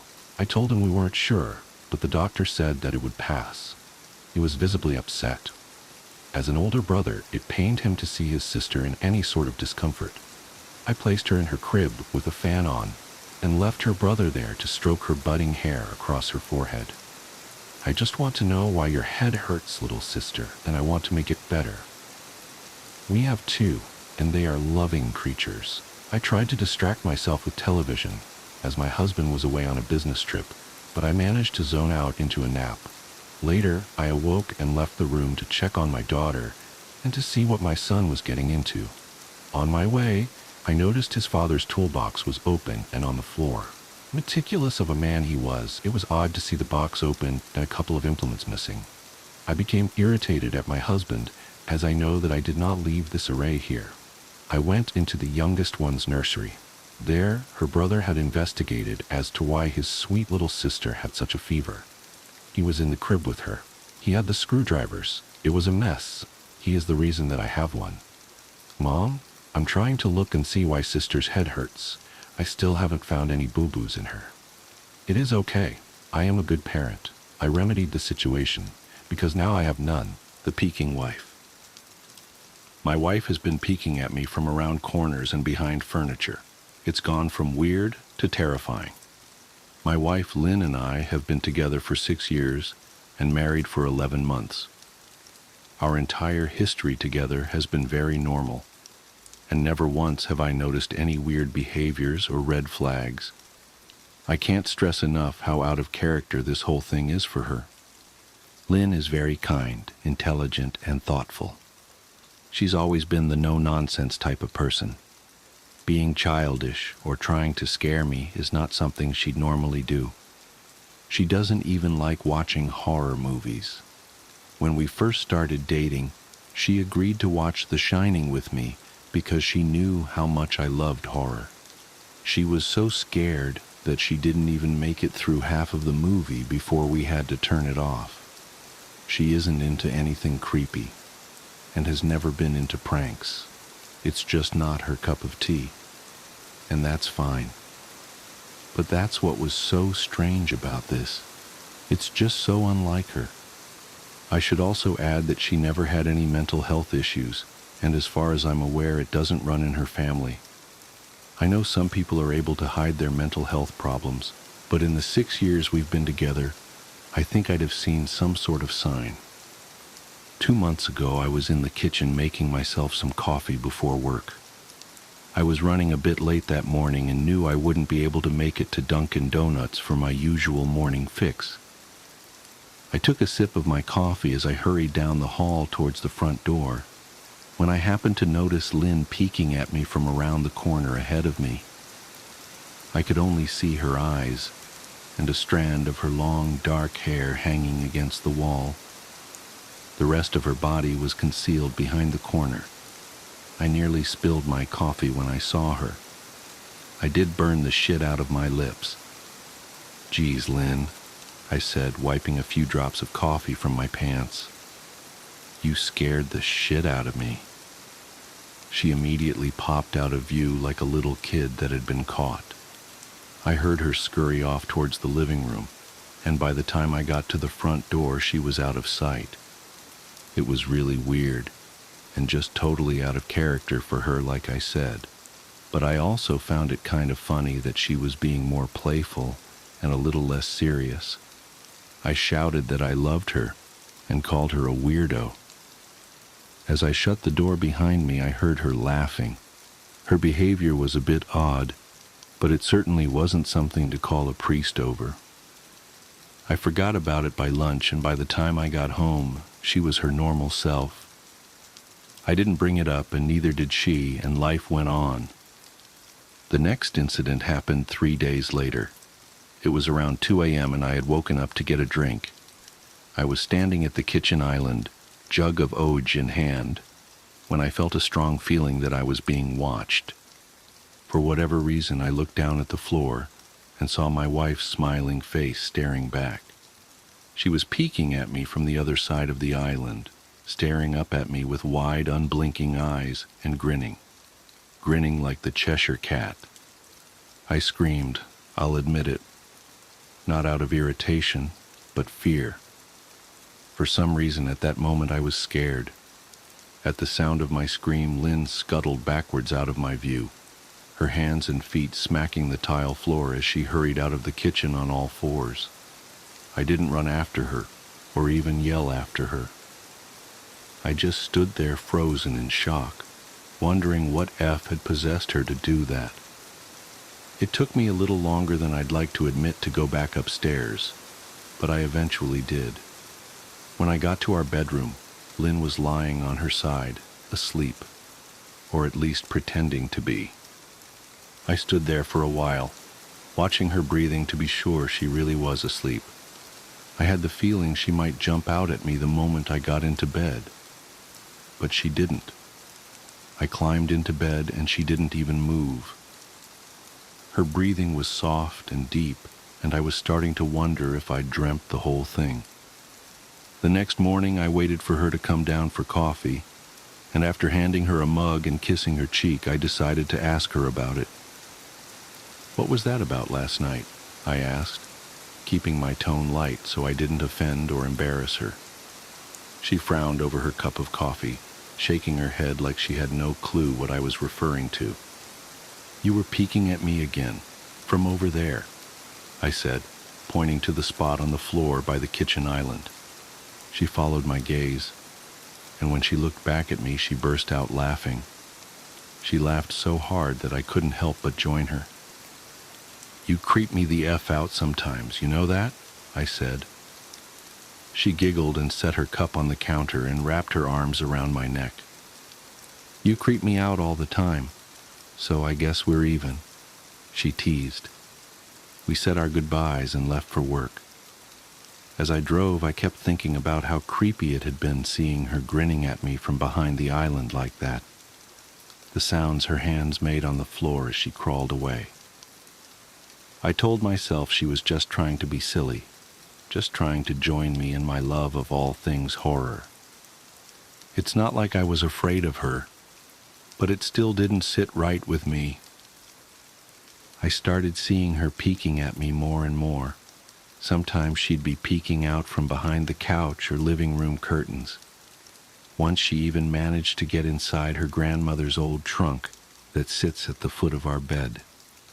I might not have even known she was there at all, had the trunk's old hinges not given her away. She'd had the lid propped up just enough so that only half of her face peeked through. She'd been grinning like an excited toddler. It was unnerving. I didn't even know what to say to her. All I could do was stare. When I finally found my voice, I asked her why on earth was she doing this. She didn't answer, but she had slowly closed the lid, shutting herself inside the trunk. I just walked away, feeling disturbed. I didn't understand why she was doing it, but it clearly made her happy. I just hoped she would tire of the game quickly. Lynn didn't peek at me for the next 2 weeks. I started to think she was done with her weird prank, and I was relieved. We were watching a show on Netflix one night, and I jokingly said that I hadn't seen her peeking at me lately, and that she must have given up on her spy game. She looked up at me with a small smile and said, "Maybe I've just gotten better at it." I didn't say anything, but I wondered whether or not she was joking. For the next few days, I couldn't stop thinking about what she'd said. Was she still peeking at me when I wasn't looking and I just hadn't noticed? And if so, what the hell was she getting out of this? I started to feel paranoid, constantly checking whether she was watching from around the corner or behind a door. I was jumpy whenever I was home and she wasn't in full view of me. I felt stupid and a little crazy. But after a few weeks without another incident, I began to relax. I stopped checking behind furniture and walls and told myself it was just a bad memory. Then a few days ago, things got so much worse. Lynn left to go to a friend's, and I lounged on the couch and played a couple games on my laptop. Around 9 p.m., I hopped in the shower, and as I was washing the soap from my hair, I felt that awful feeling that I was being watched. I slowly opened my eyes and almost had a heart attack. Lynn was peeking from behind the shower curtain, her entire head stretched into the shower, leaving just her body outside. Her long, dark hair hung against the curtain, the ends dripping with water. Her mouth hung open in a terrible grin, eyes wide and red, as if she hadn't blinked in a while. I screamed and jumped back against the wall. She didn't move, nor did her smile waver. Her makeup ran down her cheeks in 2 black streaks. She looked giddy and completely deranged. I was terrified. We stood like that for a few moments, neither of us saying a word. Finally, after what felt like forever, she slowly pulled her head back out of the shower, and I watched her blurry figure through the curtain as she moved backwards towards the bathroom door. A second later, the bathroom door slammed shut, hard enough to rattle the mirror. I screamed again and jumped out of the shower to lock the door. I stayed inside the bathroom for over an hour. Maybe I overreacted to some of you. But joke or not, I wasn't going to put up with the crazy shit anymore. That's what I kept telling myself as I paced in my bathroom, stopping to listen at the door every few minutes. Suddenly I heard a muffled sound, and I pressed my ear against the bathroom door, straining to listen. I couldn't hear anything, but I envisioned Lynn standing on the other side of the door, giggling at her joke. I felt a surge of anger. I was beyond pissed at being made to feel scared in my own house and made to hide in the bathroom for an hour. All for what? Some joke? If it was a joke, it was an awful one. "What the Flynn?" I snapped. "This shit is getting really annoying." I waited for her to apologize, or to call me a jerk, but instead I heard a faint moan, so quiet I wondered if I heard it at all, and then complete silence. "Lynn," I called out, not able to even hide the shakiness in my voice. I got no response, just my own heavy breathing. "I swear to God, just stop it," I yelled, pounding my fist on the door. I waited for her to cuss me out, something I would expect from me talking to her like that. I never screamed at her before, but there was nothing, just the occasional drip from the shower head. I won't deny that I was scared, too afraid to open the damn door and face my own wife. I waited another 30 minutes or so, which feels like a lifetime when you're scared. Finally, I decided I wasn't going to spend the night hiding in my bathroom, so I got down on my knees and peered under the door. I almost expected to see her face peeking back at me, but thankfully I didn't. I could see straight down the hallway to the top of the stairs, but no Lynn. I didn't know if I should be happy about that or not. I looked for a few minutes, waiting to see her head pop up over the top step, but it never came. I stood up, my hand hovering over the door, and mentally prepared myself to open it. I slowly turned the lock with shaky fingers and was about to yank it open when I heard a sound that still makes me feel nauseous when I think about it. A moan, louder than before, but this time I was able to tell just where it was coming from. I turned my head to the closet door as if in slow motion and locked eyes with my wife, who was peeking out at me from the slight gap. Her eyes were still wide as ever, and her mouth was hanging open in the most grotesque gaping smile I'd ever seen. I didn't even scream. I was too scared for even that. Her hands were clasped to her chest, body trembling with sheer delight, as if she could barely contain her excitement.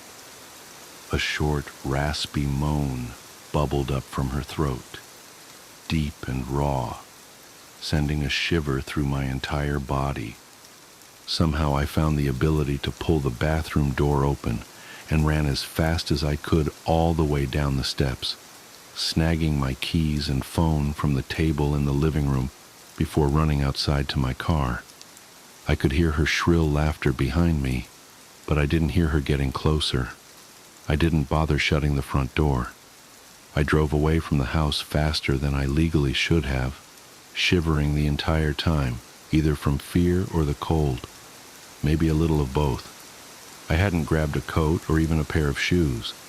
I was still in my boxers and my hair was still damp.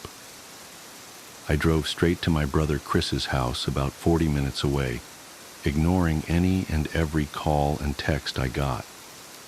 I didn't check my phone until I was safely parked in my brother's driveway. Lynn had called 4 times and sent a flurry of texts, all wondering where I'd gone and why I left like that.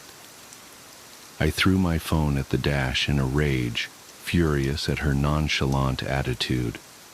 My brother and his wife were surprised to see me, especially dressed in just a pair of boxers, but told me to stay as long as I needed.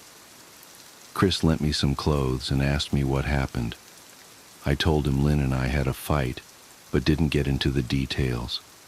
I didn't want him to think I was overreacting, leaving my wife over a prank, even if it was a strange one.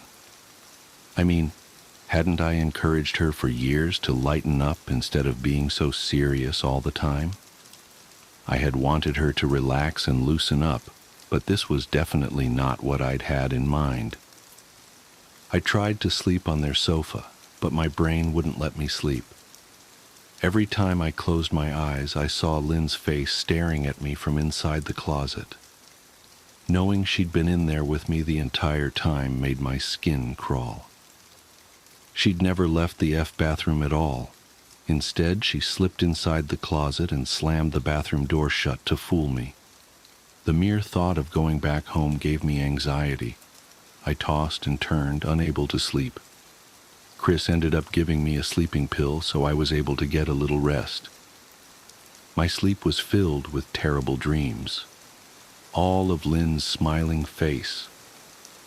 I woke up just as the sun started to rise. My sore body ached from the sofa, and I felt drained. I knew I'd have to call Lynn at some point, but I didn't know what to say to her. I wouldn't be going home unless she gave me her word she'd never do any more creepy shit. I just wanted my wife back. Her normal, serious self never looked so good to me. I was contemplating calling her and telling her that when that familiar feeling came over me, I was being watched. I was staring at the ceiling, my heart in my throat. I didn't want to look away, but the longer I ignored the feeling, the worse it got. My eyes drifted away from the ceiling almost on their own. Her face was pressed up against the window beside the couch, staring down at me with that same gaping smile. Drool dribbled down her lips, leaving 2 long streaks down the glass. I didn't know how long she'd been there, but something told me she'd been there quite a while, possibly all night. I didn't bother screaming, though I was afraid anger trumped any fear I felt at that moment. I jumped up from the couch and pounded my palm against the glass. "Lynn, are you crazy? What the hell is wrong with you? Just go home," I shouted. "Now!" She didn't move, and her ghastly expression never changed. If anything, her smile only grew, as if she had never been more elated. I could hear Chris and his wife moving around upstairs. As if Lynn could hear them from her place outside, her head twitched slightly in their direction, and she began to close her mouth slowly. Chris called my name from upstairs, obviously concerned. I turned to see him and his wife Rebecca hurrying down the steps. When I turned back to the window, Lynn was gone. The only sign she'd been there at all was the 2 streaks of drool still dripping down the glass. I tried explaining to Chris and Rebecca about waking up to see Lynn watching me through their window. They were skeptical. Who wouldn't be? Chris and I went outside to the spot in front of the window, but there were no footprints in the dirt, just a slight indent. Animal, probably, Chris guessed. And I didn't argue. He and Rebecca assumed I dreamt the entire episode, but they didn't understand, and I was too tired to explain it to them. I called out of work that day and turned my cell off. I didn't want to face Lynn. Just talking to her was too much for me at that point. I really started to believe something was irreversibly wrong with her, that no matter what promises she made, we'd never be the same again. The thought saddened me to my core. I cried most of the morning. By noon, I figured I was ready to confront her, give her one last chance to explain herself. I could at least give her that, after 6 years, I told myself. I turned my phone on and saw the dozens of texts she'd sent, all from a seemingly concerned wife. "Can we talk? I love you. Please call me. I'm really worried. Can you answer? Just come home." And more of the same. All texts telling me she loved me and she wanted me home. How worried she was. Not a damn one addressing the crazy shit she pulled, like she hadn't been acting like a character from a Stephen King book. Even her texts were different. She normally texted novels just to tell me to pick up a loaf of bread. You'd think she'd have more to say to me after her bizarre shenanigans.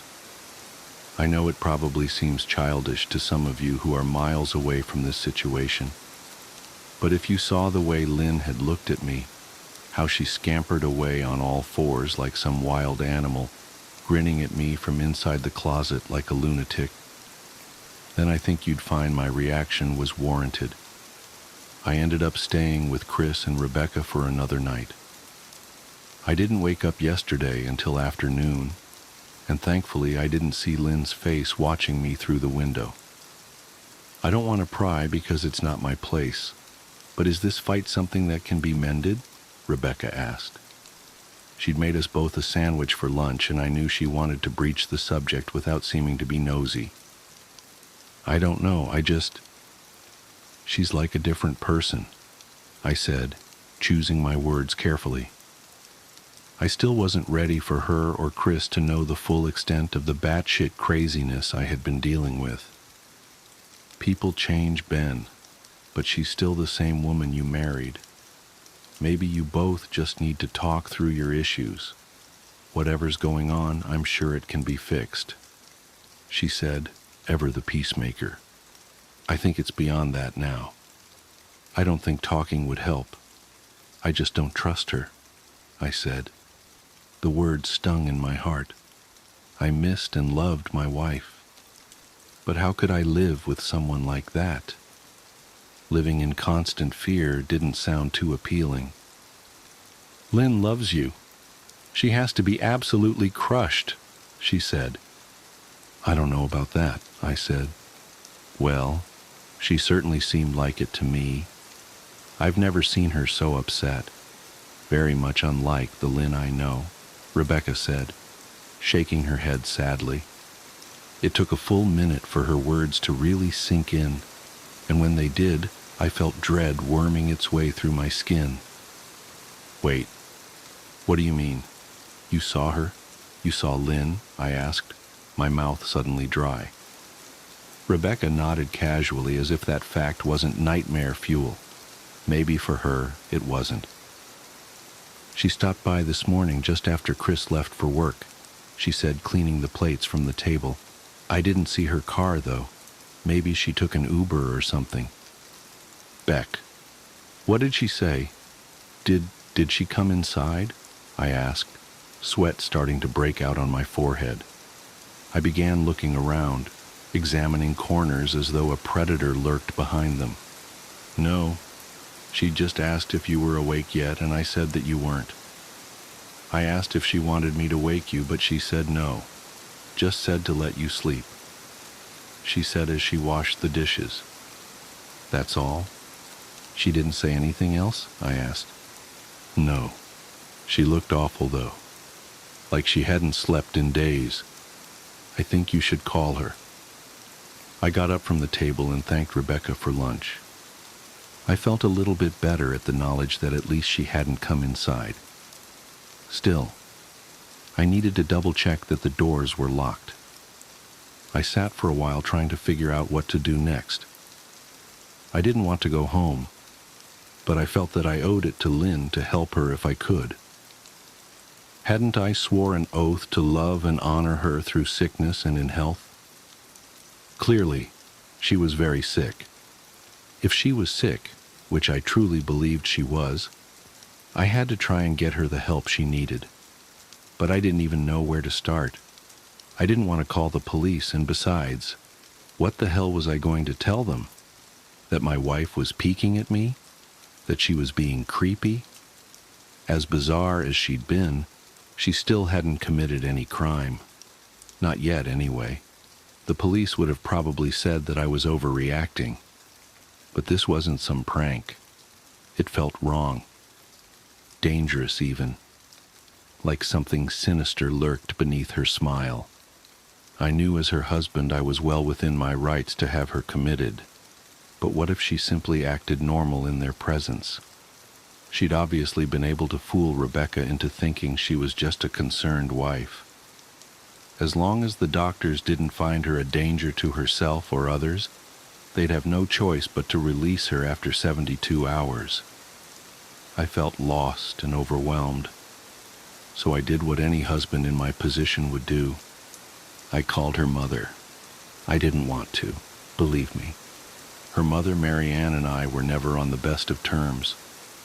We'd never fought or anything like that. She just wasn't a very warm person, and wasn't really easy to get along with. She hardly ever smiled, and when she did, only her lips would move into a thin-lipped smile, leaving her eyes as blank as before. She gave off this aura that felt like she was permanently on the offensive. I'd only met her twice, and both times were for such short visits. I got the impression she didn't approve of me for her daughter. Lynn always ushered us out quickly, as she didn't want me to feel uncomfortable, which I was grateful for. Being in her mother's company felt almost unbearable, like walking on glass. I was glad when we moved 3 states away so we didn't have to see her often. I was happy to avoid the woman, but I needed her help. I really didn't want to talk to her at all, but I had to talk to someone, and someone who knew Lynn better than I did. So I grit my teeth and did what I had to. "Yes?" she answered, already sounding irritated. "Marianne, it's me, Ben. Do you have a minute to talk?" I asked. I could hear her cluck her tongue in irritation. "I'm in the middle of writing some checks, but if you insist, I suppose I can spare a moment. What is it that you want to discuss, Benjamin?" She said coolly, "It's about Lynn. She's been acting strangely, and I was wondering if you had any idea whether there was something—" I was quickly interrupted. "It's a bit difficult to follow your rambling, Benjamin. What is that you want from me?" she asked. I could almost see her standing there in her thin sweater and slacks, tapping her fingernails impatiently on the table. "I wanted to know if you'd ever noticed any odd behavior, or possibly any mental health issues," I asked. There was a long, uncomfortable pause that I couldn't tell was because she was just thinking, or something else. Finally, after a few seconds, she spoke.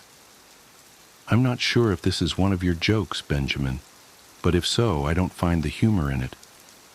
Now, I do have business to attend to, as I've said, so if you don't mind," she said, but I cut her off before she could get rid of me.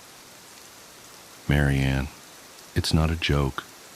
I'm sincerely concerned about Lynn's mental health. Her behavior has been very erratic lately. I'm very worried about her, and I figured as her mother you would be as well," I said, my frustration evident in my voice. If you're truly concerned, then I suggest you get the health professionals involved. I don't know what you expect of me, she snapped. I could tell she was seconds away from hanging up, and for some reason I was desperate not to let her. I had the feeling that she knew a lot more than she was letting on. Please, if not for me, do it for Lynn. I tried. I heard a faint, shaky intake of breath, as if she were trying to hold her steely persona together, but failing. Marianne, what's work? I started. Benjamin, I don't know what to tell you. My only advice would be to seek professional help. Do not call here again. Goodbye. I tried to call out to her, but she'd hung up. I tried to wrap my head around the call and her refusal to help me. Even if she didn't like me, why wouldn't she want to help her own daughter? I couldn't understand that. I tried to replay the conversation, desperate to find something I missed. After a while, I almost gave up until I remembered her last words to me. Seek professional help. She'd said those words with a bit of urgency. I could have just been grasping at straws, but no, I was sure her voice had changed ever so slightly when she'd said that, as if they were very important. What had she meant? I assumed she'd been referring to medical professionals, but maybe she was referring to someone else. Someone that she didn't, for some reason, feel comfortable saying directly. Or maybe I was just desperate. I waited for Chris to get home, and after a very long and exhausting conversation with him and Rebecca, I convinced them that Lynn truly needed psychiatric help. I didn't tell them everything. I wasn't prepared to go into it yet, but I told them about our last encounter, how she'd hidden in the bathroom, peeking at me from the closet. They were obviously shocked, but thankfully they believed me. They too just wanted to help her. Still, they didn't think it was all that serious. Weird, maybe, but not dangerous. They just kept saying that Lynn had to be playing some kind of weird joke. Maybe for YouTube, Rebecca offered, if only half-heartedly. Chris didn't think we should involve the police just yet. He offered instead to go with me, and I readily accepted. He reasoned that calmly talking to her, trying to coax her into going willingly, was the best recourse. I agreed to do it his way. At least I wouldn't be going into that house alone. We drove over this morning just after breakfast. There was no way I was going at night. When we pulled into the driveway, my stomach began doing somersaults. Her car wasn't there, but I still didn't let my guard down. The front door was ajar, and for a split second I thought we'd see her eyes staring through the gap. I was shaking and starting to sweat. Chris, however, was fine. He waited for me to open the door, his hands in his pockets like he was going on a stroll through the park. I envied his ignorance. I pushed the door open and was immediately hit with the stench of rot. Chris smelled it too, and he walked in the house behind me with his nose scrunched up. "What do you guys use to clean the floors around here, shit?" Chris mumbled. "Shut up," I said, my eyes darting around for any signs of Lynn. The house was deadly quiet and dark despite being 10 in the morning. All the curtains were closed up tight, refusing to allow any sunlight inside. If I hadn't left it just 2 days prior, I'd have thought the house to be abandoned. We moved through each room, carefully checking any place that she might hide, occasionally calling her name. "Why the F are you looking under the couch?" Chris asked eventually. "Aren't we looking for your wife?" He was looking at me like I was a moron. "Let's just go upstairs," I whispered. He shook his head, but followed me up the stairs to check the bathroom and spare bedroom. On the way up, my shoes crunched over pieces of glass that looked to be littered over a few of the steps. I noticed that one of Lynn and my wedding portraits that hung on the wall along the staircase had been smashed. The frame hung crookedly, all the glass removed. I stared at the picture, a lump forming in my throat. We had taken the photo just after leaving the church, after saying our vows. She looked so beautiful in her white gown. I looked at Lynn's beautiful face. I never dreamed her face would ever be a source of terror for me. We climbed the rest of the steps and checked the spare bedroom, but it looked completely untouched. I was hesitant to go into the bathroom, my fear from that night coming back to me all at once. Chris noticed and offered to go in by himself, but I couldn't let him do that. So we walked in together, checking the closet and the shower. The bathroom looked as if it hadn't been touched since the night I left. "I don't think she's here, Ben. Why don't you pack some clothes and we'll try coming back tomorrow or something," Chris said. I nodded and went into our bedroom and shoved some clothes into a duffel bag. When I checked inside our closet, I came across the source of the smell and gagged. Chris took one look and lost all color in his face. He had to go stand by the stairs to get away from the sight and smell. I gazed down in shock at what lay inside my bedroom closet. Soaking into the rug were at least a dozen eyeballs, all carefully laid out in pairs. Some were as large as a quarter, while others were as tiny as a marble. I stared down at the eyes she'd collected from small animals, and I wondered how she'd gotten them, and shuddered at the thought. Man, I thought I had it bad with Becca's shoe addiction. But F me.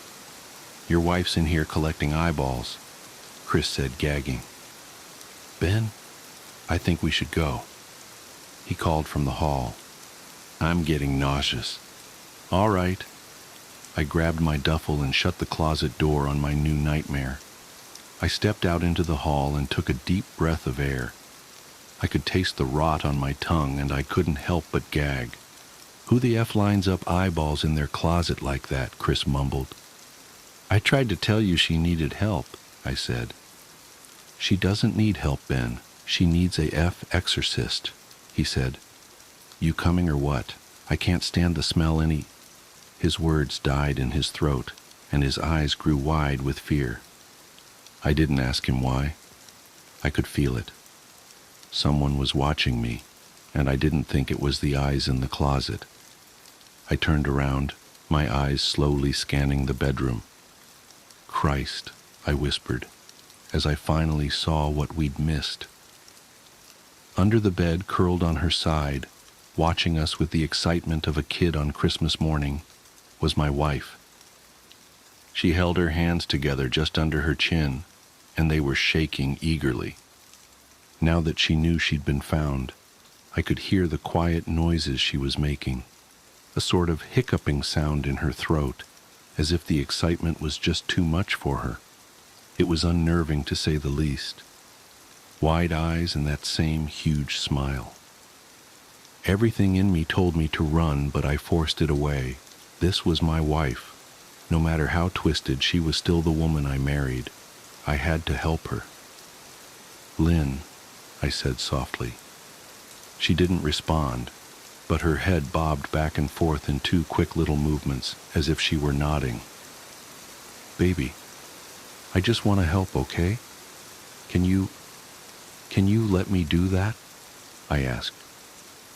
I had taken a single step forward, approaching her like some kind of dangerous animal. I love you, Lynn, I said softly, taking another step closer. She let a tiny moan escape her wide-open mouth, and I had to resist the urge to run. Her shoulders were starting to quiver, and her eyes grew as large as saucers. I crouched down so I could see her better, and immediately saw the blood. Her hands were covered in it. They trembled more the closer I got, as if she was barely able to contain herself. Lynn, are you hurt? You're bleeding, I said. She bobbed her head again, her bloody fingers moving up and down as if playing an invisible piano. They occasionally grazed her chin, leaving smears of blood on her skin. I wanted to recoil in disgust. The smell that was coming off of her was revolting. I could feel the vomit trying to climb up my throat. Her lips were dry and stretched thin, blood seeping between the cracks. I knew she wouldn't come out on her own, but I didn't want to leave her in the state she was in. I scooted closer and reached out to her. The excited hiccuping sounds got louder and her hands shook, fingers flexing. It was then that I could see the blood oozing from in between her fingers. "Oh my God, Lynn, you're bleeding," I said. Instinctively, I reached out to take her hand, but before I could even touch her, her hand sprang out towards me. A sharp pain shot through my arm, and I fell back on my ass. My arm burned, and I could see the blood dripping down onto the carpet. I looked back at her in shock and saw her grinning madly, her fingers clutching a large shard of glass. "You all right in there?" Chris asked from behind me. I turned my head slightly and nodded to him, cradling my arm to my chest. When I turned back to face Lynn, I saw that her focus had shifted. She wasn't looking at me anymore, and she wasn't smiling anymore either. She was staring past me, her eyes glaring at Chris, the way a hungry lion might stare at an antelope. Her mouth was still hanging open, but it was twisted into a snarl. I got to my feet and began walking backwards down the hall, afraid to take my eyes off her. "Are you bleeding?" Chris asked. The moment the words left his mouth, Lynn started fast scooting out from under the bed, the glass shard still in her fist. "Chris, run! Go!" I yelled. He must have been too afraid to move, because a second later I felt my back bump into him. He was still standing at the top of the stairs, staring at the horror that was my wife. Lynn had crawled completely out from under the bed and stood in the bedroom doorway, her face twisted in rage. Her whole body was visibly tense. Blood ran down her fingers and onto the floor. "Jesus, Lynn," Chris said. You, playing hide and seek?" I reached back and pushed him towards the steps. "Move your ass, Chris," I said as quietly but firmly as I could. Lynn bobbed her head in fast, sharp motions and began to grin, stretching her mouth open wider and wider so that her chin seemed to touch her chest. I heard Chris mutter a prayer, and then he was running down the stairs. I stood at the top of the steps, stuck between the love for a woman who clearly needed serious help and self-preservation. "I only want to help," I said, choking back tears. Her eyes focused on me once again as she slowly lifted the glass, holding it out in front of her, and then she started sprinting towards me, grinning with utter excitement. Thankfully, my body took over, and I flew down the stairs, skipping 2 or 3 at a time. I made it to the front door before I felt her leap onto my back, wrapping her arms around my neck, her open mouth next to my ear so that I could hear those terrible hiccuping sounds up close. I shook her off me, knocking her to the floor. I felt a searing pain in my back as she went, but I tore open the front door and bolted to my car. Chris was standing in the front yard, talking on the phone with the police. I didn't say a word. I just ran to my car and jumped in. Chris took the hint and followed me, still on the line with 911. I watched the rear view mirror, sure I'd see her there running after us. But I never did. I went straight to the ER and got 11 stitches in my arm and 3 on my back. The police asked a lot of questions and went back to the house to do a search, but of course, Lynn wasn't there. They advised me to stay with a friend or relative for a while and to file a restraining order as soon as I could, but none of those things would matter. Somehow I just knew. I dropped Chris off at home and went to a motel an hour away. I wanted to put as much distance between me and Lynn as I could. This is where I've been for the last 4 hours. I thought maybe the police would find her. Maybe they'd get her the help she desperately needs. But now I don't think so, because 40 minutes ago I got a text from an unknown number. Just 3 words: "I found you," and a picture attached. The picture was dark and grainy, but I instantly knew what it was. There was no mistaking my wife's eye. I started typing this out immediately after. I don't know what to do. I'm alone and scared, and I can't help but feel that I'm being watched.